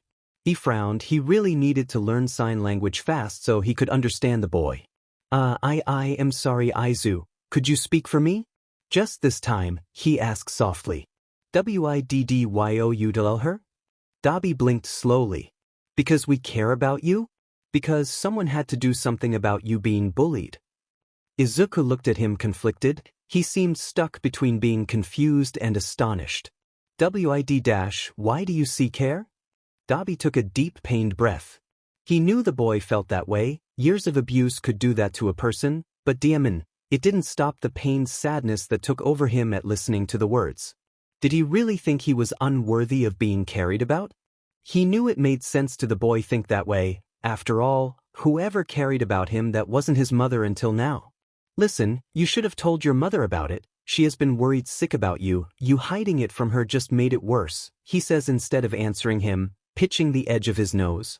He felt bad playing the guilt card, but it seemed to be the only way to get the boy to actually pay attention. Izuku looked down in shame. He thought he was doing himself and his mother a favor on not telling her about it. He just didn't want to worry her. He could take some hits. He was taking it for years. This was the last year of school. There was no point to tell her now. He could endure one more year of this. Noticing the guilt taking over the boy, Dabi's expression softened. You don't deserve all the shit you had to go through. You are a good kid and you should never think that what happened to you was something you deserved because you didn't. You deserved better, he sighs. You have no idea how much me and Toga care about you. He met the greenette's eyes. You saved us twice. You gave us a reason to keep going, gave us a place to stay, gave us a friendship that we never thought we would ever have. We may know each other for a really short time, but you're already mean the word to us, you know. Not just because of all you did for us, but because you're such a nice person to be around. You are making us better, he says distantly. I have no idea what would have happened to us if you haven't shown up. To be honest, I'm pretty sure we would have turned villains if you didn't. We had nothing to lose back then. He scratched his neck. I was pretty bitter too. I'm still a little bit, but I'm willing to be better for you, because I want to be by your side. I'm sure Toga thinks the same. So please, let us help you. We are not doing it as a way to repay you. We are doing it because we really hate to see you hurting. Allow yourself to let people care about you. I don't know everything you went through, but I assure you. He takes deep breath before meeting the greenette's teary eyes once more. I assure you that we will never abandon you. We will always be here for you, and you can count on us with whatever and whenever you need us. We love you so much. I hope you can understand that. Dabi was surprised with himself for talking so much. His worries about not being able to speak his mind disappeared as his finished speaking. He hoped he had made his point clear to the teen. His thoughts were cut as he felt two worms embracing him tightly, the sudden motion almost making him fall. Izuku openly sobbed, clenching the other's hoodie's fabric. Dabi stays awkwardly still with his arms to his sides for a moment. He was still new to this. He really wasn't good at comforting people. But his friend needed him right now, and he just promised that he would always be there for him. He couldn't back down his words. He slowly brought his arms to embrace the greenette, hugging him back and leaning his head on his curls. Still worried, he slowly made circles with his hand on the teen's back, trying everything to calm him down and reassure him. I got you, he whispers. You don't need to do this alone anymore. Little extra. P.S. If the image doesn't load, see it on my Tumblr. It's currently 10 a.m. I just woke up and realized it wasn't showing. Sorry, happy face. Inko was trying her best to stay calm. She didn't smile. She stared at the blonde girl with calm, but inside she was trying her best to not throw a fit. Himiko, as she now wanted to be called, stayed in the living room with her, and for the last hour, she listened to the girl explain her situation. Midoriya was a woman who would rarely get mad, but right now she was livid with rage and indignation, though her face didn't express any of these feelings. How could a parent do such a thing? Lock up their child just because of her quirk not fulfilling their expectations? For being different? How dare they? Himiko was such a good girl from what she could get in the short time she had met her. She was so cheerful and charismatic, her happy personality so contagious. She was one of the reasons her son was smiling again. How could the world treat such a person so badly?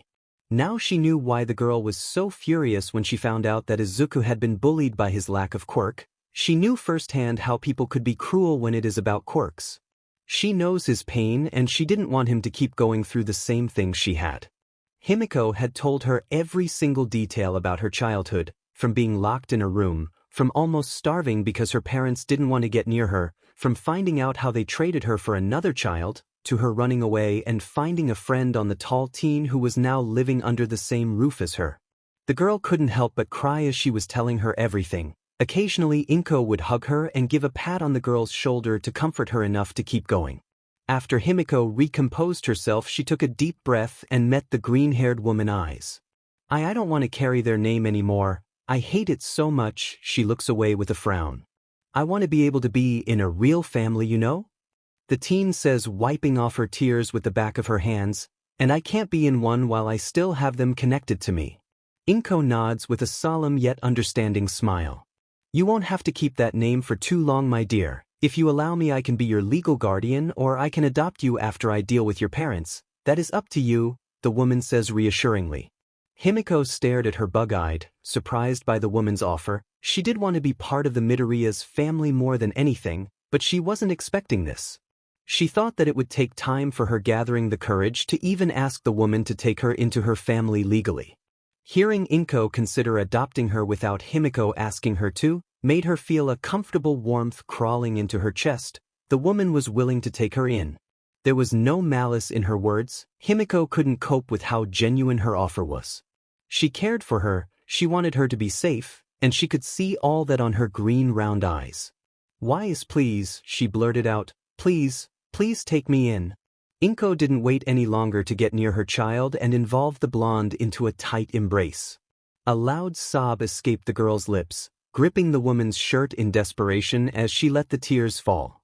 The greenette kept whispering reassuring words into the teen's ear, patting her back and making circles with her thumb, trying to comfort her. Why don't you go upstairs with the boys and rest? She cups the blonde's face between her hands and places a kiss on her forehead. I have to go out for now, but I want you to know that I'll make them pay for what they did, she says seriously with conviction. Himiko stares at her with awe, surprised by how the woman could be so convicted that she would get what she wanted, but after a moment she nods, giving Inko one last hug before letting go of her arms. Inko watched the girl coming up the stairs. As soon as she hears her son's bedroom door close, she gets up and takes her keys. She had to deal with a certain blonde before helping Himiko out, or she wouldn't be able to concentrate on her task.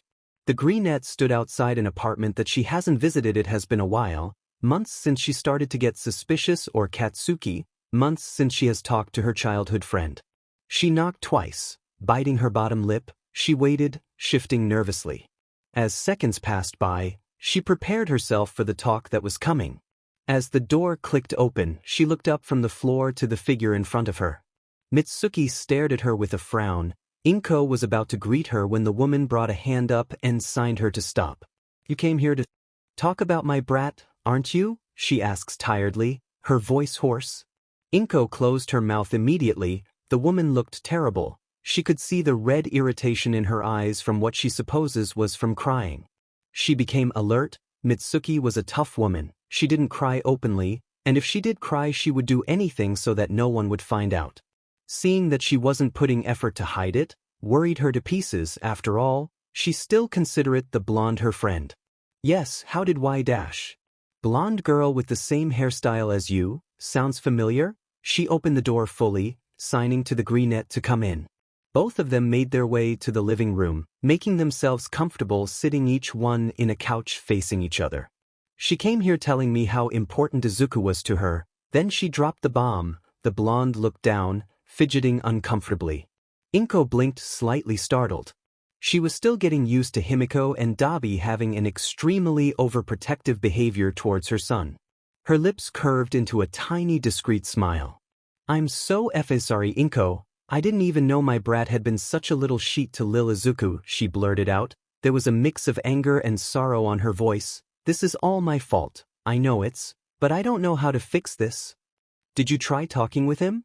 Inko asks patiently. The ash blonde looked away, still not able to meet the woman's eyes. She chuckled humorlessly. "It's like talking to a brick wall. He just shrugged it off. He didn't even deny that he told Izuku to dash." The woman cuts her own speech sharply with a tish. "He is so fed up. I can't stop thinking how much he looks like me when I was younger, you know?" Mitsuki says sadly, her voice trembling. "He acted the same as me back then, dash. I should have taken care better of how the way I act could influence him." Inko watched as the woman blamed herself, grabbing strands of her hair forcefully. When they both were younger, people would always ask Inko why she was friend with someone with such a short temperament, friends with a girl who treated her so bad. The greenette knew she didn't deserve to be treated that way, but she didn't want to lose her friendship with the blonde. It was only a couple of years later that Inko gathered enough courage to confront her friend about her actions. Tired of feeling inferior to the other's harsh words, Mitsuki immediately backed off, afraid of losing her only friend, the only one who was able to tolerate her personality. It took time, but along the years the blonde got better. To many the woman may not look like she changed, but she was way more considerate in taking criticism and being pointed out on when she was doing wrong. Inko would always point out when she was losing her temperament and shush her when she was being mean to her or anyone. She is certainly that Masaru would do the same thing now that she wouldn't always be around. Inko knows the man can handle her friend's personality very well, so dealing with Katsuki would be the same for him. But Mitsuki never had to deal with someone that acted the same way as her. She only knew she was being harsh because Inko or Masaru would point out, so for her, it was hard to see what her son was doing something wrong, because many times she would be doing the same thing as him if she was in his place. "I forgave you and you know that, Mike-chan." If she noticed the blonde relax at the use of her childhood nickname, then she didn't show it. But I don't think I can forgive your son the same way. He hurt my son, not me," she says sadly. The blonde scoffed. "I wasn't expecting you to. I wouldn't forgive him as well if I was in your place. Damn it, I wouldn't forgive me if I was you. You know, until this very day, I still can't understand why you forgave me," Mitsuki says, finally meeting the other's eyes. Inko now had the perfect view of the woman's face, noticing new tears forming. You changed that you realized that your actions were hurting me and the others around you. That only because you confronted me. And I always had you to point out what I was effing doing wrong. I did that. I tried talking to him and he just doesn't care. I don't know what to do, Kachin. Inko stares at her friend with a solemn smile at the mention of her nickname. What about putting him in anger management? There was no bite to her words. She really was just trying to give the woman a solution. You didn't need to be in one, but he isn't you. He may need a psychiatrist to help him realize what he has been doing is wrong. Some people need more than family help to get to their senses. Mitsuki blinked at her before looking down at her lap, considering the idea. After a long silence, she nodded to herself. As always, her friend had a good point. You're right, I'll do that. She looked up at the greenette hesitantly. I'm sorry for taking so long to take action, Inko. I'm not only a terrible mother but a FING terrible friend as well, she chuckled bitterly. Inko let out a loud sigh. You didn't know, Mitsuki. God, not even I knew before Izuku's friends found out and told me. She meets her eyes. If you are a terrible mother, then I'm as well. She gave her an understanding smile. And I'm sorry for avoiding you lately. I needed some time to think, she says, furrowing her brows in guilt. Mitsuki scoffed, a chuckle escaping her lips. I'm the one who needs to be apologizing. Before Inko could protest, she continued, can I do anything that could serve as an apology? I'll keep my shitty brat in line, but I feel like I owe you more than that. Her voice held no space for arguments. Inko opened her mouth to reject the proposition but closed it as a thought crossed her mind. Actually, you can help with something. It isn't about Izuku, but I'll be needing help with it. Mitsuki arched a brow in suspicious but didn't complain. Bring it on. Do you still keep contact with that lawyer friend of yours? Her voice was nothing but serious right now. The blonde smirked. I don't know what this is about, but I like that fire on your eyes. But yes, I still keep in contact with him. Can you tell me what this is about, or is it something you can't share? I don't think so. The person who I'm helping is a minor. I'd like to keep her privacy, maybe when things sort out. Inko gives her an apologetic smile that was dismissed by the blonde who shook her hand in front of her. I understand. I'll call that idiot as soon as I can. Thank you, Mitsuki. Please don't mention it. The blonde rolled her eyes, but not bothering to hide her smile. By the way, about that girl from earlier, do you know her? Mitsuki asked out of nowhere. Inko blinked, confused from the change of matter, before remembering of who the woman was talking about. Mitsuki smirked when the greenette nodded. She kicked Katsuki's ball. I like her. Inko coughed, trying to suppress her laugh and shock. They spent the last couple of hours talking about how Izuku made his new friends, letting out some parts to keep their privacy. She didn't tell the woman that they were living with her, not wanting to expose their situation. After catching up with each other, they both said their goodbyes. Mitsuki promised once more to deal with Katsuki as they both made their way out of the apartment. She told Inko to warn her if Bakugo would still treat Aiza like that. She warned the woman that she wouldn't need to, as she was going to take her son out of that school. The blonde felt bad that she had to do it but was glad that Izuku wouldn't have to deal with the other kids aside her son. When Inko arrived home, the place was quiet, no laugh wandering by the walls, no footsteps above, no loud sobs. She concluded that the kids were probably sleeping. It was unlikely that they are talking. If they were, it would be through sign language. Though she knew that she should at least hear Dabi's voice since he's still learning ASL. That remembers her that she would now have to teach Dabi how to sign. She is so happy that he was willing to learn it. She knows he will learn it pretty fast. The language could be really easy to catch up when you were determined to learn it. She made her way to the next floor, carefully trying to not make any sound. As she opened the door, her eyes immediately took notice of 3 figures laying in the corner of the room. Taking a better view, she noticed that they joined the 2 small futons to make a bigger one to be able to fit the 3 of them together. She recognized the All Might pillows from an old collection she bought for Izuku under their heads. Both Izuku and Toga had dark bags under their eyes from crying. If Dabi had one as well, she wouldn't be able to see it in the middle of his scars. Dabi was holding her son against his chest, one arm wrapped around him, while Himiko was playing the part of the big spoon, laying her forehead in the back of the freckled boy. She smiled at the scene. She decided to let them sleep for the rest of the day. Before leaving the room, they took a quick photo with her phone, setting it as her wallpaper. Extra I can't think properly at this hour, take this? Am I gonna sleep? Izuku woke up groggy, his eyes red from the excessive crying. As soon as his vision unblurred, he tried to give a look at his surroundings. He was having a really hard time in trying to move. Two weights keeping him in place. He found himself being embraced by both Dabi and Toga, the blonde as the big spoon and the black-haired holding him against his chest. The greenette smiled fondly to himself, memories from the recent events coming back. After Izuku and Dabi had their heart-to-heart chat, the blonde entered his room a couple of minutes later, sitting in the middle of them on the bed. She told them that his mother was going out to sort something out and that she already had explained her situation to the woman. They frowned as they noticed her puffy eyes. Before any of them could ask what happened, she wiped a couple of tears with the back of her hands before turning to look at them with a determined look. Toga said she wanted to tell them about her situation as well since Inko was now involved in it. They listened to each word carefully. Dabi wore a frown from the beginning to the end of her story.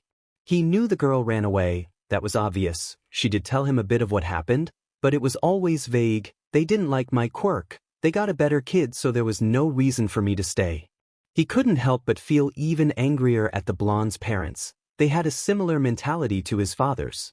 Izuku kept quiet the entire explanation, his face blank of any emotion. Sometimes he would lock his gaze at the nothing like he was trying to understand something. It was only after Toga finished talking that Izuku finally understood what Dabi meant earlier. It hurts to know that someone you care about has been through so much injustice. They both were judged by society because of their quirk and lack of one. None of them deserved to go through this because of such a small detail. She asked them to call her Himiko from now on, saying that she didn't want to carry her parents' name anymore. Both boys nodded, understanding her request. Izuku got the blonde into a tight embrace. Dabi hesitantly made the same, making it a sandwich hug. Himiko let out a bark of laughter as Izuku began to cuddle her, her laughter dissolving in a light sob. She wasn't sad, she was just so happy to have these two boys at her side to ground her, glad she met them. They stayed on that position for a while, the black-haired whispering reassuring words as Izuku held her tighter. After a couple of minutes, the trio was exhausted because of all the crying and overwhelming emotions in such a short period of time. Himiko said she wanted them to sleep together to guarantee high-quality cuddles. In her words, Dabi rolled his eyes at that, but the greenette only beamed, excited at the thought. But Izuku's bed wouldn't be able to fit everyone, so Dabi got the idea to bring both his and Himiko's futons together to make a bigger one. Izuku got them two all-might pillows that he had stocked away, saying they were more comfortable. And that's how they ended up sleeping, Izuku in the middle of his two friends, but he was pretty sure they weren't hugging each other when they fell asleep. He remembers laying with his back to Dabi's, only hugging Himiko since the boy didn't seem to be much of cuddling. So, he was kinda surprised to wake up like this.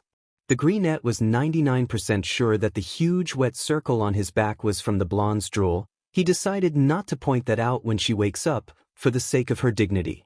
He looked at the clock on the other side of the room. It was 5 a.m. They slept the rest of the previous day. He doesn't know why he woke up this earlier since he wasn't going back to school anymore. It may be force of habit, but he had a feeling he wasn't going to fall asleep anytime soon. He tried to get out of Dabi's hold without waking him up, but he drastically failed his attempt since the black-haired teen whined loudly, bringing him back to a hug and resting his chin on his curls. Just more fave minutus. Izuku let out a muffled yelp. He started to poke the older boy repeatedly in the chest, getting an annoyed groan from the other. Dabi woke up groggily. He felt some twinges on his chest. Blinking harshly, his blurry vision got clearer as he stared at the green mop he was laying his head on. It was only then that the boy realized he was holding Izuku into a hug. He immediately loosened up his grip around the greenette, looking away, flushing red. The boy was still social awkward. As much as he enjoyed all the affection, he was still insecure about starting it. Midoriya only chuckled at his reaction. Now free to move, he slowly sat on the doubled futon bed looking at the blonde at his side. She was stretching like a cat, probably woken up by the sudden movement. "Good morning," she said, her words slurring. "What time is it?" 5 in the morning, Dabi responded. "Geez, we slept for that long?" she asked, surprised. Well, that was the best sleep I ever had. Cuddling sure makes a difference." She blinked at the boy. Dabi rolled his eyes but was still flushing. The blonde grinned as he looked away. Zuzu, did you sleep with your hearing aids on? She asked, noticing the aid on his ears. She didn't notice it yesterday, but well, they were too busy being emotional. The greenette blinked wide-eyed. He touched his ears and indeed he was wearing it. Sometimes I forget to take it out, he shrugged. Himiko took a closer look to his left aid as Dabi did the same with the right one, inspecting the product. It looks okay, but you shouldn't sleep with them. Your skin needs to breathe at night and using them while you sleep can let pressure points. Your hearing aids aren't designed for sleeping, she said seriously. Both boys stared at her with a mix of awe and curiosity. You sure do know a lot about this, Dabi said, still amazed. Did I ever tell you I had a lot of free time? She forced a smile. Yeah, he said bitterly, remerging everything she told about her parents. But anyway, she clapped her hands, let's change the subject. She looks at Izuku in the eye. So, Zuzu, you want to be a hero, right? She grinned, showing her sharp teeth. He nodded ashamedly. Great. That means we can be heroes together. She fists bumped in the air. What you mean by we? He signs. Come on. If you think I can be a hero with my quirk, then you can as well. We will train together for the entrance exam and we're going to pass no matter what. Izuku stared at her dumbfounded. She thinks he can be a hero? Even without a quirk? Like Dabi was able to hear his thoughts, he put a hand on his shoulder, giving him a fond look. You don't need a quirk to be a hero, kiddo. Yeah. You're already our hero after all, Himiko grinned, punching his shoulder playfully. Izuku looked down on his lap, blushing. He was no hero, he just did the right thing. He wasn't just going to leave them when he could help. Anyone on his place would have done the same. Right? Dabi patted his head, getting his hands stuck on his curls. You said some interesting things about Himiko's quirk the day we met. Do you do analyses? 'Cause if you do, that would sure get their attention. People who analyze quirks are always needed. Izuku's eyes sharpened with excitement. He always knew his notes would be of good use someday. Why yeah. He got up, walking towards where he keeps his notebooks, getting one of the recent ones. He opened in a page where he wrote everything about one of his favorite heroes, Eraserhead, showing it to Dabi. The blonde sat by his side so she could give a look as well. These are so detailed, she exclaimed, amazed, flipping the pages. You've even drawn each hero. That's some good analyses, kiddo, Dabi said in agreement. Those were really detailed. If the kid hasn't been diagnosed quirkless, he would have thought that his quirk was analyses. He got everything right about his once homeroom teacher. He's pretty sure he knows more about Eraser than the man himself. Netsu would love this kid. They kept reading his notebook. Himiko asked the freckled boy to show more of his notebooks. The boy happily complied her request, bringing all of his notebooks, inclusive one that seemed to have been burned. Dabi and Himiko exchanged glances, knowing fully well who did this, but decided to not bring that up, not wanting to break the mood since the boy was very happy at the moment. They listened as Izuku tried to talk his thoughts about some quirks that he yet had to write about. His speech was still slow, stuttering all the time, but they didn't mind. Besides, even with his difficulty to talk, the boy was really happy to tell them all his ideas and quirks theories.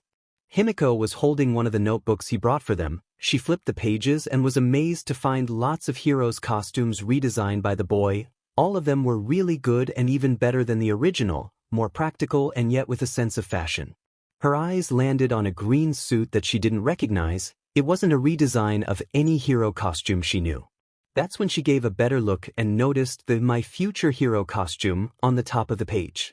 Is this your hero costume? The girl pointed to a green suit drawing for confirmation. Izuku nodded shyly. MG going T2 Ari make I it to. But it's so cute. It's inspired in a bunny, right? She beamed.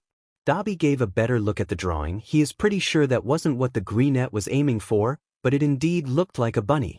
His theory was quickly proved right since the greenette was gapping. The boy didn't know if he should feel offended or embarrassed by the girl's comment. Zuzu, can you design my hero costume? She shook him excitedly, breaking him from his shock. I want it to be super cute. Oh, it could be based on the wild pussycats. I like kitties' ears. Or bunnies. Oh, of course, sir. He was happy she liked his designs. It wouldn't bother at all to design one for his friend. Yes. Can you do Dabi's as well? At that, the black-haired boy turned his head so fast that it could be heard a snap. What? Oh snap. I didn't ask you, but Don't you want to be a hero as well? I. Does he still want to be a hero? Did he want to go back to UA after all this time?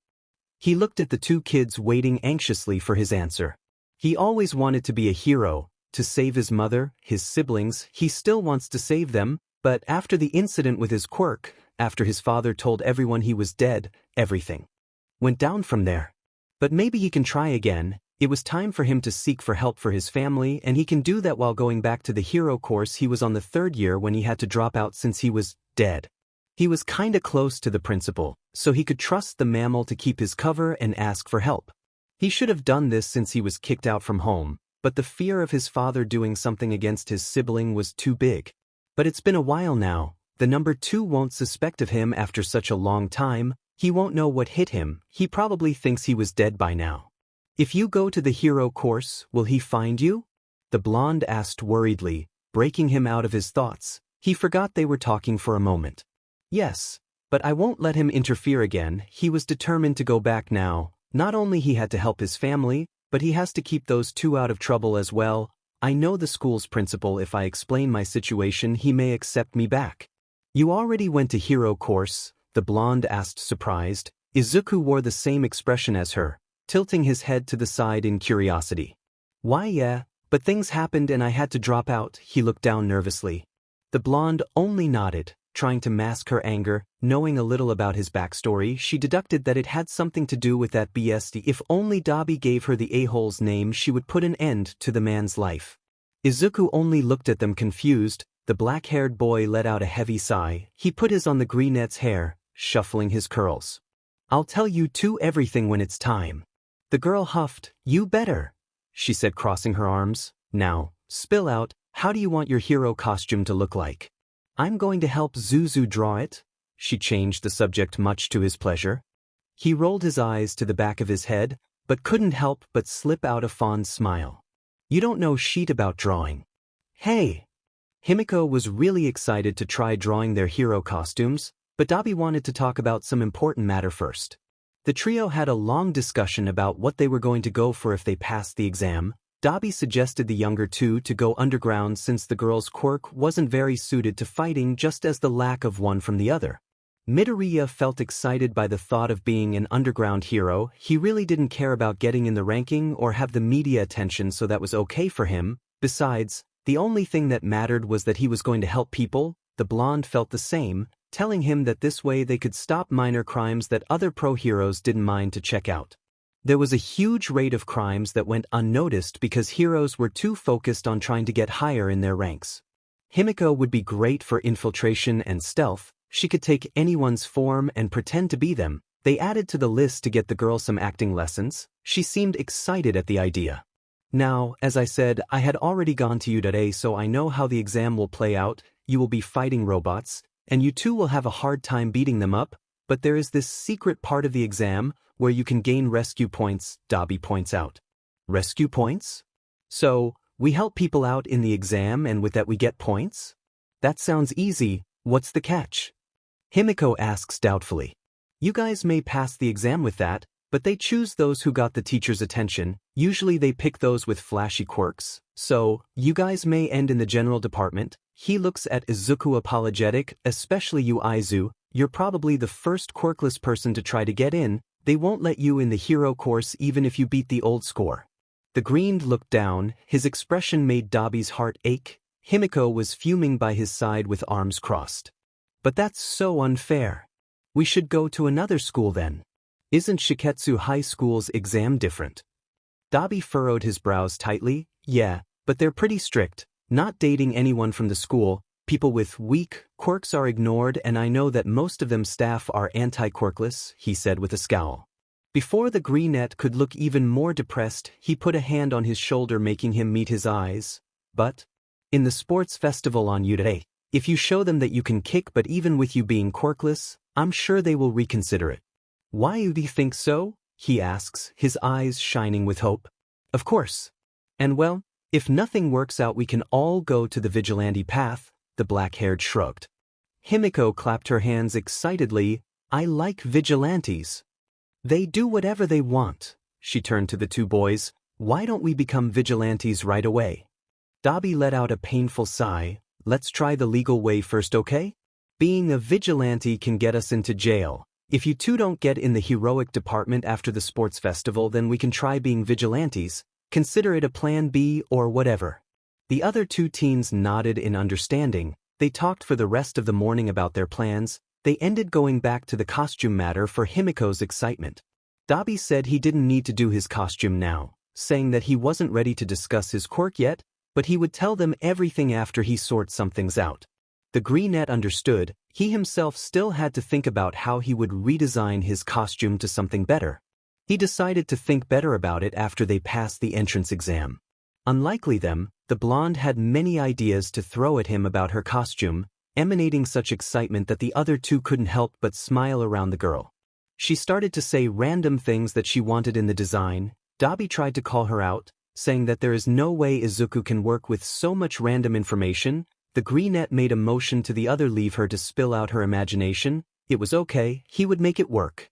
The girl kept trying to see how the drawing was turning out, but Dabi slapped her in the back of her head, giving that older brother look that says that you should behave or they will kick your butt. Midoriya noted everything the girl said, getting a notebook where he usually drew new costumes concepts.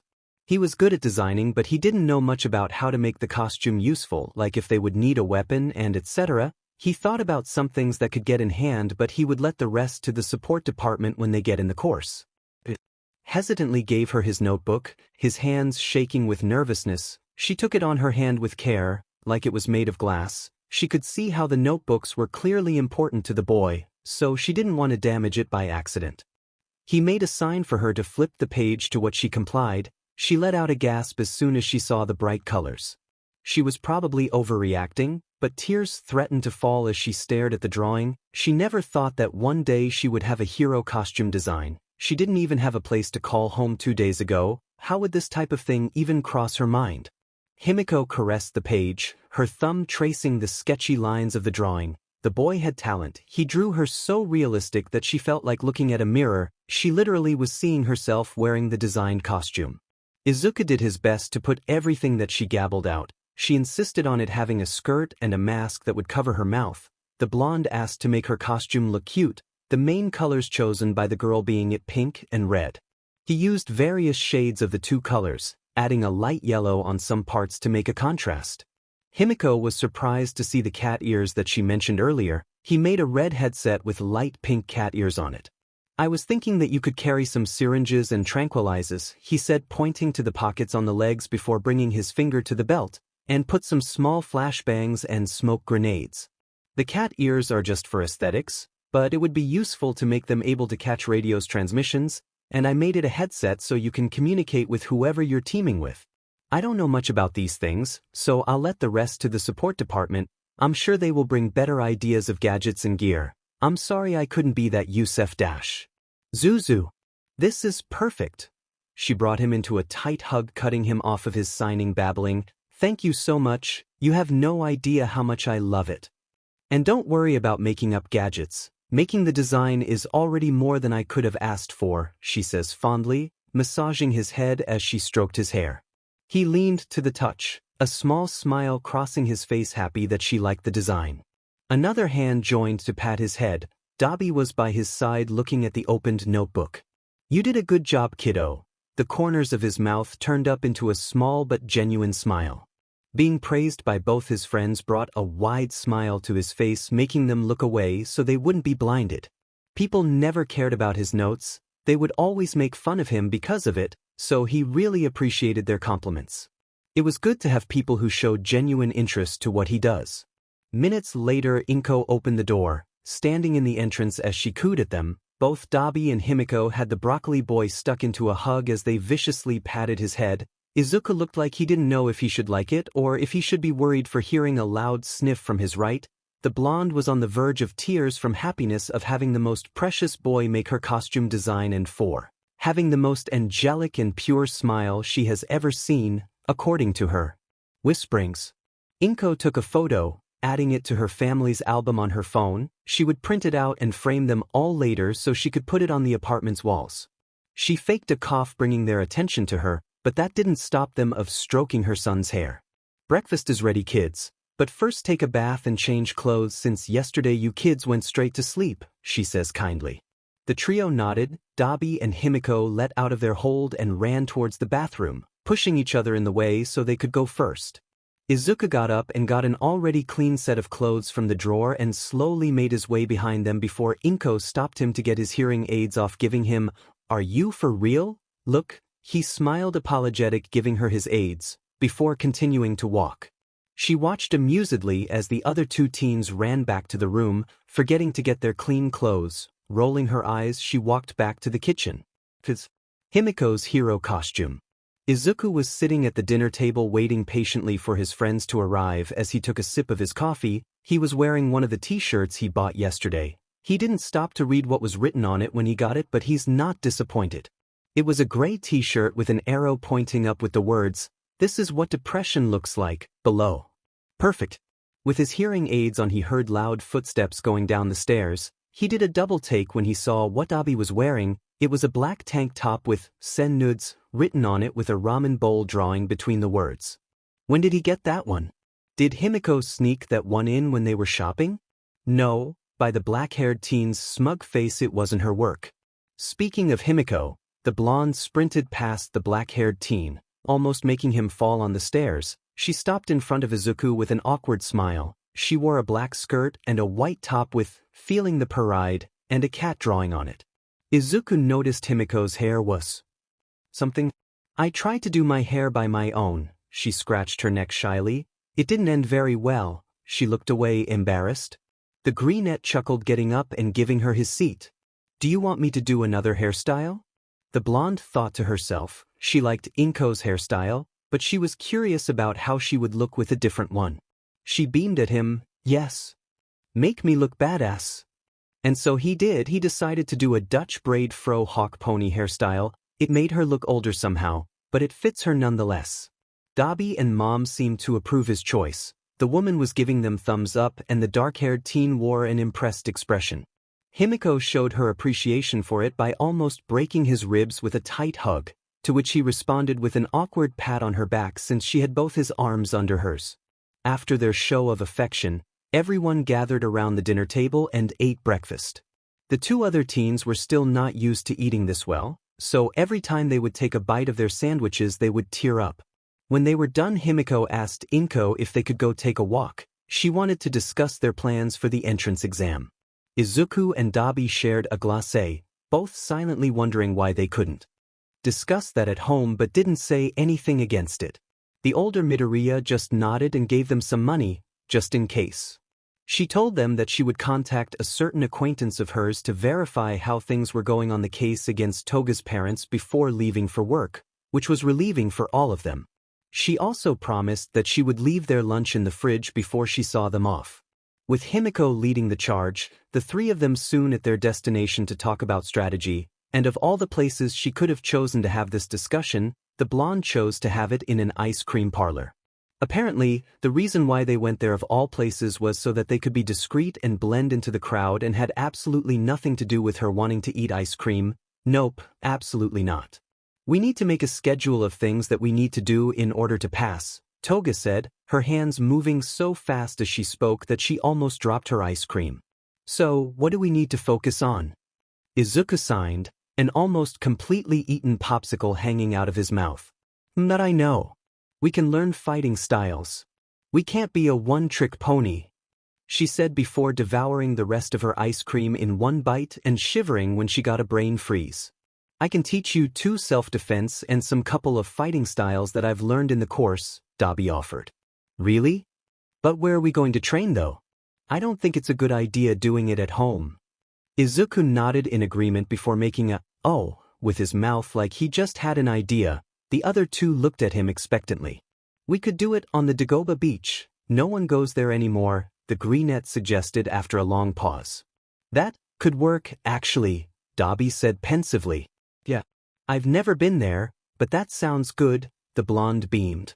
"Well, nobody goes there for a good reason. It's covered with trash," Dabi scoffs. It annoys him how people could have let things get to that point. He remembers going to the Dagoba beach with his sibling when things were still okay. It was a great view. "Ah, I've always wanted to go to the beach." She trailed off disappointed. Izuku gasped behind them, getting their attention once again. He seemed to perk up after what she said. We could see clean up the beach. Hey, I like that. The girl said, sharing his sudden excitement, seeming to understand his line of thought. Not only it can help us build muscles mass, but we could all go together to the beach with Inko after we're done. Izuku nodded eagerly, happy that she thought the same. Are you too crazy? That is going to take months. Dabi said, exasperated. We have time. And it's motivating. The greenette nodded, giving him the puppy eyes. That's just not fair at all. He groaned. Besides, we don't have money to pay for fighting lessons, let alone to pay for the gym. She huffed. We need some muscles. So, the weight of my fists in the enemy's face is heavier, she said the last sentence dramatically. The black-haired boy rolled his eyes for what it seems the 5th time that day. He couldn't help but agree though, she had a point, but Dimon, that's too much for 10 months. I want the weight of my knee to be so big that when it makes contact with that beach's ball again he will throw up his TSC, she continued darkly. Dabi let out an ugly snort, putting a hand on his mouth to contain his laughter. Oh my god, how can she even think of these things, let alone say it out loud? The younger boy stared at him in confusion and apprehension at the girl's words. Without him needing to ask, Dabi explained. Oh yeah, yesterday Himiko went to the Bakugu's apartment and kicked Mr. Explodeyboy's 2 golden raspberries award, he said smugly. They both laughed at how the greenette's expression morphed from total confusion to utter shock and horror. Why would you do that? He signs, exasperated. Because he's a senie and he messed with you, she says, non-apologetic. Besides, we don't need more mini bitchigas being made. Izuku sighed heavily but couldn't help but smile, happy that they cared about him. He just hopes that if they pass the exam or the sports festival that they don't stay in the same class as Bakugu. Or things will get really bad. Like she had read his thoughts, she huffs. If we stay in the same class I won't hold myself back from clawing his face off if he tries to bully you, she growled. I doubt will let his temper pass by without notice. He would either be expelled or they would put him in anger management and keep an eye on him if he does something like he did at your old school, Dabi added with disdain. Why you'd think so? The greenette asked, uncertain. I mean. He brought his hands up. The teachers never had done anything about it back then. Himiko frowned after she translated what he said, Dabi mirroring her expression. Your teachers were effing assholes and should have done something, the boy grits out between clenched teeth. But it's you we are talking about, they don't tolerate this type of shit. His shoulders loosened up like he just got rid of the weight off them. He hopes that's the case. As much as Bakugu has potential to be a powerful hero, he's going nowhere with that personality of his. Hopefully when he gets in today, because he definitely will, he will grow to be a better person. So, Izuku claps his hands before signing, how are going to take the trash out of the beach? I didn't think about this. They've decided to start their cleaning right away, so here they are, staring at the beach like it was a haunted house. There is too much trash, way too much trash. The blonde spaced out, trying to think of a solution. Dabi only stares at both of them with an arched brow like he's saying, I told you, which wasn't helping the situation because it did sound like a good idea at the heat of the moment, they just didn't think through it. Oh, hello you three. A voice came from behind them, they turned and blinked. It's the pink-haired woman from the hair salon running toward their direction. What's her name again? Oh yes, Hatsumi, isn't it? She was waving her hand at them with a big smile. They waved back and went to encounter with her. Hatsum-san. What are you doing here? Toga asked with a big smile. I was going to ask you the same thing, she chuckled. She stared at the shining sun's reflection on the beach's water nostalgically. This beach used to be so full of people before being covered in trash. The sight was breathtaking. Sometimes I come here just so I can remember how it once was, she says sadly. Well, that and I always bring some things from the beach home for personal interests. Ain laughs hysterically before staring back at them. It's pretty hard to find the good stuff among so much trash though. The three exchanged glances between them. Was this a signal? Well, we were thinking of cleaning the beach. Dabi started but didn't have the chance to continue as the woman stared at him with big owlish eyes and spoke. Are you serious? Her eyes narrowed. The trio nodded uncertainly. If you're really going to do that, you are going to need to take the garbage to the dumping ground, and going on foot isn't going to work. Yeah, that's what they were thinking too. So, if you kids are really willing to clean it, I can let you borrow my truck. The woman beamed. For real? Himiko beamed back. Yeah. I will leave it here, and when the truck is full I'll drive it there. As long you separate everything you think that still can be used, she winked at them. I was going to offer my help to clean it with you, but I have a feeling you three have second intentions on doing this, she grins. Well, we wanted to train a little for the UE exam entrance, the blonde answered for them, scratching the back of her head awkwardly. The other two nodded. I knew it. Wait, U.A? My daughter is going there as well. Is she applying for the hero course? Dobby arched a brow curiously. Nope. Support department, she flashed them a proud smile. I'm sure that she will be excited to work on your hero costumes when you get in. That's going to take a while though, the greenette signed sadly. Toga translated it with a scowl but nodded. Oh, why is that? The woman asks curiously. I don't have a flashy quirk, Himiko began, and Izu is quirkless, she said cautiously, eyeing the woman in awareness, ready to rebut any mean words the woman could possibly spill to her friend. The woman made a face at that. The duo glared at her, but she seemed too lost in thought to notice them or the freckled boy who was cowering behind them. Oh, so you'll have to earn your spot in the sports festival, right? She said more to herself than for the trio. I'm not doubting your potential, but you both are going to need some good gear to compensate your non-flashy quirks. And don't gain too much muscle mass. People with weak quirks, or in your case a lack of one, need to be more agile, like Eraserhead. Aine said, somehow excited. Toga and Dobby exchanged a surprised look between them. Well, they weren't expecting the woman to just brush off the quirkless matter like it was nothing. They stared at her, unsure of how to react, unlike Izuku, who was nodding to everything the woman was saying with stars in his eyes. She started to point out items that they could carry and how some equipment may need them have their hero license first before they acquire them. He noted everything in his notebook. Wait, where did he get that notebook from? They were pretty sure the boy hadn't brought it with him. You know a lot about support items, the older teen states. Hatsum beams at them. I myself worked with hero support items for a while. I still do it as a side job, but I'm taking some time off. Working at the salon is really relaxing. Just doing people's hair and chatting, and no thousands of heroes demands for gear every single minute. She sighed exasperatedly. It's a great job but really stressful as well. I told May to get some rest if she gets too overwhelmed and come work with me in the salon for a while just in case. Wow, it does really sound stressful, Toga frowned. You have no idea. The problem is not even the demands of making new equipment but the ones for fixing them. Heroes usually go with everything against villains, not caring that it will damage themselves or their costume, so we receive a lot of heroes asking us to fix their costumes as soon as possible. She seemed tired just by talking about it. That reminds me, when you three get in the course, don't force yourself into exhaustion and overuse your quirks, she said, pointing to the duo quirk users. Not only is that not healthy, but it will damage your costumes. Think about those who worked hard on them. She huffs. Got it?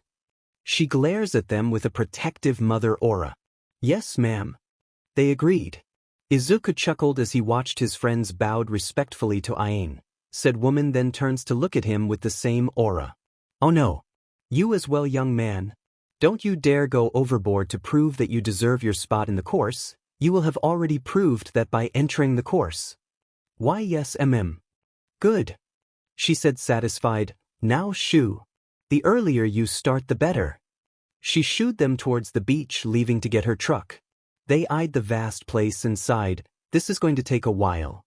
Some months to be more precise. Today is a beautiful day, the sun is shining, the birds are chirping, people are outside making the most of it, but for him it's a perfect day to stay at home, sleeping until he gets migraine from oversleeping. But no, of course he couldn't just spend it by doing that. Aizawa and Yamada, two pro heroes, were walking outside without being recognized. One was jumping in joy like he just won the lottery, the other was being dragged like a corpse ready to be disposed.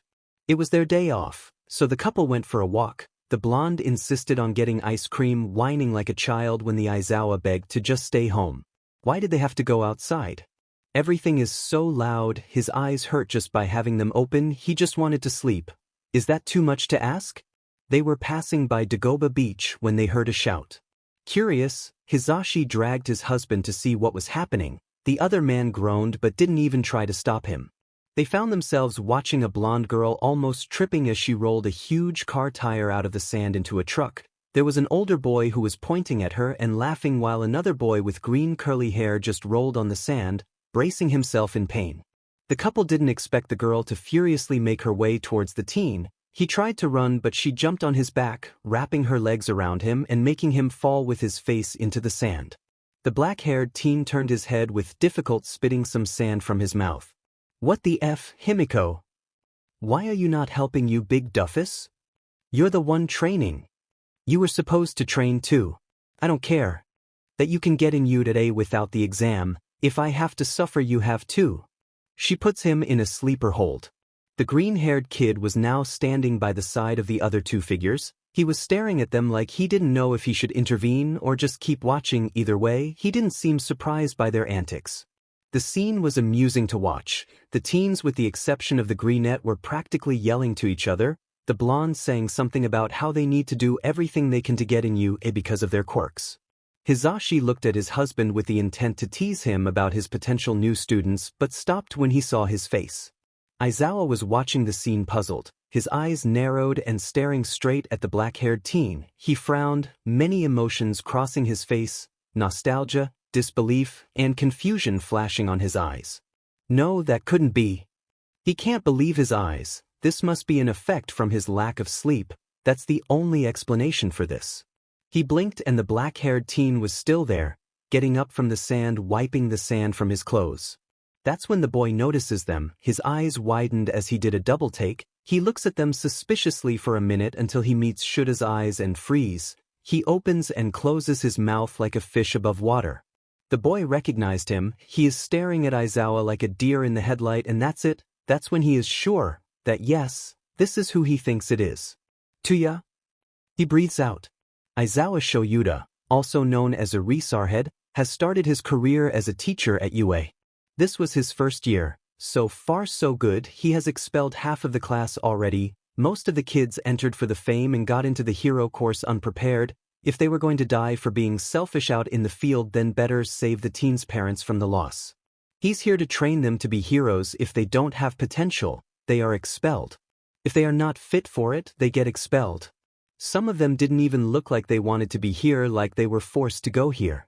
He needs to talk to Nedzu about checking next year's if the students are here from their own will. Either way, he expelled them. It was really bizarre to watch someone cry in joy for being expelled. Those who he let stay were few, but at least they had potential, all of them. There were some students that stood out in class, one of them being Todoroki Tuya, recommended by Endeavor, the number 2 hero. In the beginning, he kept an eye on the kid. He had worked with his father and he was not pleasant to deal with. Gotta make sure his kid doesn't end up as arrogant as him.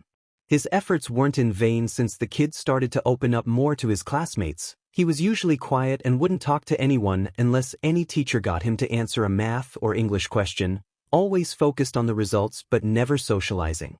But as the days passed by, he made friends and got to be more talkative. It was then that he noticed that the kid was nothing like his father, and seemed to dislike it when his classmates compared the two of them or if he was asked too much about his home life. That intrigued him. He knows Endeavor isn't a pleasant person, but he never thought that his own son would show such distaste by hearing his name. Fortunately, the other kids noticed it was a touchy subject and stopped asking, which made the teen feel even more comfortable around his fellow classmates. At some point he got comfortable enough to actually be himself, and damn it, the kid could be worse than Hisashi in the joke department. Same could be said about him being a pain in the butt. Both of them joined forces in playing pranks on him. Great. Well, at least Todoroki was finally himself around them. He was the one who united the class with his charisma, and he was a pretty good strategist. So when Aizawa would bring the villains versus heroes exercise, his classmates would fight to get him on their team. The boy prioritized hand-to-hand combat more than using his fire, saying that he couldn't just rely on his quirk. So when the boy fought practically quirkless on most exercises, Shoyuta wouldn't say anything, just admired the kid's determination. Shoyuta would never admit it, But he got fond of his students throughout the year, at least the ones that managed to not get expelled. He wouldn't ever let it show, of course, he has to keep up appearances, but yeah, they were his kids, they were all dumbasses but their hearts were in the right place and he was proud of them. At the second year of the course, the students trusted him enough to rely on him when they needed help and he always knew when there was something bothering them. Some students had problems at home, some would get too stressed, didn't matter what, they knew he would always be there for them. A couple of students started to make fun of him because of that. It was a good-hearted joke though, nothing harmful. Every once in a while, they would call him Dad if he was too demanding, to their delight. Every time he would always sputter and lose his composure. It didn't take too long to some members of the staff to get to find out about this and he soon had Hisashi and Kiyama calling him Dadzo, to which Vlad King narrowed his eyes every time, muttering something like, "Why don't mine call me that?" He totally didn't shoot the man a malicious grin at that. It became a common habit for him to hear his students calling him Dad after a while. The little sheets had no shame in doing so. Todoroki was the one who he got the closest with among the other students. The brat was always trying to get on his nerves, so it didn't surprise him when even Tuya joined in the fun. It's not like he was complaining though. But what did surprise him was when the boy had started acting strange. It has been happening for a while now, almost a week. It was in a hand-to-hand training that forced Shoyuta to finally take action. The kid couldn't dodge in time as the punch his classmate had thrown sent him flying 2 meters away from where he stood, falling on his back as he grunted in pain. Holy shit! I'm so sorry, Todoroki-kun. The girl who was his sparring partner ran towards him, extending her hand to help him stand up. I'm so sorry. I thought you saw that one coming. She apologized exasperatedly. Nah, it's okay, but I gotta say that was one hell of a punch, girl, he said, grinning like the Cheshire Cat, winking at her and getting a surprised chuckle from his classmate. For real though, it's okay, he shrugged it off. She frowned a bit. Are you sure? You don't seem too well, Roki, the girl said worriedly. Okay, that's his cue. He walked into the scene and analyzed the boy. She was right, he didn't look good. He could tell that he got a concussion from the dizziness. The kid attempted to hide his condition as he drew closer. All right, that's it for today, he announced to the students who stopped sparring to look at what happened. Go home and get some rest or whatever. He looked back to Todoroki. You go to recovery, girl, and stay there, he spoke harshly. What? But I'm fine. A glare from his homeroom teacher made him shut up. The girl giggled along with her classmates. She gave one last glance at the boy and waved goodbye, saying sorry one last time before leaving with the others. Izawa and Tuya walked side by side towards the infirmary, the two bickering all the whole way. You need to pay more attention, problem child. You're not usually this distracted. This is the third time this week. He meant to be harsh, but it ended up sounding more worriedly than anything else. Todoroki had improved a lot during the year. His hand-to-hand combat had been impressive to begin with, but now he was almost as good as Gunhead. His reflexes were incredible, so it was unsettling that he hasn't been doing well in training lately. Okay, Dad, I was just lost in thought. Not gonna happen again, old man. Promise. Todoroki made a scout sign in mockery. He narrowed his eyes. I'm serious, Tuya. Shoyuta reprimanded him with a stern look. The teen threw his arms up. Me too, Zawa, he said exasperatedly before chuckling lightly. For real though, I've just been thinking too much, he shrugged noncommittally. About what? Asked the pro-hero curiously, more to distract the boy to keep talking. He seemed to be losing his balance, so he was touching shoulders with the kid just in case he fell. The boy stopped in his tracks for a short second but returned to walking, faltering a bit to the side. That stuff, it's complicated, his student said dizzily, suddenly tired. He hummed to show he was listening. What could it be?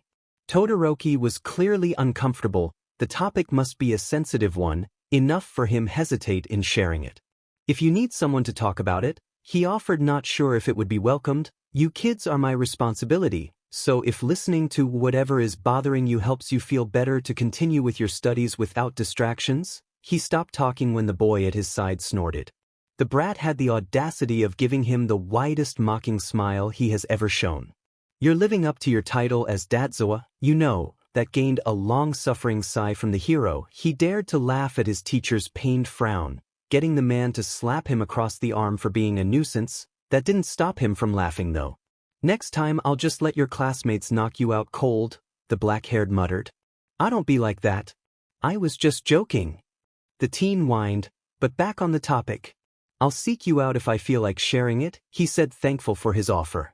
Yeah, now go ahead, get yourself healed and go home. The man hushed him to leave. Get out of my sight, problem child. Yeah, sure. The redhead rolled his eyes. Give a slap on Mix, but for me please, he grinned before turning to leave. You're unbearable, Aizawa groaned but didn't put much effort into hiding his grin. The teen pretended to not hear him and sprinted towards the infirmary. He stopped outside it and glanced at him one last time. Go get him, tiger. Whoop whoop. His student yelled before entering the infirmary. Aizawa rolled his eyes and turned to leave. He grinned to himself when he heard a distant recognizable bang from a cane behind the door, followed by a yelp from his student. Shoyuta knew something was off with Todoroki. He was seriously getting worried about the kid. He never came to him to talk about what was bothering him, and now the boy's behavior seemed to get worse each week after the sparring incident. He started to doze off at all teachers' classes, and every time he was awake he didn't seem to be fully there. His eyes were glassy and without life. His students would mutter in class about how the boy wouldn't eat at school anymore. They were all getting worried at his lack of jokes and felt bothered by his complete silence. The boy was getting worse, and as his teacher, he had to make an intervention. He decided to confront him in the changing room. Apparently, Todoroki has been changing after everyone had already gone home from every PE lesson for some reason. He can't complain though, it made it easier for him so they could talk without anyone prying. When he entered the room, Tuya didn't notice him. He was too busy putting his gym uniform into his bag. Aizawa was about to make his presence known when he noticed something he will never forget. He froze, his eyes not leaving, neither stopping from analyzing his student's torso. He was covered in bruises. His forearm and back had burn marks all over it. Some he deducted to be third-degree burns because where it was supposed to be his skin there was only burnt flesh. They seemed fresh, and it seemed like one of his ribs was poking his left side. Kid. He breathed out shakily.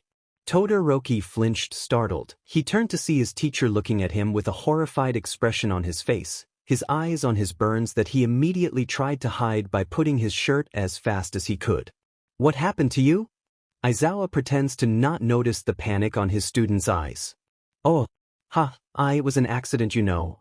My quirk did this to me, I overused. You will heal though, you don't have to worry.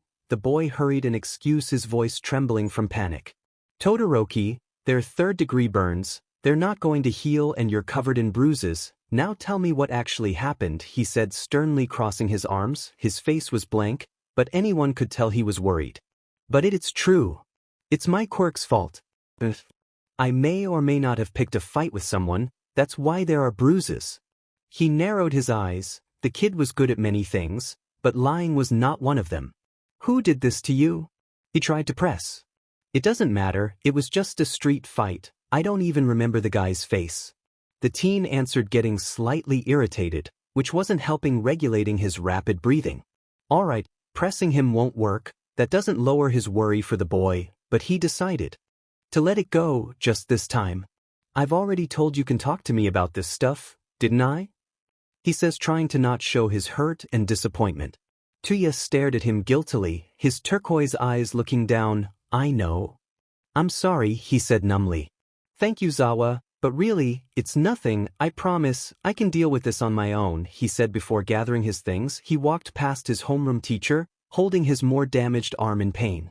Aizawa grabbed the teen's arm gently as to not hurt him more than he already is. The red-haired stopped, staring at him in surprise. I'm serious. If someone is doing this to you, I can help. I'm not dumb, kid. It's been weeks since you have been a ghost of yourself. This is not something that happened just today, and I'm pretty sure is not going to be the last time. As he says that, he didn't break eye contact, but Tuya did. When his lips started to tremble, he looked down, unable to look at his teacher. It doesn't matter what, I'll help you, okay? He said serenely through a sigh, letting go of his arm to put his hand on the boy's shoulder. Do why you really mean that?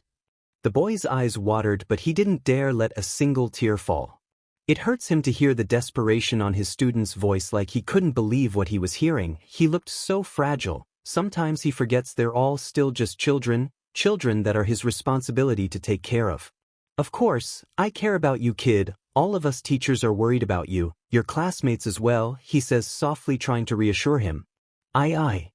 Right. But, and not today. I'm late for? I'll tell you tomorrow.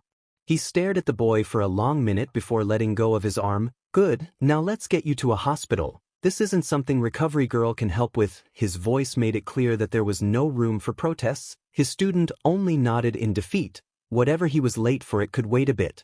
Shoyuda had to ask Hizashi to take them since he doesn't drive. He didn't tell the blonde anything, it wasn't his place to share. But that didn't stop the hero from giving worried glances through the front mirror, watching as their student fidgeted in discomfort in the back seat. When they arrived at the hospital, it didn't take too long for them to get attended, probably because they recognized present Mike and marked them as priority. When the doctors took a further look at the damage his kid Todoroki had, Aizawa got to know the real extent of his injuries. It was worse than he thought. The boy had multiple broken ribs. One that he had previously noticed was poking his side. It almost went through his flesh. His arm's bones were slightly fractured and there were nasty burns on his legs. He was furious the entire examination, staring at the injuries like they were at fault. He only got himself to calm down when two nurses with healing quirks dealt with the most extreme injuries. Whoever hurt this kid was going to pay for this. He just hopes the boy will tell him the next day and not try dodging the matter like last time. Well, even if he won't tell him, he wouldn't mediate efforts to finding it out himself. The nurse who finished patching the boy up told them that if he overused his quirk like this again, then there would be nothing they could do to save his skin. Since it was two pro heroes who brought Todoroki in, they trusted them to take him to his family safely. For some reason Tuya let out a sigh of relief when they didn't ask for a name or tried to call his father. That got Shoyuda suspicious. He would have to ask the kid about it tomorrow. When they left, Tuya was tenser than before. He insisted that they didn't need to take him home, and after a long discussion, they came to an agreement to leave him 1 block from where he lived, just like the teen begged. Aizawa didn't sleep well that night. How could he? He couldn't stop himself from remembering the expression the boy wore when they left him, like he didn't want to go home. He looked terrified, and after he seemed to admit defeat and said goodbye. He said it like they were never going to see each other again. Aizawa arrived earlier at Yudare the next day. He was anxious. Today was the day. Tuya would tell him what the hell he got himself into. He was telling the truth when he said he was going to help no matter what, but he couldn't help but be nervous. He hopes he would be able to help just like he promised. Class started, and Todoroki didn't arrive. He was never late. Did something happen? He spent the rest of the class unfocused. The students exchanged worried glances between them, always looking at the empty seat like they knew something bad had happened. Maybe he got sick? No, that was too convenient. He probably wanted to tell his father first. Yeah, that could be it. He will let it pass. This is something important. If the teen needed more time, then so be it. That's what he told himself every single day after that. 2 days passed, then 5, then 8. Until it has been 2 weeks since they talked and he couldn't stop worrying. Nedza had made a call to the Todoroki household, but no one had picked up, so he left voicemails in hope that they would return his call soon. They wanted to pay him a visit, but the number 2 had made it clear to not come over without invitation. The rat didn't want to admit, but he was worried as well, especially after Aizawa told him about their conversation. The principal seemed to know something that he didn't, and he was starting to get set off that the little sheet wouldn't tell him. But if the mammal was anxious for not having any news about the Todorokis, then it must be pretty bad. After another week passed, Nedzu visited his classroom and called him to his office one day in the middle of the class, interrupting his lesson. He was going to ask what he wanted, but Nedzu beat him to it. He got up on his desk and motioned for him to lean over. It's about Tuya, the mammal whispered into his ear before jumping onto the floor and leaving the classroom. He didn't need any more explanation. He ran after the principal, leaving a set of confused students. When Aizawa arrived at the creature's office, he found Nedzu and Endeavor in a staring contest. The man was glaring at the mammal like he could kill him just by wishing for it. After making his presence known, the number 2 tried to regain some composure. The man said he had to inform them about something important. At his side, the principal tensed, immediately knowing something was wrong from the man's tone. That's when Enji told them the news. Todoroki Tuya won't ever be coming back to their school, not because they didn't meet his or Endeavor's expectations or because he had a change of interests and wanted to apply to another school. He won't come back, simply because he is dead. This word repeated on his mind non-stop. Aizawa was sitting at the chair next to the principal, numbly staring at nothing with dazed eyes. It was like time had slowed. He could see the fiery-haired hero's lips moving, but he couldn't make anything out of what he was saying. He felt like his heart had stopped beating, like his lungs stopped pumping air into his chest. How did he die? This was the question he couldn't stop asking himself until a look of panic crossed his features. The person who was hurting him, was he responsible for his death? The rat bear had his paws interlaced, his teacup set aside, forgotten. He didn't seem happy at all and wasn't trying to hide it under his facade like he usually did. This was the first time that anyone has ever seen the mammal like this. Nedzu's prided student, the boy he was so fond of. Tuya wasn't just an exceptional student but a good kid as well. It was hard not to like him. He was charismatic and full of potential. Even when he got to the second year on heroics, he still didn't stop surprising him and the teachers. He was one of the few humans who managed to pique his interest, and now he's gone. Did you say? How did this happen, if you may explain? The principal asked carefully. It was unfortunate. He committed suicide, the man said apathetically, not giving more than that as an explanation. They wondered if he even felt anything toward his son's death at all. Aizawa would have punched BSTRD's face if it wasn't for his state of shock. I see.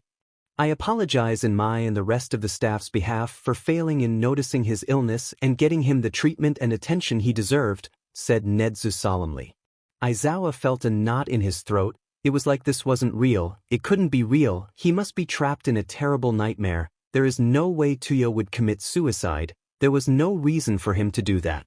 Or was he too blind to see the signs? He should have paid more attention. He missed the signs. What were them? He tried to remember the past days the boy had attended school. He was acting weird, but he didn't think it was something that could indicate depression. When he found the boy beaten up, he thought his strange behavior was a result of his aggressor's doing. Was he wrong? Were those injuries self-inflicted? Was this why he hesitated to tell him what was happening? From shame? Fear he wouldn't understand? Was this what the boy was going to tell him? Shoyuta almost jumped, startled as Todoroki Enji huffed and waved his hand dismissively as he has just been told a bad excuse. I'm sure no one would have the time to waste with something so pitiful. It's not your fault that my son was so pathetically weak, he told them, gritting his teeth in anger. The two schools' staff froze in place. What? The number 2 was oblivious to Aizawa's floating hair and Nedzu's eyes twitching in fury. If he couldn't handle the stress, then this may have been for the best, the man continued, not reading the room. My job here is over. I just needed to tell you the reasons for his future absences. I have work to do. Farewell. Enji said before standing up and walking himself out of the room, abruptly closing the door behind him as he left. As the man finally left, Aizawa turned to stare at the creature at his side. You know something, don't you? The mammal for once couldn't stop from flinching at the accusatory words from the hero. He was expecting it, but it still sends shivers through his spine how the man spoke with such venom on his words. He took a sip of tea, not letting his eyes off the door. I had my suspicions, he started, not meeting his coworkers' judging eyes. Todoroki Enji has always been someone to keep an eye on, for the wrong reasons. Too ambitious, too violent. Lots of villains had been killed when they've already surrounded, burned alive. Those who survived had to deal with extreme injuries. He sighed. He always had a rather violent nature in dealing with things he couldn't control. I hoped that he didn't do the same when dealing with his own child. The creature put his cup back at the table slowly, playing with his paws. He finally looked at Aizawa. He looked like he couldn't believe what he was saying, like he didn't want to connect the dots, but when he finally did, he shook in anger. Are you implying he may be the cause of Tuya's injuries? The man asked through gritted teeth. Maybe. He made it clear to me to not keep Tuya after school hours because he would be late for training. He has never been someone with much patience. Before the man could say anything, he continued. And no, there is nothing we can do, Aizawa. The only witness we had is dead. What about the hero, Miss Dash? They know everything. That's their job. They just don't care. He smiled faintly. He's the number 2. That's all that matters for them. That and how everyone needs to believe heroes have no flaws. If people knew such a beloved hero has been abusing one of his children, then people would start losing faith in heroes. So, you're telling me that a hero abused one of my students, drove him to suicide and we can't do anything about it? He was screaming by the end of his sentence. Unfortunately, that's exactly what I mean. The rats drank the rest of his tea and set the cup aside. Trust me when I say this, I'm just as frustrated as you. Todoroki Tia was an excellent human child. The mammal let himself smile sympathetically. He will be missed. He let out a heavy sigh. Aizawa didn't say anything for a long time, letting the silent dread prolong for too long. He felt like he could have done something. He could have prevented this, if only he tried harder to get the boy to tell him what was wrong, but now it was too late. Yes, he will. He finally broke the silence as tears fell into the floor. The Erasure Pro hero and the black-haired teen stared at each other wide-eyed for what seemed like an eternity. Aizawa felt a sudden sense of dread that hit at his core, his heart skipping a beat. This can't be possible, it can't be real, can it? Yeah, he's probably dreaming right now. Hizashi probably forgot to wake him up and his brain decided to F with him while he sleeps. He won't lie though, he wishes this was real. It felt. Those same turquoise eyes, the way he spoke with the blonde girl, teasingly but still carrying the fondness he felt for her. Just like his kid Tuya acted around him and Yamada, around the people he felt safe with, the people he trusted. And yet he still failed to save him. Yamada tried to break him out of his daze by grabbing his shoulder, shaking him back and forth worriedly, bringing him back to reality. He blinked, his eyes still cloudy. His husband stared at him in horror, like he had just witnessed a murder. Shoyuda? Why did you say that name? The blonde asked, his voice cracking up. Aizawa dazedly turned to look back at the teen who was still frozen in place, ignoring his husband's attempts to shake him out of his daydreaming. He wonders why his mind would have Tuya fully scarred in his dreams. He didn't have that many when they last saw each other. They seemed so painful. Yamada gave up on snapping the man out of his mind. He followed the other's gaze, making eye contact with the teen, who finally broke out from his shock and looked down at his shoes, stuffing his clenched fists in his pockets, fidgeting uncomfortably under the men's gazes. Tuya was so stunned that his heart skipped a beat. After he had recovered himself from his shock, he hesitantly brought himself to look at them in the eye and gave them a broken smile. He winced as drops of blood came out from his stitches. Sashi. The teen set eyes on the blonde before looking at the hopeful man at his side with a fond look. Zawa, he said almost as a whisper with an uncertain smirk. Aizawa held his breath for a moment, feeling a knot in his throat. He can't do this, it's been years, it still hurts. He wants to believe, to grab onto this false hope, but it's too much. So he just stays there, not moving. Meanwhile, Hizashi let out a short gasp, staring at the boy like he was a ghost. The teen laughed awkwardly, looking anywhere but at the couple. Once that first tear broke free, the rest followed in an unbroken stream. Hizashi ran towards the boy, bringing him into a tight embrace. The once red-haired teen tensed at the touch, not really expecting the sudden move. After a second of hesitation, fighting tears back, he returned the embrace, burying his face into the blonde's neck. The pro hero tightened his hold as Tuya soaked the crook of his neck with tears, the boy's shoulders shaking slightly.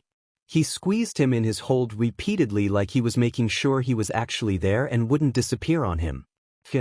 The other two kids who were watching the scene, confused, ran towards their friend's side as soon as they realized he was crying. Himiko was watching the tired man like he was a threat with a withering glare.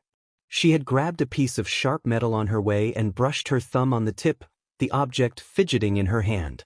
She didn't take her eyes off of him, watching him carefully with a sharp, half-amused, half-angered smile, like a predator stalking her prey, waiting for it to make a move so she could slice its throat. She was counting on Izuku to get Dabi off of the other man and ask what the hell was going on. Said boy had panicked at first when he saw his friend tense from far away. Tuya and the two other men stared at each other for an incredibly awkward amount of time. Then out of nowhere, the blonde threw himself at Dabi when his friend had said something she couldn't hear from this distance. Unlike Himiko, Izuku had calmed down a bit when he noticed that Dabi had hugged the other man back, meaning that they knew each other somehow, but Himiko looked like she could kill the two strangers with her glare.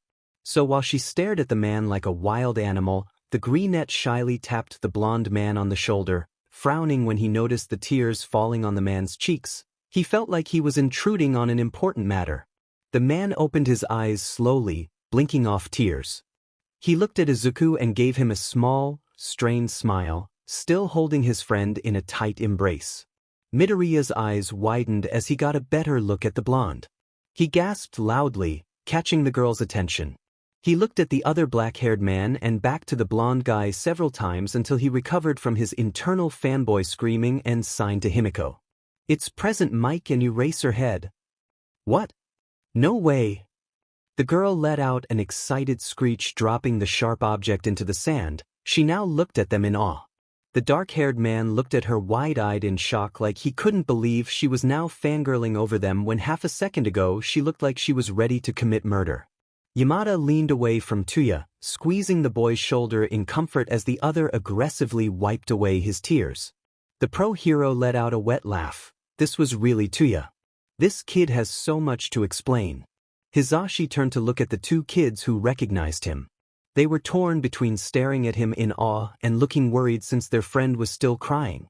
He walked towards the kids, glancing at Tuya over his shoulders and whispering, "I'll get the kids busy, go talk to him." Tuya nodded, still not meeting his eyes. Midoriya and Himiko didn't have time to ask their friend how they knew each other since the pro-hero proceeded to walk towards them and yelled his catchphrase, resulting in having two teenagers squealing in excitement as he happily led them away. They stood in front of each other for a long, awkward time in silence.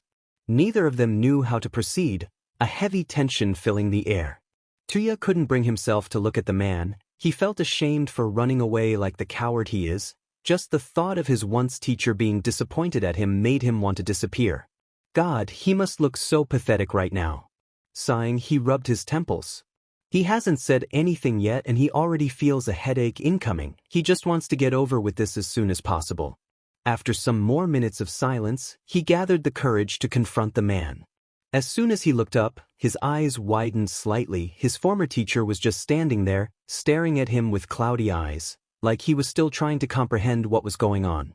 "Zawa?" The man didn't show any reaction. He frowned. Was he that disappointed? "Listen, I'm so dash. You're alive." Tuya blinked, taken aback. "What? You're alive?" The man continued, ignoring the other's confusion, letting out a shaky, relieved sigh. Todoroki had never seen his teacher look this broken before, not even when Hizashi got hurt that one time. While patrolling had he dared to show this much emotion. He felt guilty for being the reason that the man looked like he was about to have a breakdown. "We were told by Endeavor that you killed yourself," the long-haired man said with a broken voice, wiping the tears that were falling down his face. Tuya did a double-take, shocked. Killed himself? Did that BSTRD really give that excuse? So many possible ways to tell people why he disappeared, and he chose to tell people that he committed suicide? Son of a beach. Wait. A feeling of dread crept up from the pit of his stomach. His eyes widened in horror as realization hit him. God, they mourned over his death for 3 years. Now it makes sense why both men were looking at him in utter disbelief earlier. He thought it was because of his scars or for being gone for so long. "I failed you." What? Startled, the teen turned back his attention to his once teacher. The man carried the expression of someone who just realized they have done something terrible. Before he could speak up, the man continued. "I failed to notice the signs." Tuya flinched at how bitter the words were spoken. The man was mad, but his anger wasn't directed at him. No, it was directed at himself.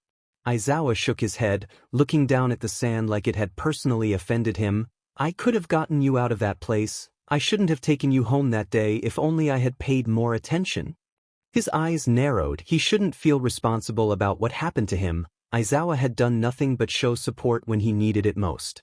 It never crossed his mind to blame the man. After all, he did try to help. There was nothing you could have done, Z. He is the number 2 after all, and I'm certain that even if I told the Hero Commission about his crimes, no one would have believed me. The pro-hero pursed his lips. Tuya wasn't wrong. Nedza had said the same thing, but there had to be something that he could have done. Anything? Sighing sadly, the teen walked towards the tired man. He had made no sign that he acknowledged his presence as he sat next to where the man was standing on the sand. "Don't blame yourself, please. If anything, it was my fault for not telling you earlier." Aizawa shook his head, letting out a distressed sigh as he sat as well. You're not at fault. The teen hummed in response before the two of them silently agreeing that both weren't at fault. They both watched Hizashi as he made exaggerated movements and poses as he probably talked about one of his ridiculous and totally not made-up stories to the other two teens who looked at him with stars in their eyes. Should his attention was on the two kids, they looked different from each other, one blonde and the other with curly green hair. They were really young, about the same age his soon-to-be new students would be. He wonders how Tuya had stumbled across these two, but by the interaction that he saw earlier, he could tell that the three of them were pretty close. Trying to change the subject slightly, he turned to look back at the teen at his side. So, you have been staying with those kids all this time, or? Shoyuta asked, blinking back tears. God, he hates being this vulnerable, but there is no way he can keep up his facade when the kid who he had mourned over for years is alive and sitting right by his side. He flinched as his ex-student laughed bitterly. God, I wish. I've been trying to survive on the streets with Himiko for years until Izuku took us to his mother's apartment a couple of days ago.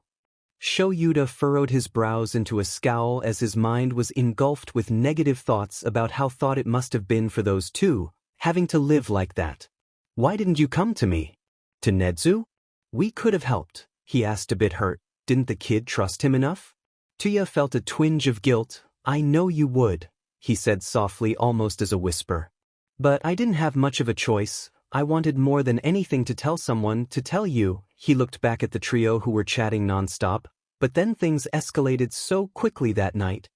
My body is not compatible with my quirk, and that set off the old man for years. He made me overuse during training in hope that my body would get used to it. You can tell it didn't work. It just made things worse, especially when he would beat the shit out of me so that I could endure physical attacks. He wouldn't stop beating me up even when I was having a panic attack. Tuya took a long breath before continuing, not noticing the pro-hero's eye twitching with fury. The man felt a white-hot spike of rage shoot through him at the other's description of the events.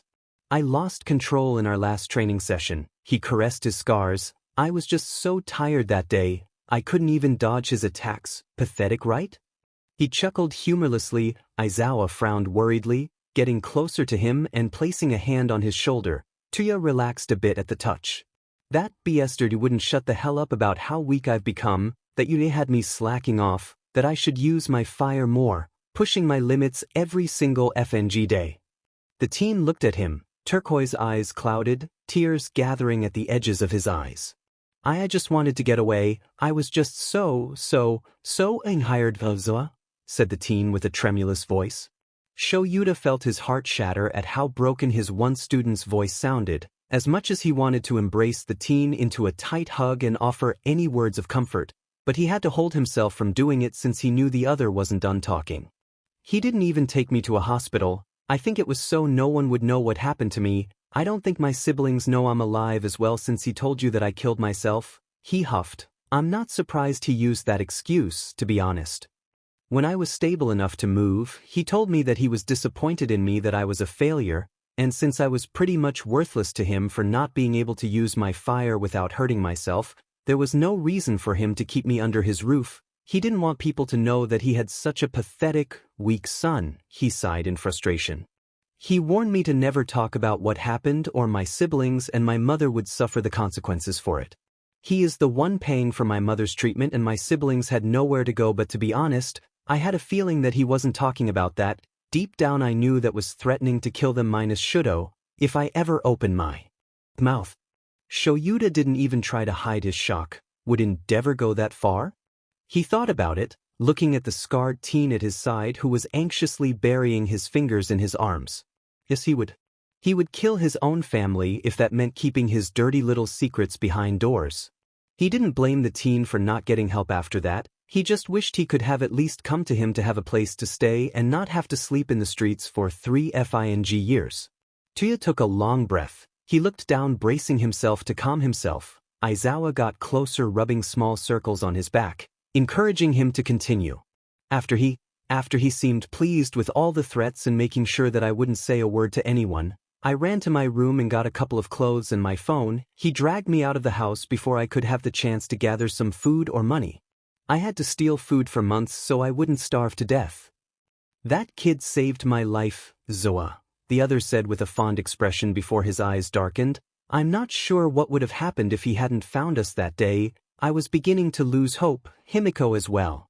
Their situation was precarious when they were living on the streets. Not only did they have to steal food, but Tuya would always have to give his blood to Toga so she wouldn't lose her sanity. She would be stable for a week or so after a dose, but stealing needles was pretty hard and sometimes she would have to hold herself back from snapping. Their situation was precarious. She was scared all the time and would freak out at any sudden movement or noise. Paranoia consumed them both since that one time that a creepy RPST tried to get his way with the blonde. They were just done with having to live like that, never being able to sleep without fearing that something may happen, starving every single day with no hopes of the next day getting better. They were just starting to give up, and when that Shigaraki guy offered them to join their League of Villains and offered their base for them to live, they were tempted to accept for a moment, but before they could make any drastic decisions, their hero came to save them. Tuya looked at the greenette smiling brightly far away. He still can't believe that verdant teen gave them so much without them asking. It got his hopes up that there are people out there that have a golden heart. Aizawa monitored the other's expression. He felt the corner of his mouth quirking up at seeing the fondness the other's eyes held as he looked at the greenette. He needed to thank that kid for giving Tuya a place to stay. I see. Are you going to stay with them? The teen spent a moment in pensive silence before speaking his thoughts. We want to, but, he sighs tiredly, we know their financial situation isn't the best. There is no way that they can keep sustaining the both of us. The kid's mom has already spent a lot of money on us. Izuku said he wants to get a job to help out, but to be honest, I don't think he should be working so young just because of us, especially when he is still in school. He wanted to get a job to help them out, but he has been trying for the last 3 years and had no success on it. Nobody wanted to hire him because of his scars. I wanted to try to find another place to stay. As much as I'm enjoying my time with them, I don't want to bother them with extra expenses. Of course he would pay them daily visits. He promised to train them after all, and he really wants to keep up the sign language lessons from Miss Inko so he can communicate with Izuku. I'm not going to take Himiko with me though. She already sees Inko as a mother figure and treats Izuku like a little brother. He says that, but he feels the same. He had never felt so loved before, not even his siblings and his mom showed him so much affection and support. He more than anything wants to stay. However, one less person to feed would be considerably better for Miss Midoriya's wallet. The tired man eyed him with a pensive look. Maybe this was a good time for him to act. Before knowing about Todoroki's suicide, he was considering some possibilities. Tuya, I want to make a proposition to you. Are you willing to hear me out? The other blinked, taken aback. Aizawa was looking at him dead in the eyes with a light of determination so strong that it shook him to his core. He gave the man a hesitant nod. Aizawa coughed, scratching behind his neck awkwardly and looking away. Was he nervous? Tuya arched a brow, curious about what could possibly be what the man wanted to say that had the man act this flustered. So, Hisashi and we could be your legal guardians. I mean, it wouldn't be hard to get you under my wing since I'm a pro hero, the man said almost as a whisper, his deadpan face cracking a bit with insecurity. You wouldn't have to worry about money or finding a place to live, and we could keep you safe. And if there was any miraculous doctor out there, maybe they could treat his scars. Tuya stared at him in disbelief. The pounding of his heart overtook reality, his mind churning and trying to process the words that came out from the man's mouth. As he snapped from his shock and his brain finally let the words sink in, he couldn't help but laugh from incredulously. What? Why the hell would say that? Did you get soft, Zawa? It seems like you mellowed out since I last saw you, he said teasingly, gaining a snort from the older man who hid his face in his scarf. I lost you once, I want to make sure I don't lose you again, kid. Shoyuta said without hesitation. If he had the chance to get Tuya out of Endeavor's care back then, he admitted to himself that it would be the only thing he wouldn't hesitate about. I'm 19, ain't a kid anymore, you know? The young adult said blankly, trying to ignore the guilt he felt at what Shoyuta said. He knew his teachers would have welcomed him to their home without hesitation, but there would be too many questions that he couldn't answer without risking his siblings' lives at the time. And the shame of being so weak, fear of having his father figure disappointed in him for letting himself get this hurt. You're always going to be my problem child though. I couldn't help you before, but I can now. I'm not going to let you disappear on me again. I want to keep you safe, to give you a place to call home. The pro-hero brought his hand to the boy's head, going through the now black soft hair like he always did when Todoroki was anxious or insecure about his potential. Hisashi and I always considered you our child anyways. Aizawa muttered. He felt the boy's head shake under his hand. Wow. That was so, holy shit old man, you are still living up to your title as Dadzawa. He tried to laugh it off but it came out as a weak sob instead. He wiped his coming up tears with the back of his hand but it was in vain. Shoyuta wrapped his arms around the other's shoulders and pulled the teen into him, burying his face on the black soft hair and gently rocking him back and forth slightly. Tuya gave in, hugging back the man and burying his face into Aizawa's neck as he sobbed. The older man rubbed circles on his back as he whispered comforting words. They kept like that for a good half hour and when Tuya's sobs started to lessen he tightened his embrace. Being in Aizawa sounds good, he whispered. To say that Izuku and Himiko were astonished was an understatement. They felt like their unfortunate souls had left their bodies as they were frozen in place with mouths opened. They came here to train and chill, but instead, they got to meet two pro-heroes who were on their top 10 favorite heroes. That was enough to have them almost faint. But then adding to their poor hearts' fast palpitations, their friend hesitantly decided to make the astonishing revelation of the decade. Dabi no Taf Todoroki, holy shit, they were friends with the son of the number 2 hero, told them that they deserved to know the truth. The two teens listened in mild horror as their friend told them about his past. Every time that it was too much for the teen, Eraserhead would bring Tuya towards him and give the boy a one-arm hug, whispering on his ears soothing words to calm him down. It was probably painful for their friend to talk about it. It wasn't needed to say that Izuku and Himiko were fuming by the end of the story. What if any hero does that to their own kids? Oh wait, hero? No, that man doesn't fing deserve that title. Endeavor was now on Himiko's list of people she wanted to kill, tied with the Bakugo kid on the first place. She scowled in disgust. She is certain that the blood of these two assholes would taste like sheet. She thought she had won the Shitty Family of the Year award, but Tuya rightfully deserved the first place for all the shit he had gone through. Himiko can't wait for a unique opportunity to see the number 2 covered in blood. The color red would look beautiful on him. Izuku felt like crying. It was hard for him to believe that someone could have done such terrible thing. A hero nonetheless, he frowns at the word. No, the man was no hero. Heroes are supposed to protect, to help, to give people hope and make them smile, and Endeavor had done everything but that. He wasn't really surprised when Dabi revealed to be Tuya Todoroki. He had his suspicions about Dabi, especially when he had become more talkative. He could tell by the voice that he was someone who had been hurt a lot. Izuku has been carefully analyzing him quietly since he first met him. The red hair and turquoise eyes were the main given away.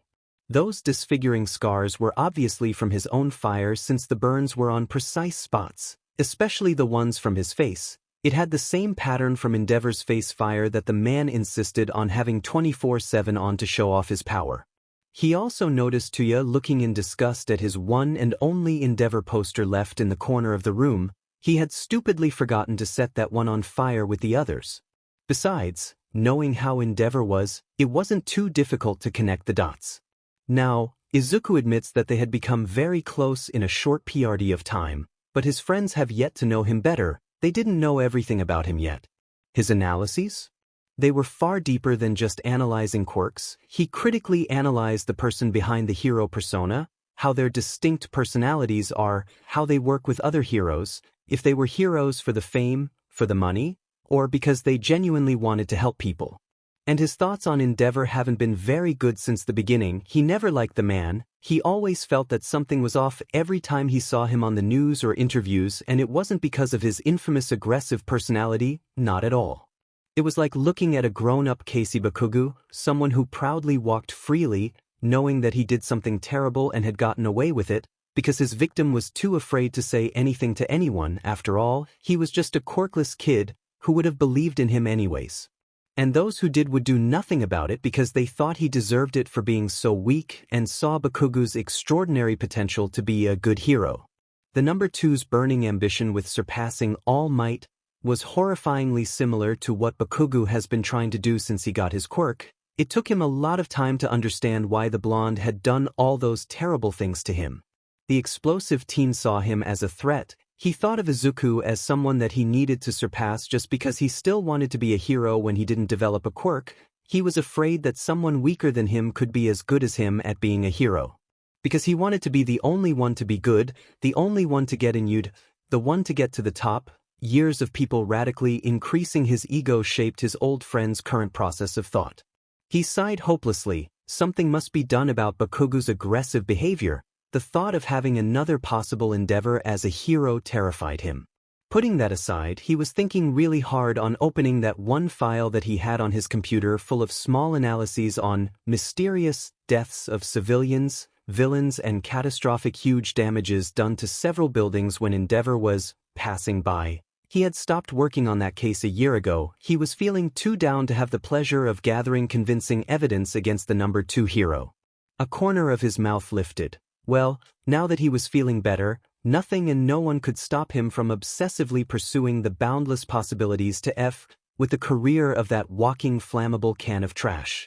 Aizawa was totally not terrified of the 2 teens in front of him. The blonde girl looked horrified at first, but as Tuya carefully unfolded his story and revealing more details, her expression quickly changed to a bloodlust one. Yamada, who was at Todoroki's side, took a step backward from the threatening aura that the girl was emitting.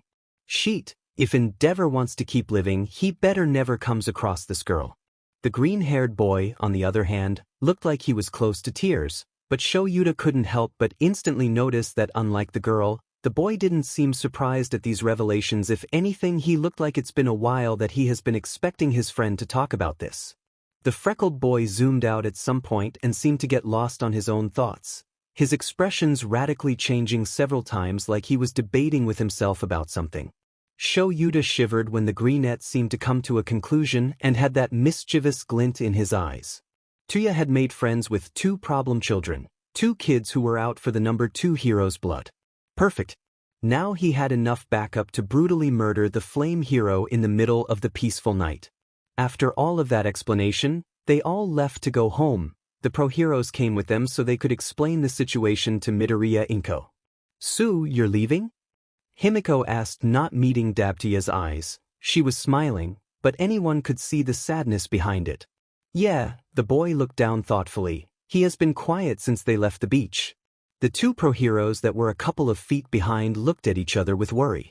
As much as Himiko was sad to not being able to live under the same roof anymore, she won't drag down the mood any further. She could tell that her friend was equally distressed by this. She knew why. He was going to have his 2 Fathers figures as his parents. But what about Inko?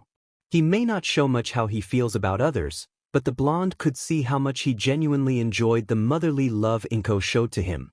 Just because they're going to get custody over you, doesn't mean we will never see each other again, Himiko said, trying to cheer him up.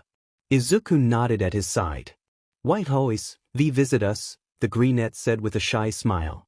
Tuya looked at his 2 friends with a fond look. He ruffled both Izuku's and Himiko's hair before bringing the 2 of them to a trio hug. He is so glad to have met them.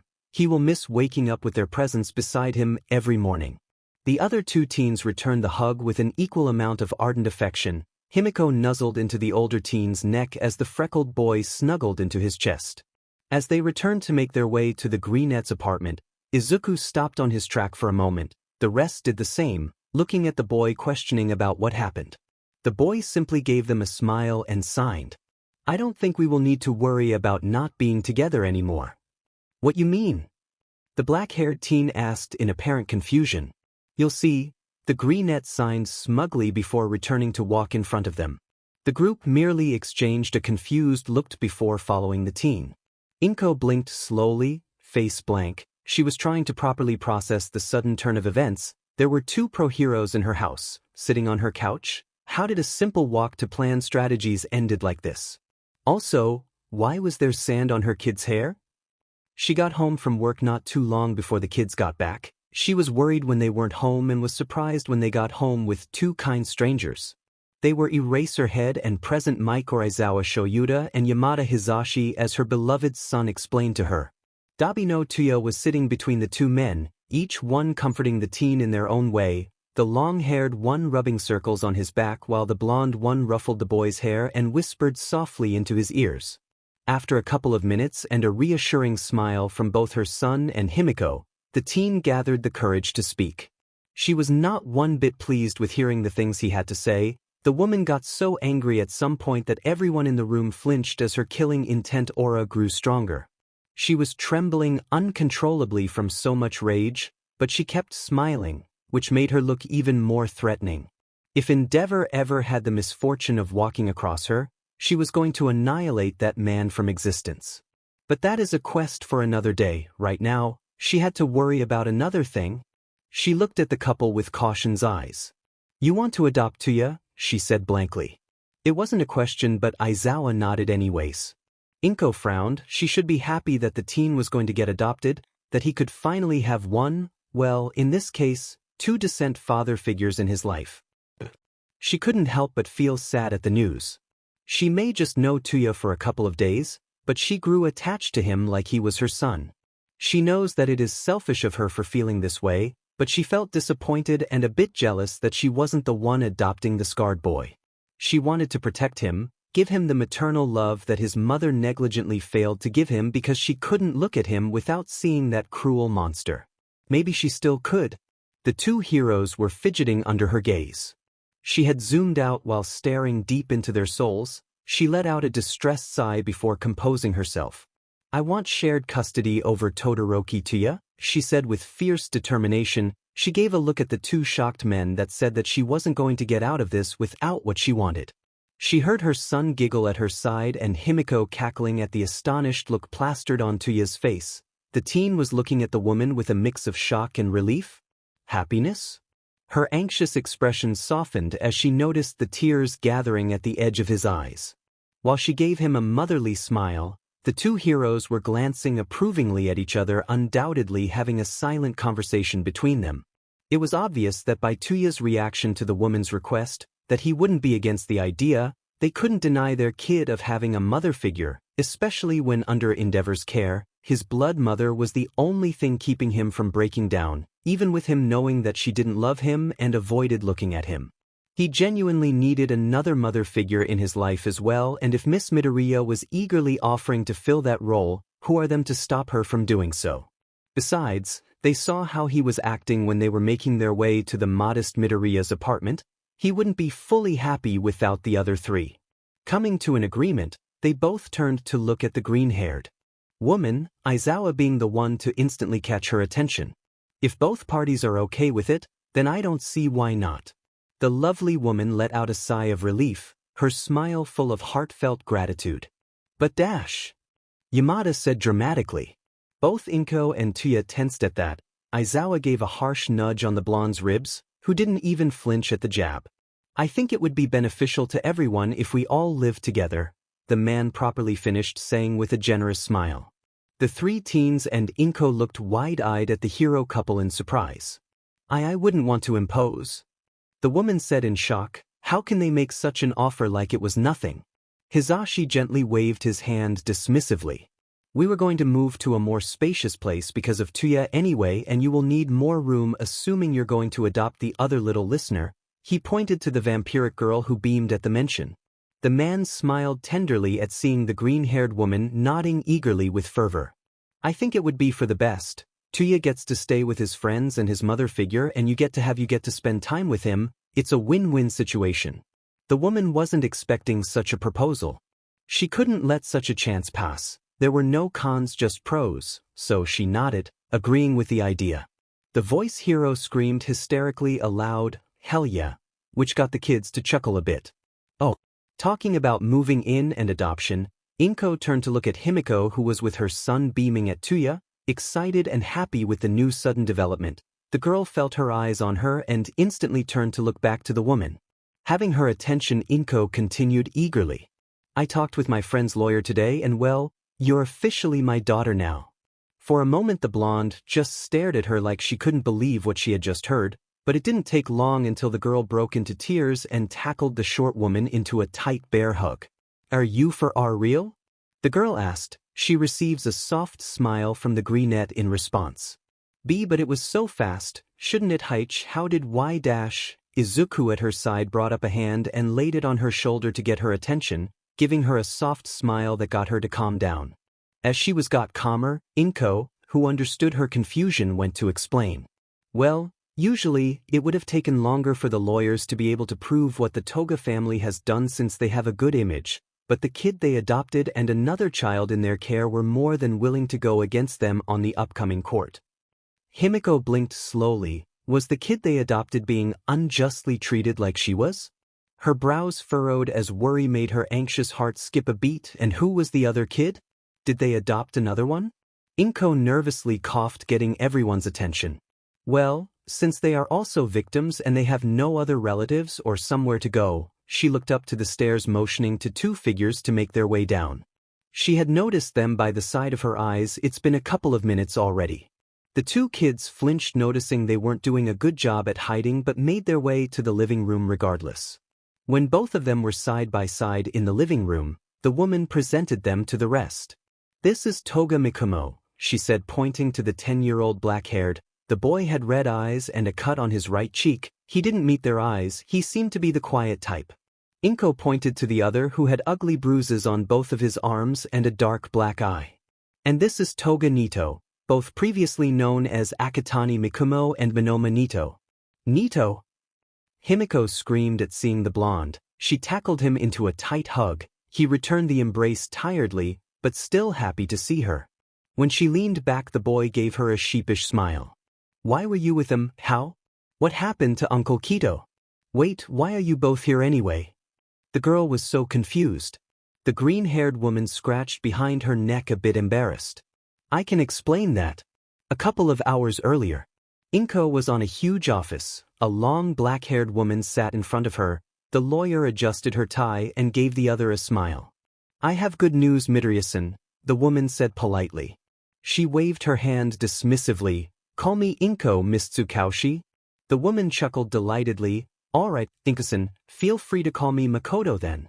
Anyways, as I said, I have excellent news. To be honest, this case was easier than we thought," he said, delivering her a set of papers that she took on her hands and read carefully every detail.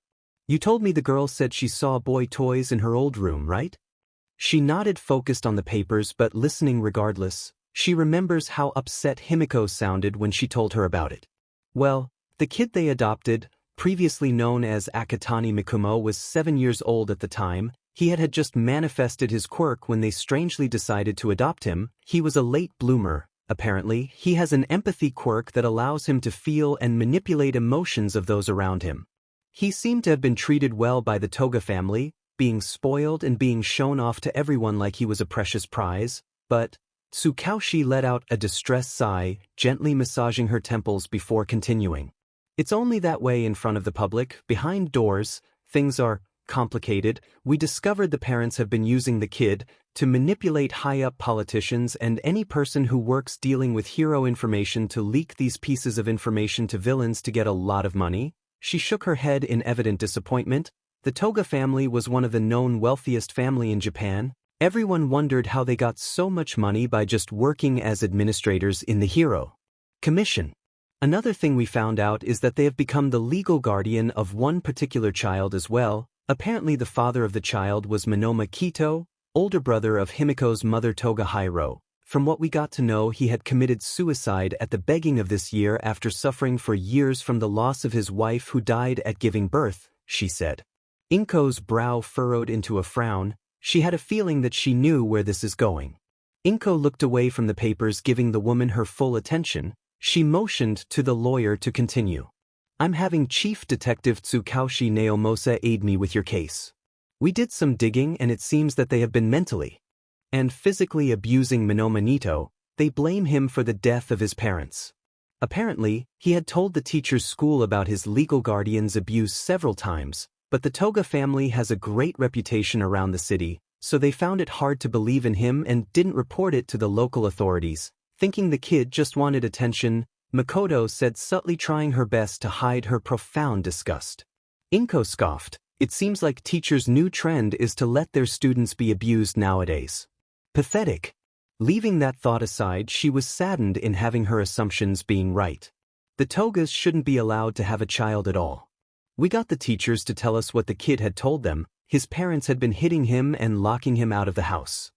The green-haired almost growled at hearing this. How they have done this, the poor child. It isn't his fault that his parents have died.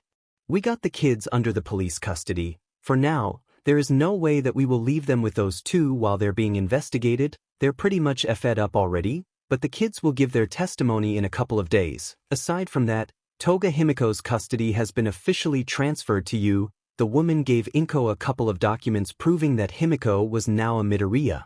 It usually takes more time to deal with adoption papers, especially when there is still an investigation going on, but I have my contacts. She winked at the greenette with a smug smile. Inko almost cried at seeing the papers. Her little girl was going to be so happy. She can't wait to tell her the news. She brought the papers to her chest, letting a relieved sigh. She was more than satisfied with the investigations and knowing that those two monsters would pay for their actions. Inko and Izuku would be Himiko's family now, but she couldn't help but feel terrible for the other two kids. After all, the Togas are going to jail no matter what. She will make sure of that. But the kids will have nowhere to go. Maybe she could do something about it. Nito cautiously tried calming the blonde girl down. Himiko fumed with anger at knowing what her cousin went through. If they weren't already going to pay for their mistakes, she would hunt them down. Nobody messes with her family. The rest of the room, while angry at hearing about the situation, they all threw a knowing look at Midoriya Inko. You're going to adopt them as well, aren't you? Aizawa blankly asked what everyone undoubtedly wanted to ask. The new kids looked up in surprise. Maybe. The woman shucked nervously. Nito and Mikumo looked at each other in shock. They thought they would just stay with her until the investigation was over and they have given their testimony. After that they would be sent to the adoption system, which they weren't really happy thinking about it. They didn't want to be separated. Hisashi sighed desperately. We're going to need a really bigger house. He smiled at the green-haired woman. No offense, Miss Midoriya, but it seems like I can't trust you with not adopting more kids. We're going to need a lot of rooms, Aizawa said blankly, accepting his fate of possibly homing way more children than he signed up for. I've been dealing with depression pretty badly, making it hard to write, but comments, especially long comments, are really motivating. Please help me find the energy to write by commenting if you like my work. After that day, Aizawa and Hisashi went house hunting. They promised to Inko that she wouldn't need to worry about helping them pay. The couple wasn't the type to offer this kind of help, but they would do anything to make Tuya happy. Talking about their kid, the boy decided to stay with Inko until they found a new house. Not wanting to be separated of his friends, Present Mike would drop by to teach him sign language with Inko. The black-haired was determined to learn how to communicate with Izuku. Himiko would sometimes help him when the other two adults were busy.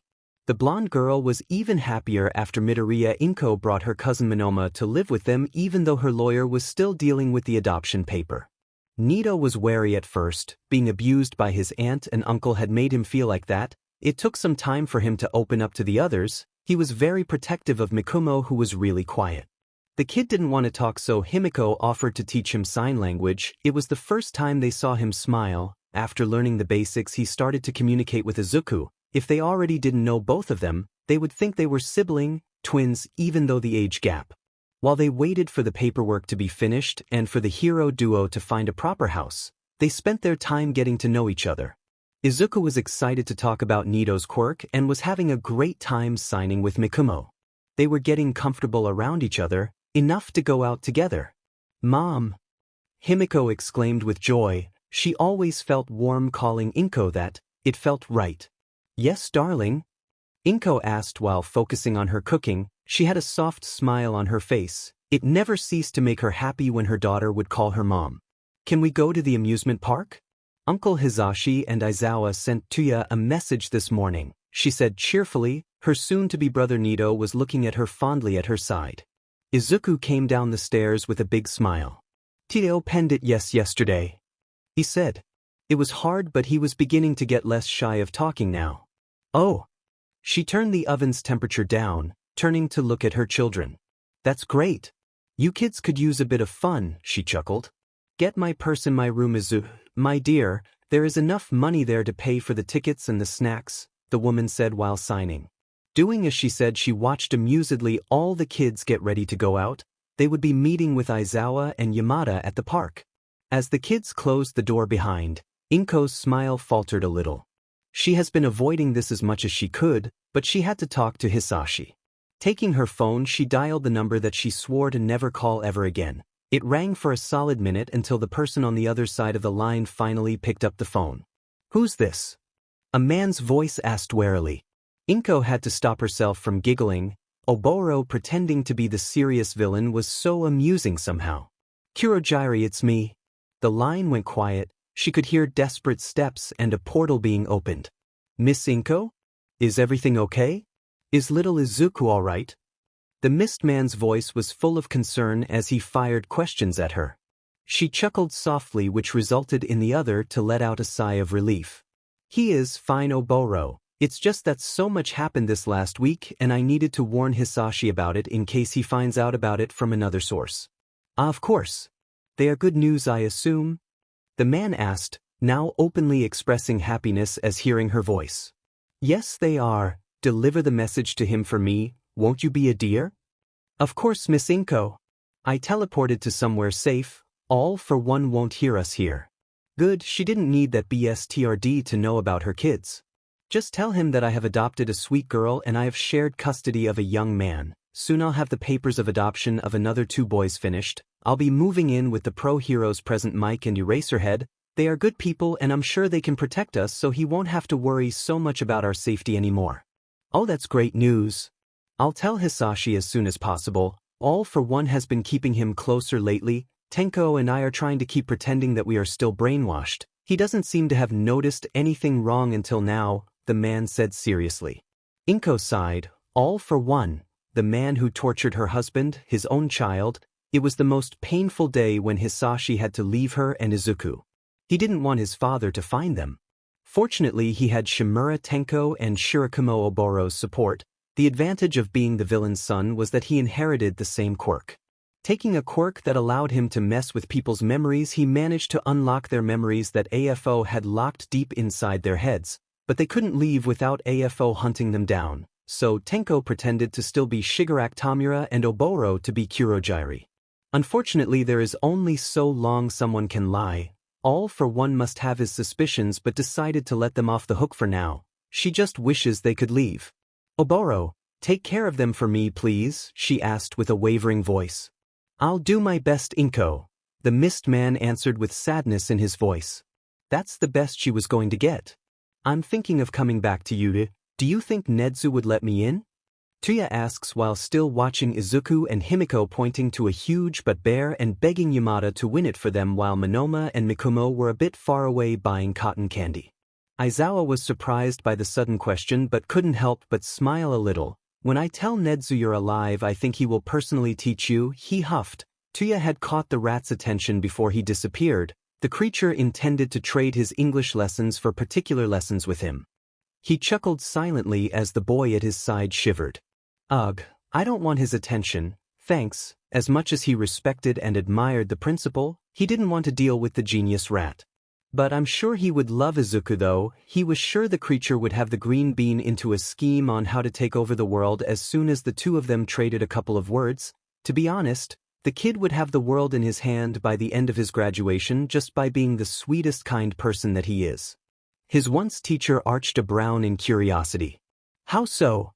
Tuya grinned mischievously, pointing at the notebook that the greenette was eagerly noting something as Present Mike nervously laughed at the kid's muttering and tried to concentrate on winning the kids the prize. See that notebook? It's full of quirk analyses and let me tell you, everyone who I know from his notes, he got their quirks right, inclusive yours, he grinned. Shoyuta blinked, surprised me? Tuya nodded, smiling like a proud big brother. The boy did know who he and Yamada were when he saw them. He would understand him knowing his husband since he was on a radio show and would show up sometimes on interviews, but him? He's underground, nobody is supposed to know that he exists. Tuya's grin widened. He brought a bag with him, knowing his friend would come back home with tons of prizes and wanting to put them inside so they could walk around and get into the Ferris wheel and other stuff freely. He took a notebook similar to the one the kid had on hand from his bag. "Here, give it a look. Yours is on page 20, the black-haired teen said smugly. Hesitantly, Aizawa took the notebook in his hands and flipped the pages until he reached the one he was curious about. Reading on his respective page, Aizawa couldn't help but pale. He felt chills at how much information the boy had on him, especially when the media had nothing on him, and since he worked at night, nobody paid attention to him. How the hell does the kid know he had dry eyes because of his quirk? And about the weird side effect of his quirk that had his hair floating? How did this kid get that information? And why does he know how many cats he has? The freckled boy even knew aspects of his quirk that could be used to counterattack him, knew his weaknesses and wrote some points about how to improve. He was definitely going to tie his hair after hearing Tuya telling him how the kid knew how to take an underground hero down like it was the easiest thing to do. He was even more perplexed when his kid told him how the Greenette had wrote some possible ways on how to take down the number 2 hero. I see why the principal would like him. He's talented. Does he have an analytical quirk? The black-haired grinned widely at this. Yes, we never mentioned it, did we? He looked into his father's eyes. He's quirkless. Tuya laughed at the man's dumbfounded expression. Aizawa stared hard at the notebook, reviewing each page again. He frowned. He knows how people with invisible or weak quirks are treated. He himself was a victim of how society saw them as freaks of worthless, but quirkless kids? There was a good reason why the suicide rate went up on the last couple of years. From 10 people who would commit suicide, 9 were quirkless. He wants to be a hero, you know, the teen casually mentioned. The little sheet was still amused by the internal panic the older man was having. Well, that is unusual. He had never heard of quirkless kids applying to the hero course, at least not in the Yurei. He knows that their kind are treated like the scum of the society, so the lack of self-esteem was probably the reason why they never tried. Which was sad if he is to be honest. He as hero has to practically fight quirkless. Quirks aren't everything, people should know that. Thank God the kid wanted to be a hero. He doesn't even want to imagine how frightening it would be if the kid went to another path. A villain who could tell every single weakness about you just by 5 seconds of a clip that he had found on the dark side of the web was someone no hero would want to mess up with. As a hero who couldn't always rely on his quirk, Aizawa not only focused on learning hand-to-hand combat and how to use support equipment, but he also learned that knowing your opponent's quirk was something that always helped him finish a villain off in minutes. Analyzing is a hard thing to do, especially on quirks, even more quirks that you don't know anything about, and this kid managed to analyze his and other heroes' quirks without ever meeting them. He knew every hero's weakness and how to counter them. If this kid could make such detailed analysis without a quirk, he is terrified of having the kid meet Nedza now. He will be a great hero, Tuya said firmly defensively, taking his silence the wrong way. I didn't say he couldn't be a hero. Aizawa brought his hands up in mock defense. Overprotective too much? The hero grinned. The teen huffed but didn't deny it. He has been through a lot already. What he needs now is support, not discouragement, he shrugged. So yeah, a little bit. You're a good kid, Tuya. He rested his hand on the teen's hair, shuffling the messy hair and earning him a chuckle. They watched as Himiko and Izuku squealed in victory as Yamada finally shot the target and won the prize, taking a huge bear into his arms and nervously looking around as if he was trying to find where to put that while they were here. With a soft smile, Shoyuta turned to his son. They need to gain some muscle, but that's not enough. He scratched under his chin thoughtfully. Who is going to train them how to fight? Tuya blushed slightly. I was going to try teaching them everything you taught me. Your training was one of the best things in Yuta, he muttered, though I don't trust myself to be a good teacher. Aizawa hummed amusedly. He was glad that his one student appreciated his efforts. No matter what some of the other teachers thought about his lessons, fighting quirkless was a thing that he would always teach at UA. If one day you're in a position where your quirk can't be used for whatever reason, not knowing how to fight quirkless can cost your life. What about this? I can train the 3 of you if you grant me 2 things, the older man said, holding 2 fingers up. You're going to a quirk counselor. The man deadpanned like it was obvious, but Tuya just blinked confusedly. But we both know what my quirk is. Aizawa eyed his burns with a frown. Your quirk did this to you. I want to find out how to avoid it from ever happening again, and it's been years, but I think I can do something about your skin. The other eyed him hopefully as he caressed his burned skin. Even if it couldn't be completely healed, having the chance of his pain being lessened was something he wouldn't waste. Alright, what's the second? Aizawa grinned madly. I heard from your friends about a certain bird hero hitting on you. He cackled maniacally as the expression or utter betrayal and horror on his son's face. I want to know every single detail, he finished with a smirk. Tuya quickly turned to glare at his two friends. Traitors! Himiko signed to Izuku what he had said and both of them realized what this was about. Taking her hand, the greenette started to run and disappeared into the crowd while a desperate present Mike rushed after them holding the huge but bear. Hey guys, I have been having a pretty hard time writing, but comments, especially long comments, are really motivating. Please help me find the energy to write by commenting if you like my work. As agreed, Tuya went to a quirk counselor who analyzed how his quirk worked. She looked worried when she came up with the results. Your body is made for an ice quirk, but you have a fire quirk instead, a very powerful one. So I advise that you never use your quirk again, or else it will continue destroying your body, the woman said regretfully.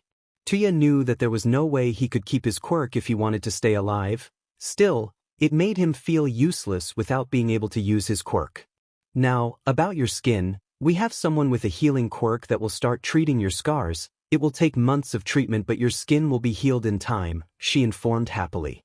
That gave him hope, at least he wouldn't look like a freak anymore, but months of treatment? That must be expensive. Shoyuta noticed the face he was doing and put a hand on his shoulder, making the other man look at him. Money won't be an issue, I earn enough to be able to pay for it. Tuya was about to protest, but the hero gave him a playful glare. Don't worry about it, you are my son, of course. I'm going to pay for the best treatment for you. The scarred man felt his chest warm up. His son? It was nice to have someone like his once teacher as his parent. After delivering the good news, the doctor called a man who had a medium healing quirk and started the treatment. He would have to come here 3 times a week. They warned him that it would be painful as the skin would be healing slowly back to what it was. He didn't care though, he just wanted to get rid of those ugly scars. He endured pain for years. What is a few more months? He was happy nonetheless. Hizashi and Shoyuta found a big house that was to their liking. It was pretty much a mansion. Inko and her kids moved in with them a couple of weeks after decorating it.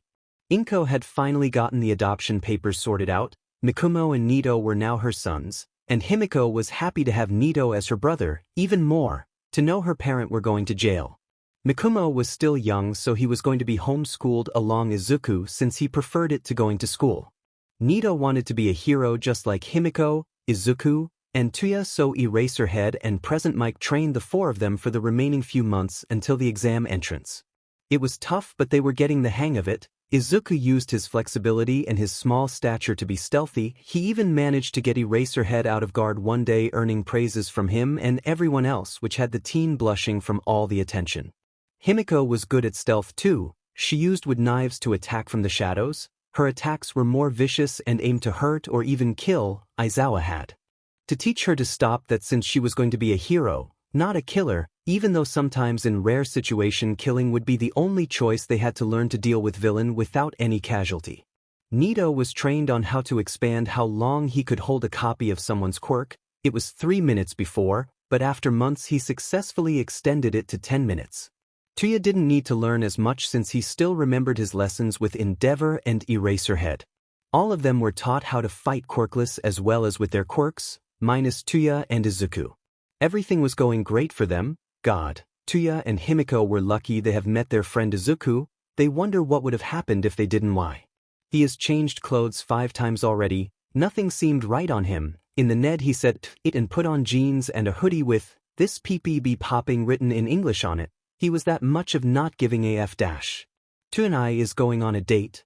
Himiko sing-sung the words as he made his way downstairs.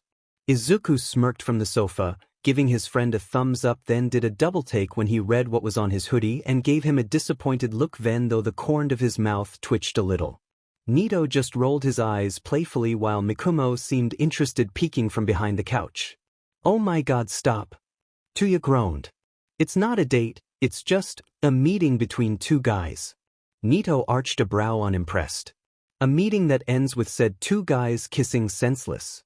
The black-haired man blushed at the imagery before shaking his head and glaring at the teen.